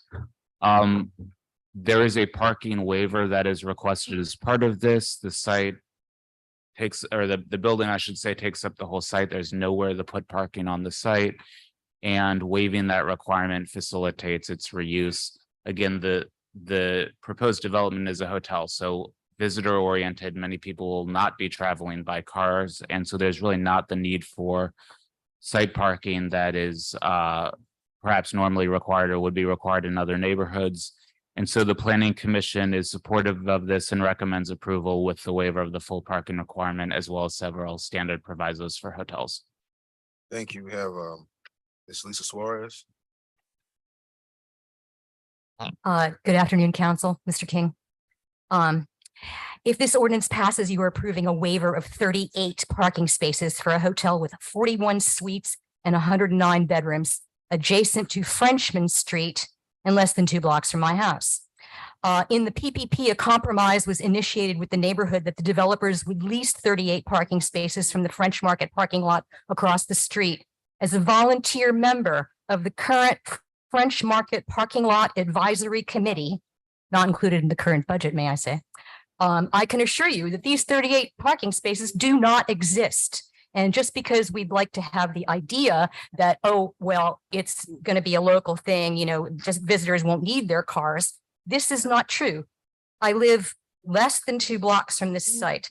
People park in front of my driveway all the time.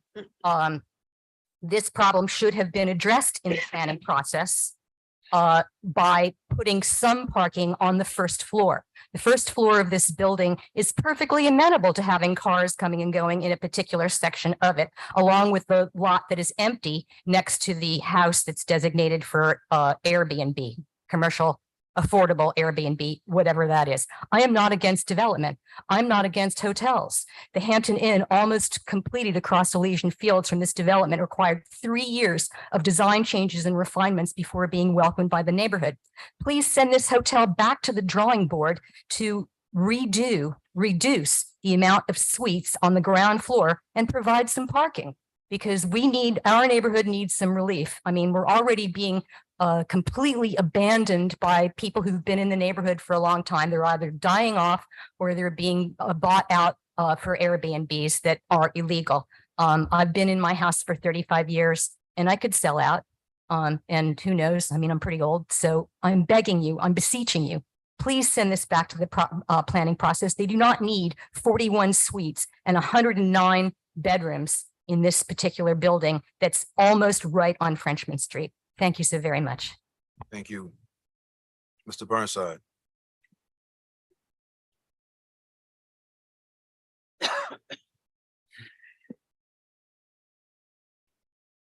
My apologies to the system. I put in a motion 22-498 card, and that turns out that's withdrawn, and I should have put in a card for 22-5110.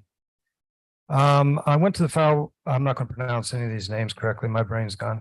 I went to the Falberg Marne Improvement Association meeting a little while ago, I guess a couple of weeks ago, there to talk about utility poles.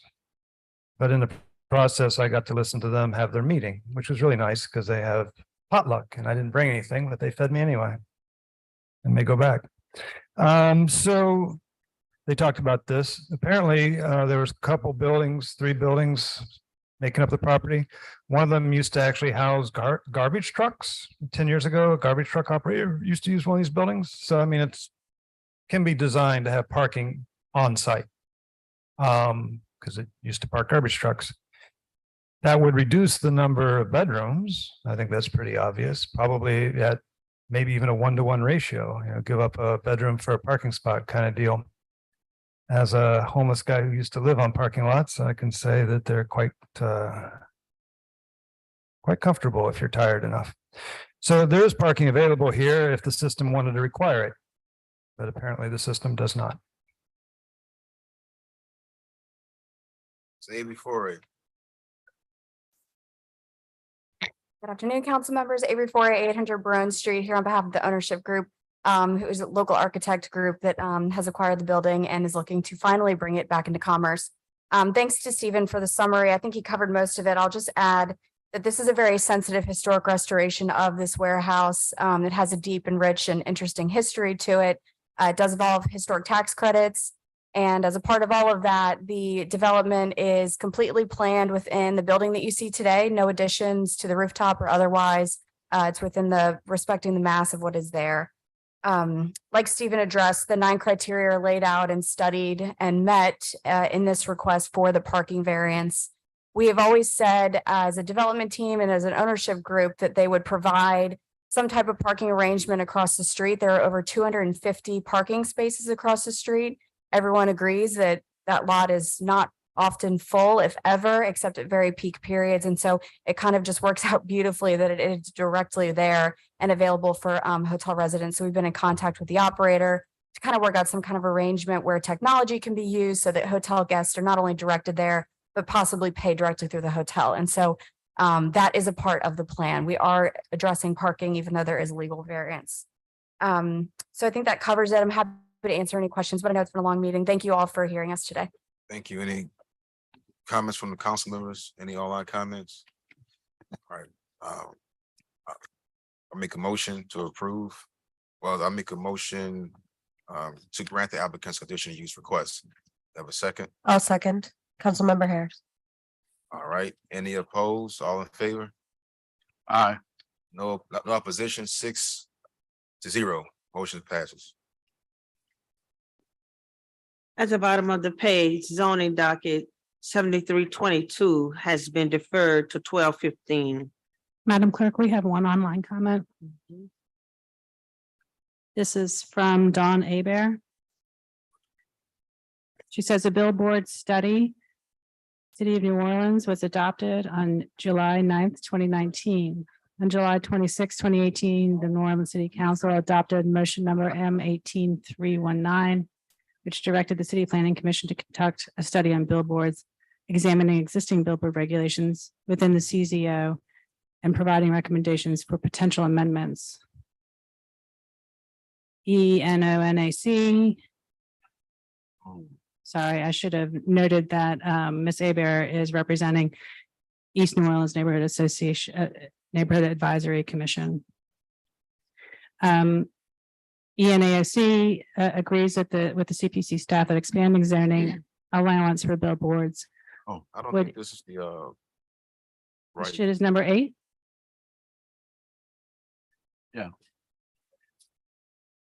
Never mind. Never mind. I'm out of Are we line. right? Don't mind me. Okay. So, we're all tired. Presently, vehicles routinely run into the fencings around I-10 from the highway and service road without being distracted by billboards, which might increase accidents. In the study, the CPC staff does not recommend carving any exception to the existing design overlay district restrictions to allow billboards between Demon Road and I-510 along the I-10.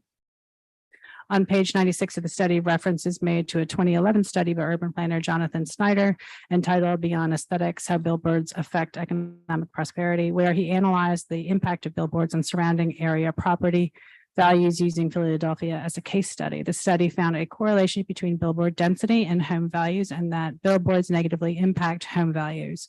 As it presently stands, residential property in zip code 70126, 127, 128, and 129, all located in New Orleans East, have the lowest price per foot in the entire city. We do not need billboards to add to this decrease. Recently, one-sided billboards on the downslope of the high rise are now double-sided, showing advertisements for drivers going east or west. The East New Orleans Neighborhood Advisory Commission, ENONAC, is in opposition to number M22-313 to direct the CPC to conduct a public hearing to consider a text amendment to ordinance MCS 4264.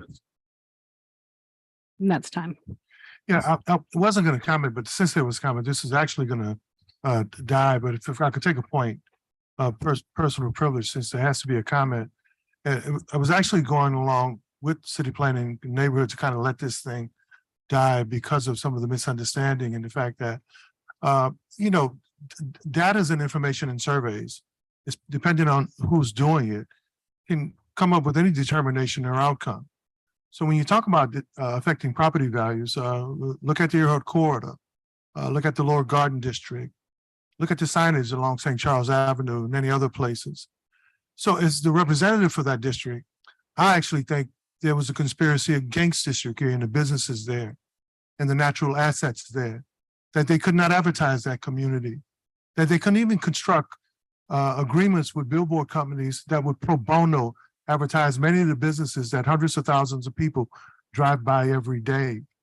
So though I understand some of the folk who are saying that we don't want a proliferation of billboards, no, but we would sure love to have advertising and have our assets and have the businesses there have the same opportunities that they have along the Gulf Coast, that they'll have along Earhart, that they have along Chapatulas, that they have along St. Charles Avenue.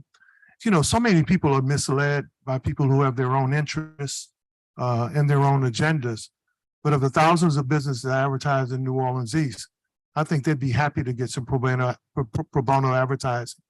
I think they'd also be happy to know that the leaders would protect the integrity of the natural topography and the scenery there, and would not have allowed a proliferation of billboards. And to say that billboards tear down property value, it depends on what types of billboards. It depends on what type of community. It depends on where it is. So all of that stuff sounds good. But at some point, we're going to have to begin to treat New Orleans East with the respect and the businesses there and the natural assets there with the same respect and the same opportunities that we give other neighbors. So I would hope this conspiracy against New Orleans East and against the businesses out there by planning and by business and by investors, I would hope at some point that conspiracy would stop.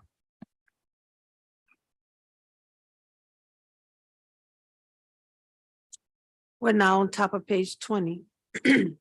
We have a legislative grouping, zoning docket 7822, Eric Temple, requesting a zoning change from an SRS suburban single-family residential district to an SRD suburban two-family residential district located on square 15, lots 25 and 26, Park Place addition in the 5th Municipal District, bounded by Elizardi Boulevard, Lawrence Street, Pace Boulevard, and Magellan Canal.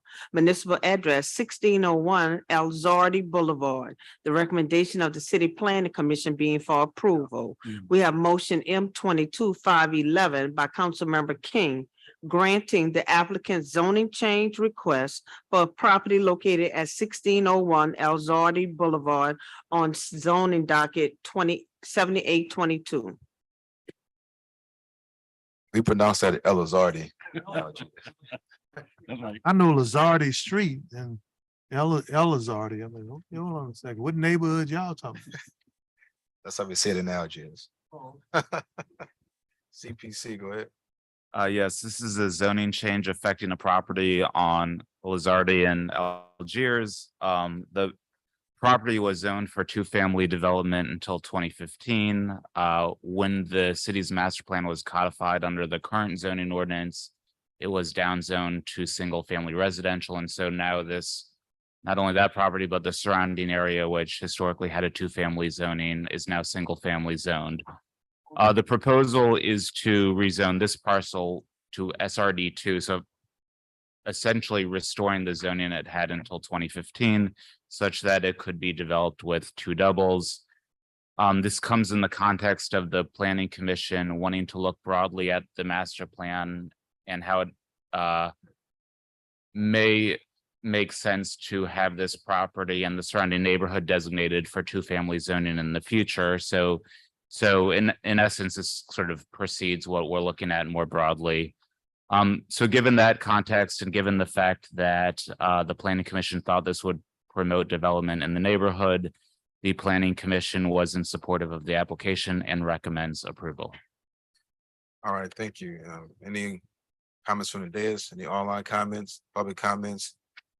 I move to grant the application zoning change request. All in favor? Oh, a second, I'm sorry. Second, Green. Second by Councilman Green. 5 yeas, no nays. It's approved, motion's approved. We're now on top of page 21. A legislative group in zoning docket 7922, Kathleen Horn, requesting zoning change from an HMR3 historic Marigny Treme Bywater Residential District to an HMC1 historic Marigny Treme Bywater Commercial District Overlay District, RDO1 Residential Diversity Overlay District, Small Multifamily Affordable Short-Term Rental Interim Zoning District located on Square 11, Lots A in the Third Municipal District, bounded by Charter Street, Spain Street, Decatur Street, and Mandeville Street. Municipal addresses 2438 through 2440 Charter Street. The recommendation of the City Planning Commission being for approval. We have motion M 22-512 by Councilmember King, granting the applicant zoning change request for the properties located at 2438 through 2440 Charter Street, zoning docket 7922. CPC, right? Thank you, council member. This is a zoning change affecting a property on Charters in the Marigny. It is a mixed-use historic corner store building currently occupied by a Little Horn Restaurant. Despite the fact that it's a commercial building, it has the same residential zoning that applies to most of the Marigny. And so this proposal is to give it a commercial zoning that's really intended for these commercial properties within the neighborhood. The purpose of that zoning change is to allow the existing restaurant to simply add alcoholic beverages to its menu, which is not allowed under the current residential zoning. The zoning change would have the effect of really aligning the zoning with the physical character and historic commercial use of the building, and that's a positive in the Planning Commission's view. And so the Planning Commission recommends approval of this application. All right, thank you. Any comments from the council members? Any public comments? All right, move to grant the applicant's request for zoning change. Can I get a second? Second. Second by Councilman Green. All in favor? Aye. 6 yeas, no nays. Thank you. We're now on top of page 22, all matters. Zoning docket 8122 has been deferred to 12:15. Motion line over M 22-491 has been deferred to 12:15.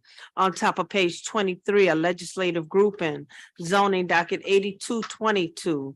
City Council motion M 22-378, requesting an amendment to ordinance number 28,987 MCS zoning docket 10121, which granted a conditional use to permit a vocational educational facility in a C1 general commercial district to grant a waiver of the requirements of Article 15, Section 15.3.B.F to allow for a structure ceiling height of less than 12 feet, to grant a waiver of the landscape island requirements of Article 23, Section 23.7C, and to grant a waiver of the landscaping plan submission requirement and execution thereof as outlined in Article 23, Section 23.3.B, and to grant any other waivers that may be needed to allow the building and site design proposed by the property owner located in an undesignated square,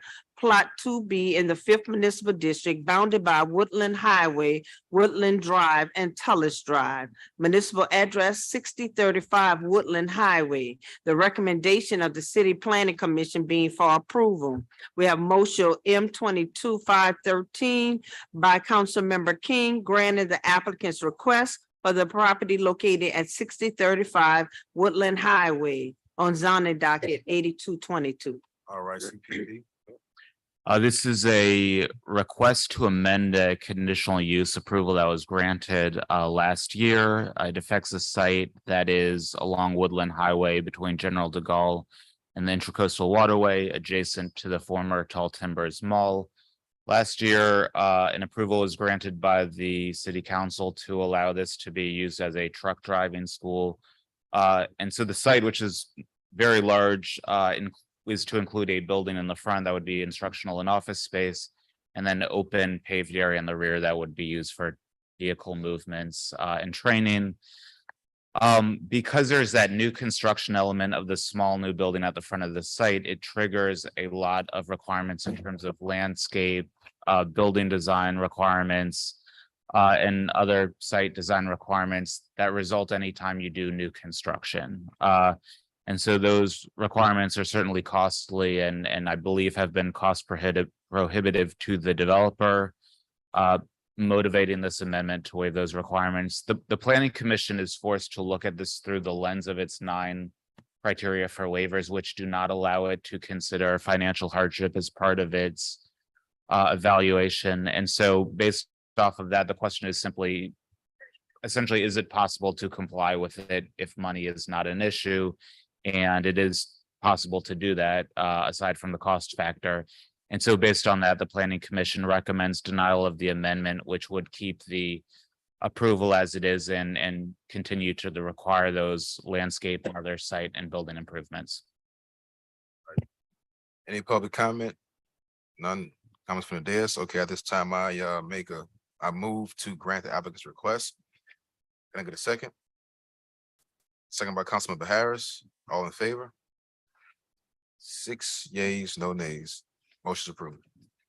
For now, on top of page 24, legislative grouping, all matters. Zoning docket 8522 has been deferred to 12:15. Motion M 22-508 has been deferred to 12:15. On top of page 25, all matters, street name change 222 has been deferred to 12:15. Street name change 322 has been deferred to 12:15. We're now on top of page 31. We have, Madam Clerk, before you do this deferral, I'd like to take a moment of personal privilege.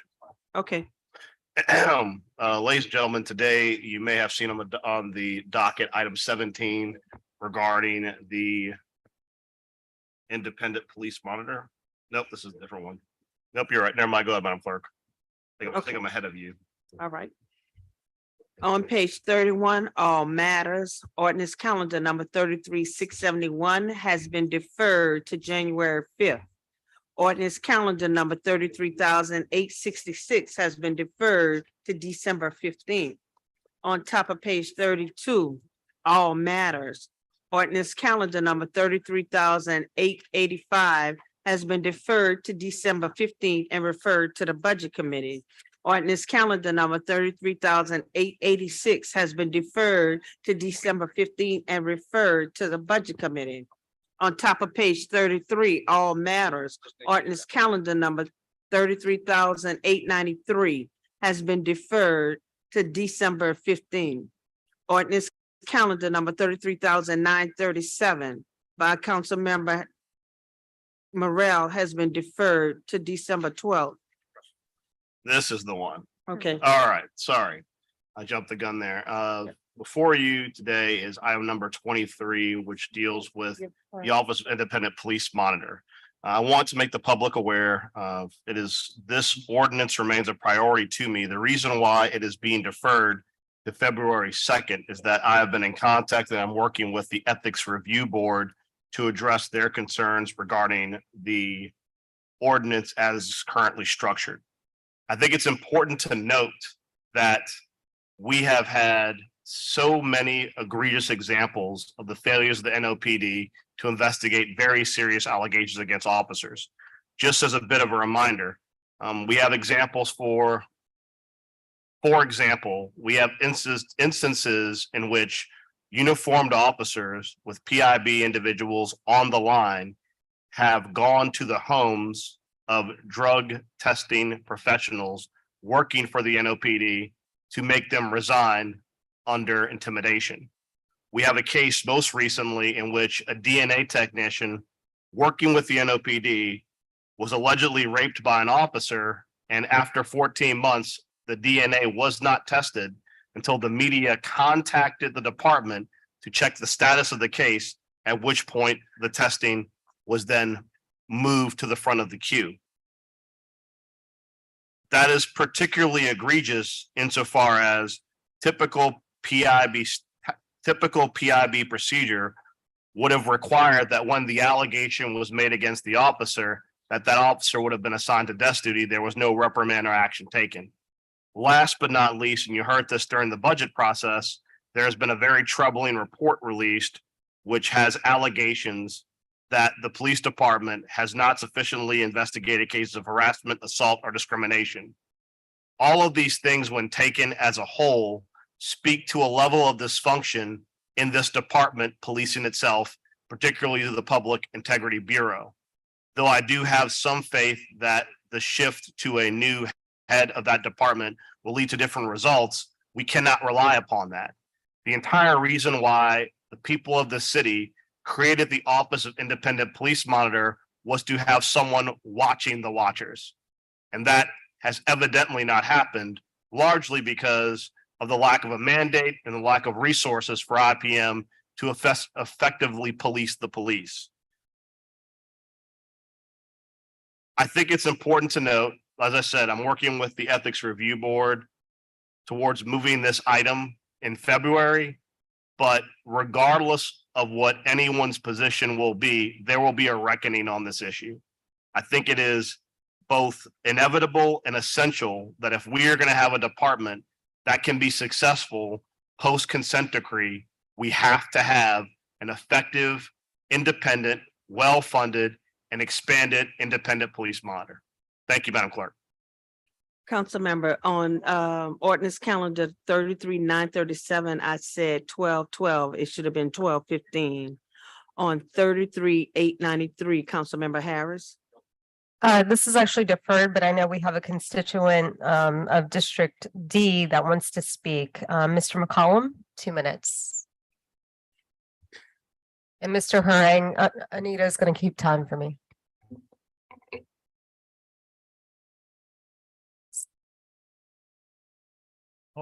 We have comments that's coming in from online from our constituents. Okay, you get 2 minutes to speak, and if there are online comments, then we'll read them into the record. Okay, can you go ahead and let them come on now because I'm supposed to speak after this. The online comments. We can't hear you. So the proper procedure is to allow you to speak and then read the online comments, and you get 2 minutes. Okay then. Anita, do we have online comments? Which item number are we? 33-893, number 21 on page No, ma'am, 33. we don't have any online comments. There are no online comments, sir, so you will be the only speaker. It must be an error because we got check marks as in our meeting. We did get check marks saying that the online comments was received. Yeah, I know. I'll double check. Don't think so. Okay, thank you. 2 minutes. Thank you. Councilman, I appreciate your hard work, and you guys must have some God in you to do this type of work. Y'all are serving the people. I appreciate you. I'd like to piggyback on Councilman Morrell when he was speaking about transparency, and that's what we're going through right now. We're trying to get finance.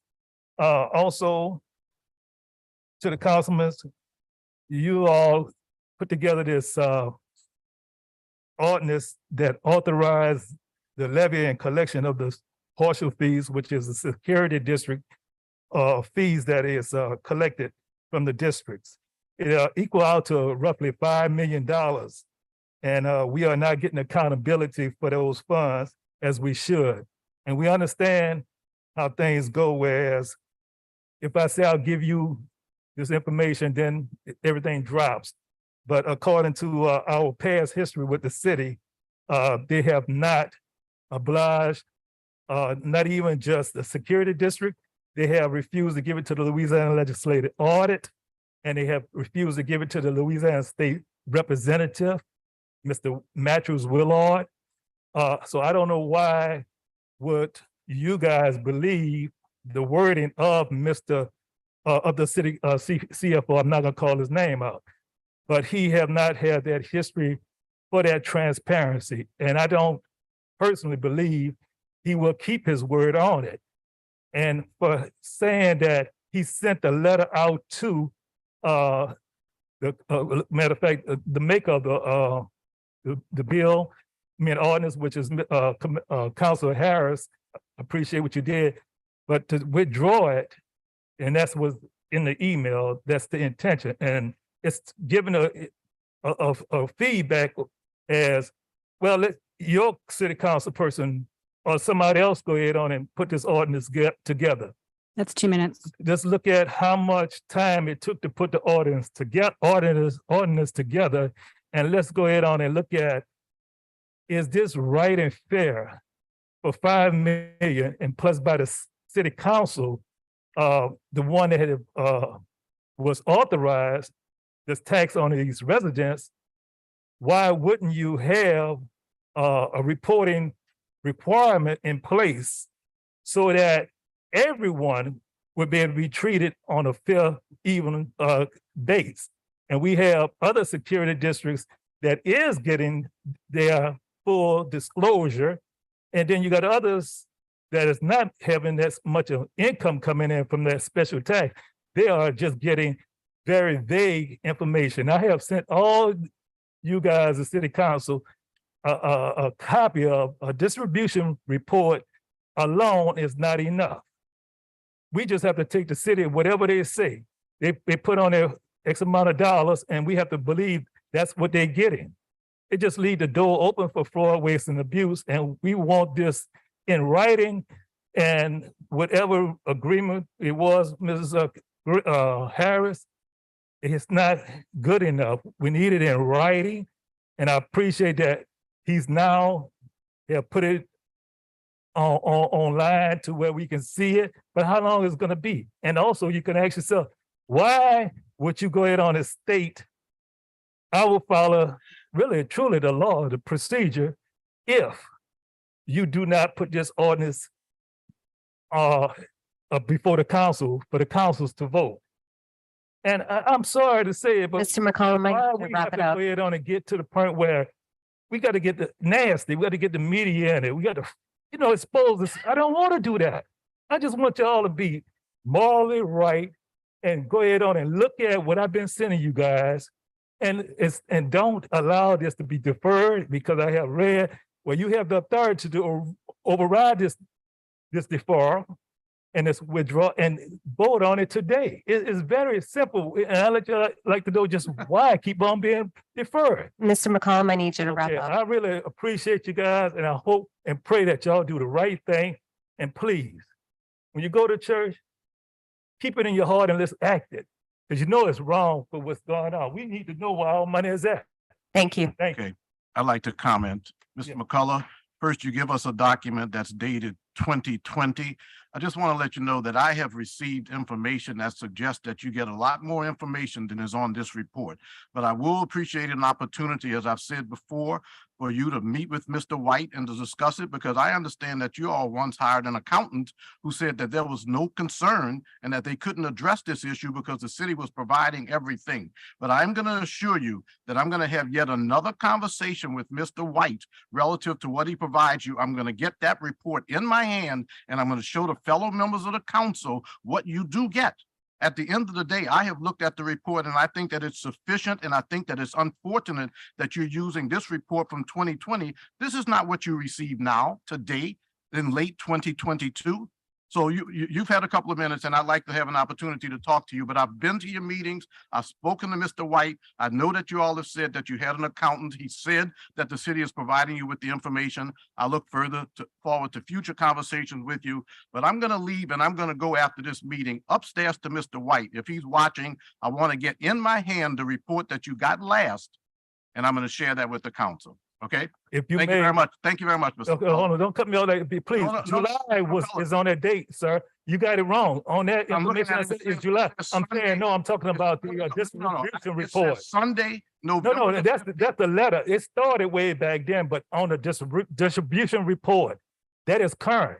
That is what we still receiving. We asked for them to be more transparent back in December 2020. That was part of the letter. that I attached. I've But seen- I've according seen to that you've the, gotten much but more according than to this the information. distribution report that's in front of you, sir, if you will look at it, it That's the- clearly it's say all- what date it says on there. But that's not the No, entire, it's July of twenty that's twenty-two. not the entire report that. you No, I'm received. talking, that is the entire request, Okay, what we receive I- monthly. I dispute that, and what I'm gonna do is, I'm gonna How share can you with you what I dispute get. something that is in writing? Because And I it's don't only one understand page. why are It's you only one so page. against? Because I don't believe that the transparency? finance department is stealing money from the I ain't people saying of that they neighborhood. steal. I did not say that one time, Okay, that's fine. Thank you. but I'm just Thank you. saying you are not representing properly, sir. Oh, I am No, you're not. That absolutely is wrong. representing And positively, properly with the truth. go ahead on and let all the rest of the board members, because I know somebody can see exactly what is there in front of them. It is a current date. We still get the same report. Now, he just recently changed it this month, September month. But in the No, this past, is we not were September constantly now. This is December. So he did change it. And also, we have, You received an updated I would just report like for the in city council September. to go The on new and direction. take the initiative to go on and just look at the information. Because y'all are very intelligent people, and then you'll see clearly and take a vote on it, because it's Okay. not just for Seabrook. We're looking at this for the whole security district. It's $5 million that's coming in, and you say you accept that vague report. It's the only thing on there is numbers. How can we know what they received? Okay, all right, Mr. McCullough. $15,000, and we don't know who they received it from. Okay, They get a report from from other areas, I've seen a much. other areas, and they getting detailed. I've on seen a who much paid, more detailed. they report paid, that how comes much from they paid, and what is the error of what they paid. So Come that on, is- sir. You feel that there's discrimination against? No, I Seabrook? feel that we need transparency I believe in that you get government, it. just like Mr. Morrell said. If you cannot provide the transparency, you should not release the funds. I'm gonna get, And that's I'm exactly gonna what's get going on. the report from September, and I'll share that with. You have promised many times. No, Mr. Because what I promised you is to find out the information that is required, and I have decided that the finance department has provided you with information. I don't think that you're being straightforward with your comments. I But that's okay. I gave you everything you need to know to. Okay, and all the rest of I'm the gonna board give you members. more. I'm gonna share with you. Please review it. If y'all would like to override and vote on it, please. I know we're not gonna get his vote, even though I'm in his district. Right, you're But not. at least look at it and just go ahead on, y'all make your own Not. call. Thank you Please. very much, Mr. McCullough. Thank you. Can y'all decide on if y'all gonna vote on the override? of- Sir, this is deferred to next meeting. Well, we were deferred last meeting, and then now this meeting, so your letter intended, it actually stated that you will go ahead on and constantly defer it until it is expired. All right, sir. She's the lead author and she has a right to defer it. She's chosen to defer it, sir. And I'm just saying, please. if Thank y'all you, can, sir. We have to move on. then vote on it. Okay, she's chosen to defer it. Okay. Okay, thank you, sir. Thank y'all for your time. Can wait for 10:30. Sorry if I didn't get it. We're on top of page 34, ordinance calendar number 33,950 has been deferred to 2/2. Ordinance calendar number 33,968 by Councilmember Thomas by request.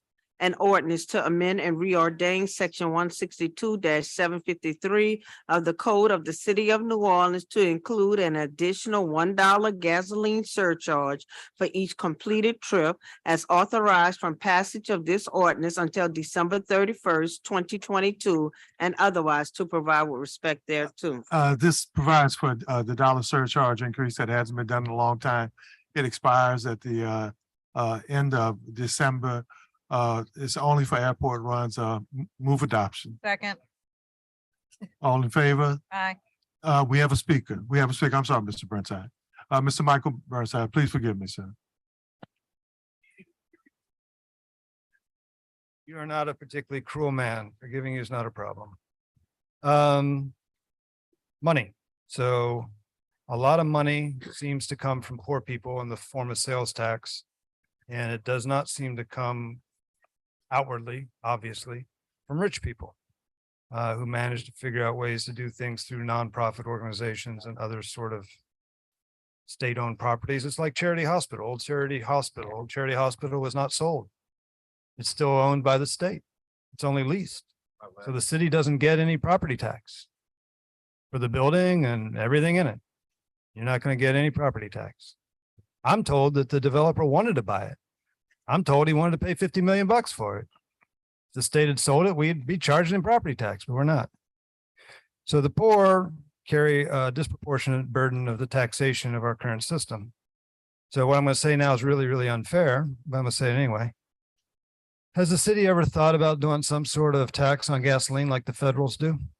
We've got road problems. We've relied on FEMA money to fix road problems, or not fix them as the case may be. But everybody agrees that that's one-time money. And everybody agrees it's not enough money. So we've got a little situation here where we got $1 on tax surcharge. If we can do it here, can we do it other places? Becomes a legitimate question. Because you need an ongoing revenue source for your general fund that's dedicated to an ongoing maintenance of your roads. Instead of this cycle where we do a whole bunch, some would argue too much, and then we don't do enough. And we can sort of spread things out a little bit if we have an income stream. And if we can't, maybe we can talk to state legislatures or somebody and see if we can change the law. I mean, that's what we do. Well, we're fortunate enough to have a legislative expert on the council. In that we know that state road tax and gasoline tax would definitely have to go through the state legislature. Maybe that's an idea. If we can do this surcharge for taxi cabs, maybe we could approach them. But we would have to get approval from the state. Thank you, Mr. Burnside. Always offering good potential ideas. 7 yeas, no nays, and it's approved. Thank you. We're on top of page 35. We have ordinance calendar number 33,970 by Councilmember King by request. An ordinance to provide for the designation of public property within specified areas of the city of New Orleans as temporary clean zone during the time period beginning at 6 a.m. Monday, April 10th, 2023, and ending at 6 p.m. Monday, April 17th, 2023, relative to the use of these public areas in conjunction with the 2023 French Quarter Festival and during the time period beginning at 6 a.m. Monday, July 31st, 2023, and ending at 6 p.m. Monday, August 7th, 2023, relative to the use of these areas in conjunction with the 2023 Satchmo Summerfest and related activities and events produced by French Quarter Festival Incorporated, to provide for the temporary prohibition of certain permits within the clean zone area, to provide for the temporary prohibition of transaction of certain businesses and or commercial activity in the clean zone area, to provide for the establishment of one or more public participation areas, to provide for the establishment of fines and penalties for violation of this ordinance, to establish the clean zone as one, the area within the French Quarter as defined in section 166-2 of the Code of the City of New Orleans, and two, the area generally bounded by the east bank of the Mississippi River, Orange Street, Chapatula Street, Callio Street, Rampart Street, and Elysian Fields Avenue, including Waldenburg Riverfront Park, Spanish Plaza, Louis Armstrong Park, Crescent Park, the Louisiana State Museum, New Orleans Jazz Museum, at the Mint, and the airspace above the specified boundaries and otherwise to provide with respect thereto. All right, we have a public comment, Mr. Andrew Woodruff. Yes. Good afternoon. Thank you. My name is Andrew Woodruff. I am the Operations Director for French Quarter Festivals, Inc. And on behalf of our nonprofit organization, I would like to thank the council for their consideration once again of this annual ordinance. After a 3-year hiatus due to the pandemic, the 2022 French Quarter Festival returned with over 800,000 attendees, enjoying 4 days of music featuring over 20 stages, 55 local food vendors. We are proud that French Quarter Fest remains accessible to city residents and tourists alike. We are the largest free festival in the region, and we feature a 100% local Louisiana musical lineup. According to a study by the University of New Orleans, the total economic impact of our French Quarter Festival this year was just shy of under 250 million. Additionally, the economic impact for our second festival, Satchmo Summerfest, this past August was 1.5 million. French Quarter Festivals, Inc. is a 501c3 nonprofit which relies on city partnerships to present world-class festivals in the Vieux-Carré. This annual clean zone has been a key factor in the continued success of our events over the years. And we would like to thank the City Council, Councilmember King, Mayor Cantrell, and the city's emergency services, including NOEMS and NOPD, for supporting us again in 2023. Thank you. Thank you. Any other public comments? Any comments from the desk? At this time, I make a motion to approve. Second by Councilman Harris. All approved, 7 yeas, no nays. Ordinance passes. On top of page 36, I'm sorry. Ordinance calendar number 33,972 by Councilmember Thomas by request. An ordinance to authorize the mayor of the city of New Orleans to enter into a new cooperative endeavor agreement with CBGC LLC, doing business as Gulf Coast Gun Busters, for the public purpose of disposing of confiscated weapons being stored in the New Orleans Police Department Central Evidence and Property Section with a continuity of services as more fully detailed in the CEA form as Exhibit A, and otherwise to provide with respect thereto.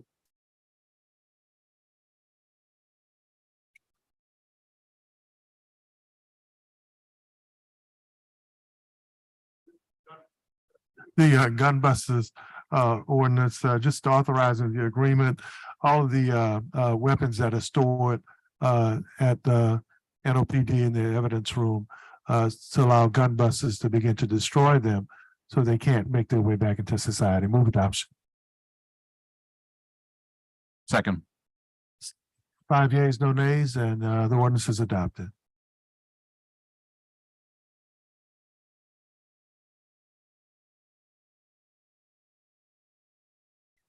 Next item. Motion line over M 383 by council members Jeruso, Moreno, Morel, Green, and Thomas. Approving the amendment to the classified pay plan, sewage and water board, utility human resource administrator, as adopted by the Civil Service Commission at its meeting of July 18, 2022, to be effective September 4, 2022, in accordance with Article 10, Section 10 of the Constitution of Louisiana.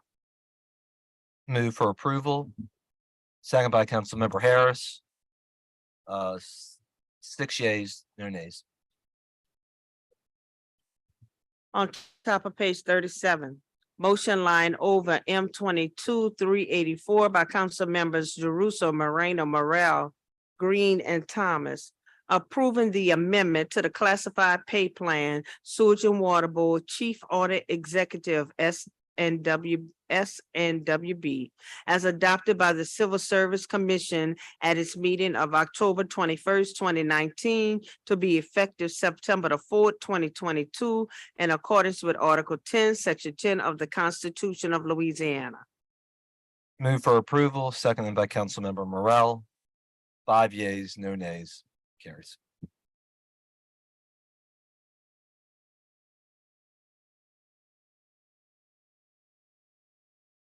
At the bottom of the page, resolution line over R 22495 has been withdrawn. So ordered.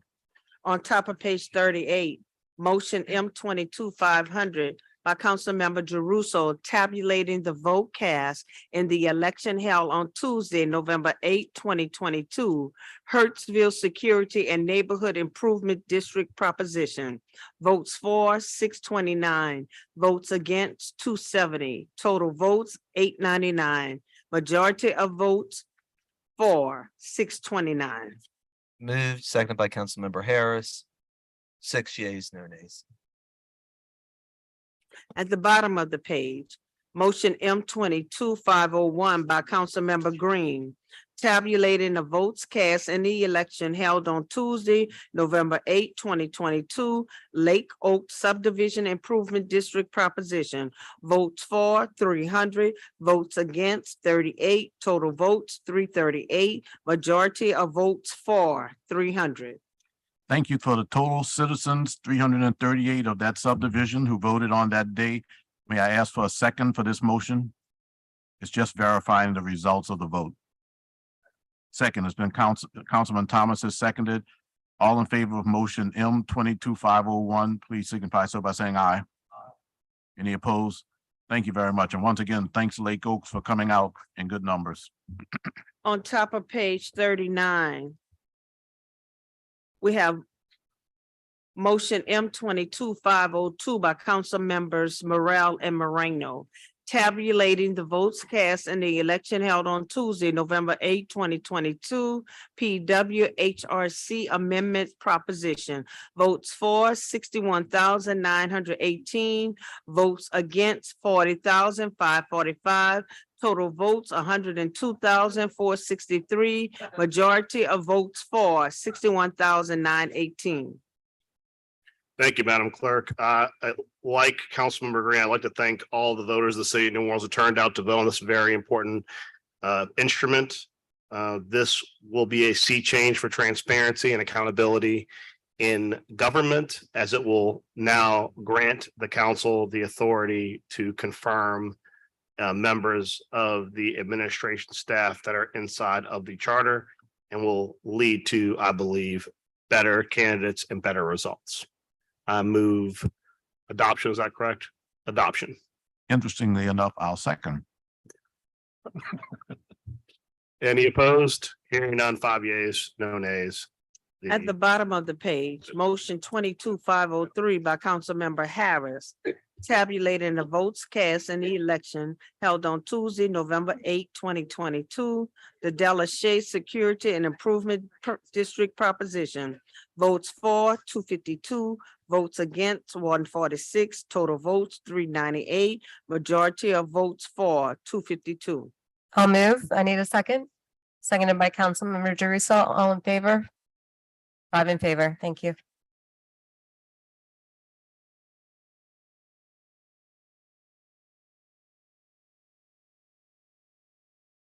Council members, we need to suspend the rules to go to ordinances on first reading. Oh, yeah. I'll make a motion to suspend. Can I get a second? Second. Seconded by, I think, everybody. I'll give it to Council Vice President Morel. All in favor. We've got 1, 2, 3, 4, 5 yeas. Ordinance on first reading, calendar number 33-974 by Councilmember Green by request, and ordinance to amend and reordain sections 146-760, 146-761, 146-763, and 146-765 of the Code of the City of New Orleans relative to honorary street dedications to clarify that nonprofit organizations can be recognized by honorary street names, to clarify the boundaries of the Vucare for the purpose of honorary street dedication, and otherwise to provide with respects thereto. Ordinance calendar 33-975 by Councilmember Morel, an ordinance to amend and reordain section 2-476 and 2-477 of the Code of the City of New Orleans to require the Chief Administrative Office to maintain a current organizational charter for the executive branch, to report appointments for positions subject to council confirmation pursuant to section 4-1064 of the homeroom charter, and otherwise to provide with respects thereto. Ordinance calendar 33-976 by Councilmember Harris, an ordinance to amend and reordain Article 17 and 20 of the comprehensive zoning ordinance, ordinance number 4264 MCS as amended by ordinance number 26-413 MCS and subsequent amendments to prohibit new hotels and motels to allow commercial short-term rentals as a permanent use in the CBD 5 urban core neighborhood, lower intensity mixed use district, and otherwise to provide respect thereto. Zoning docket 6322. Ordinance calendar 33-977 by Councilmember Harris, an ordinance to amend and reordain Article 18, Section 18.2.b, 18.13.b, and 18.24 to create a CCN Conventional Center Neighborhood Overlay District of the Comprehensive Zoning Ordinance, ordinance number 4264 MCS as amended by ordinance number 26-413 MCS and subsequent amendments applicable to the area bounded by Convention Center Boulevard, the Pontchartrain Expressway, Thalia Street, Annunciation Street, Eutrapa Street, Tropatula Street, Celeste Street, the Mississippi River flood wall, and Henderson Street excluding lot MF1 on block RP-5X and otherwise to provide with respects thereto. Zoning docket 6422. Ordinance calendar 33978 by Councilmember Thomas, and ordinance to establish a conditional use to permit the resale sale of packaged alcoholic beverages at an existing gas station in the C1 Central Commercial District and an HUC Historic Urban Use Restriction Overlay District and in an EC Enhanced Quarter. Can't even get the word out. Oh my God, I'm stuck. Cardia Design Overlay District on square 709 lots 1, 2, 3, 4, and 5 in the third municipal district bounded by North Claiborne Street, Lazardi Street, North Durbin Street, and Yanya Street. Municipal address 5201 North Claiborne Avenue and otherwise to provide with respects thereto. Zoning docket 7422.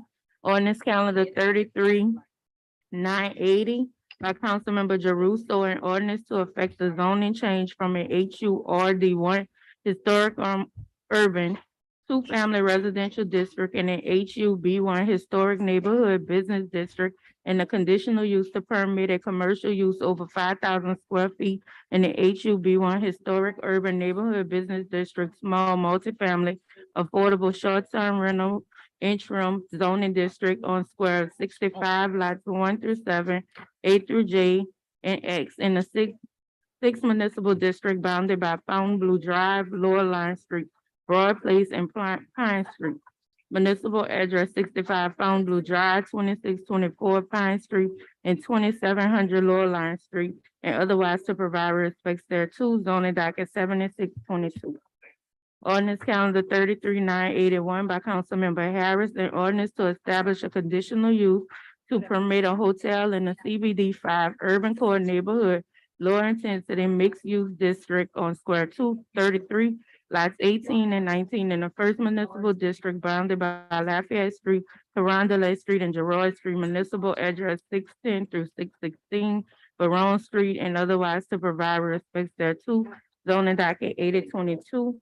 Zoning calendar 33982 by Councilmember Green by request, an ordinance to approve and authorize the mayor of the city of New Orleans acting by and through the New Orleans Aviation Board to enter into an amended and restated lease agreement at Louis Armstrong, New Orleans International Airport with New Orleans Fuel Facilities and otherwise to provide with respect thereto.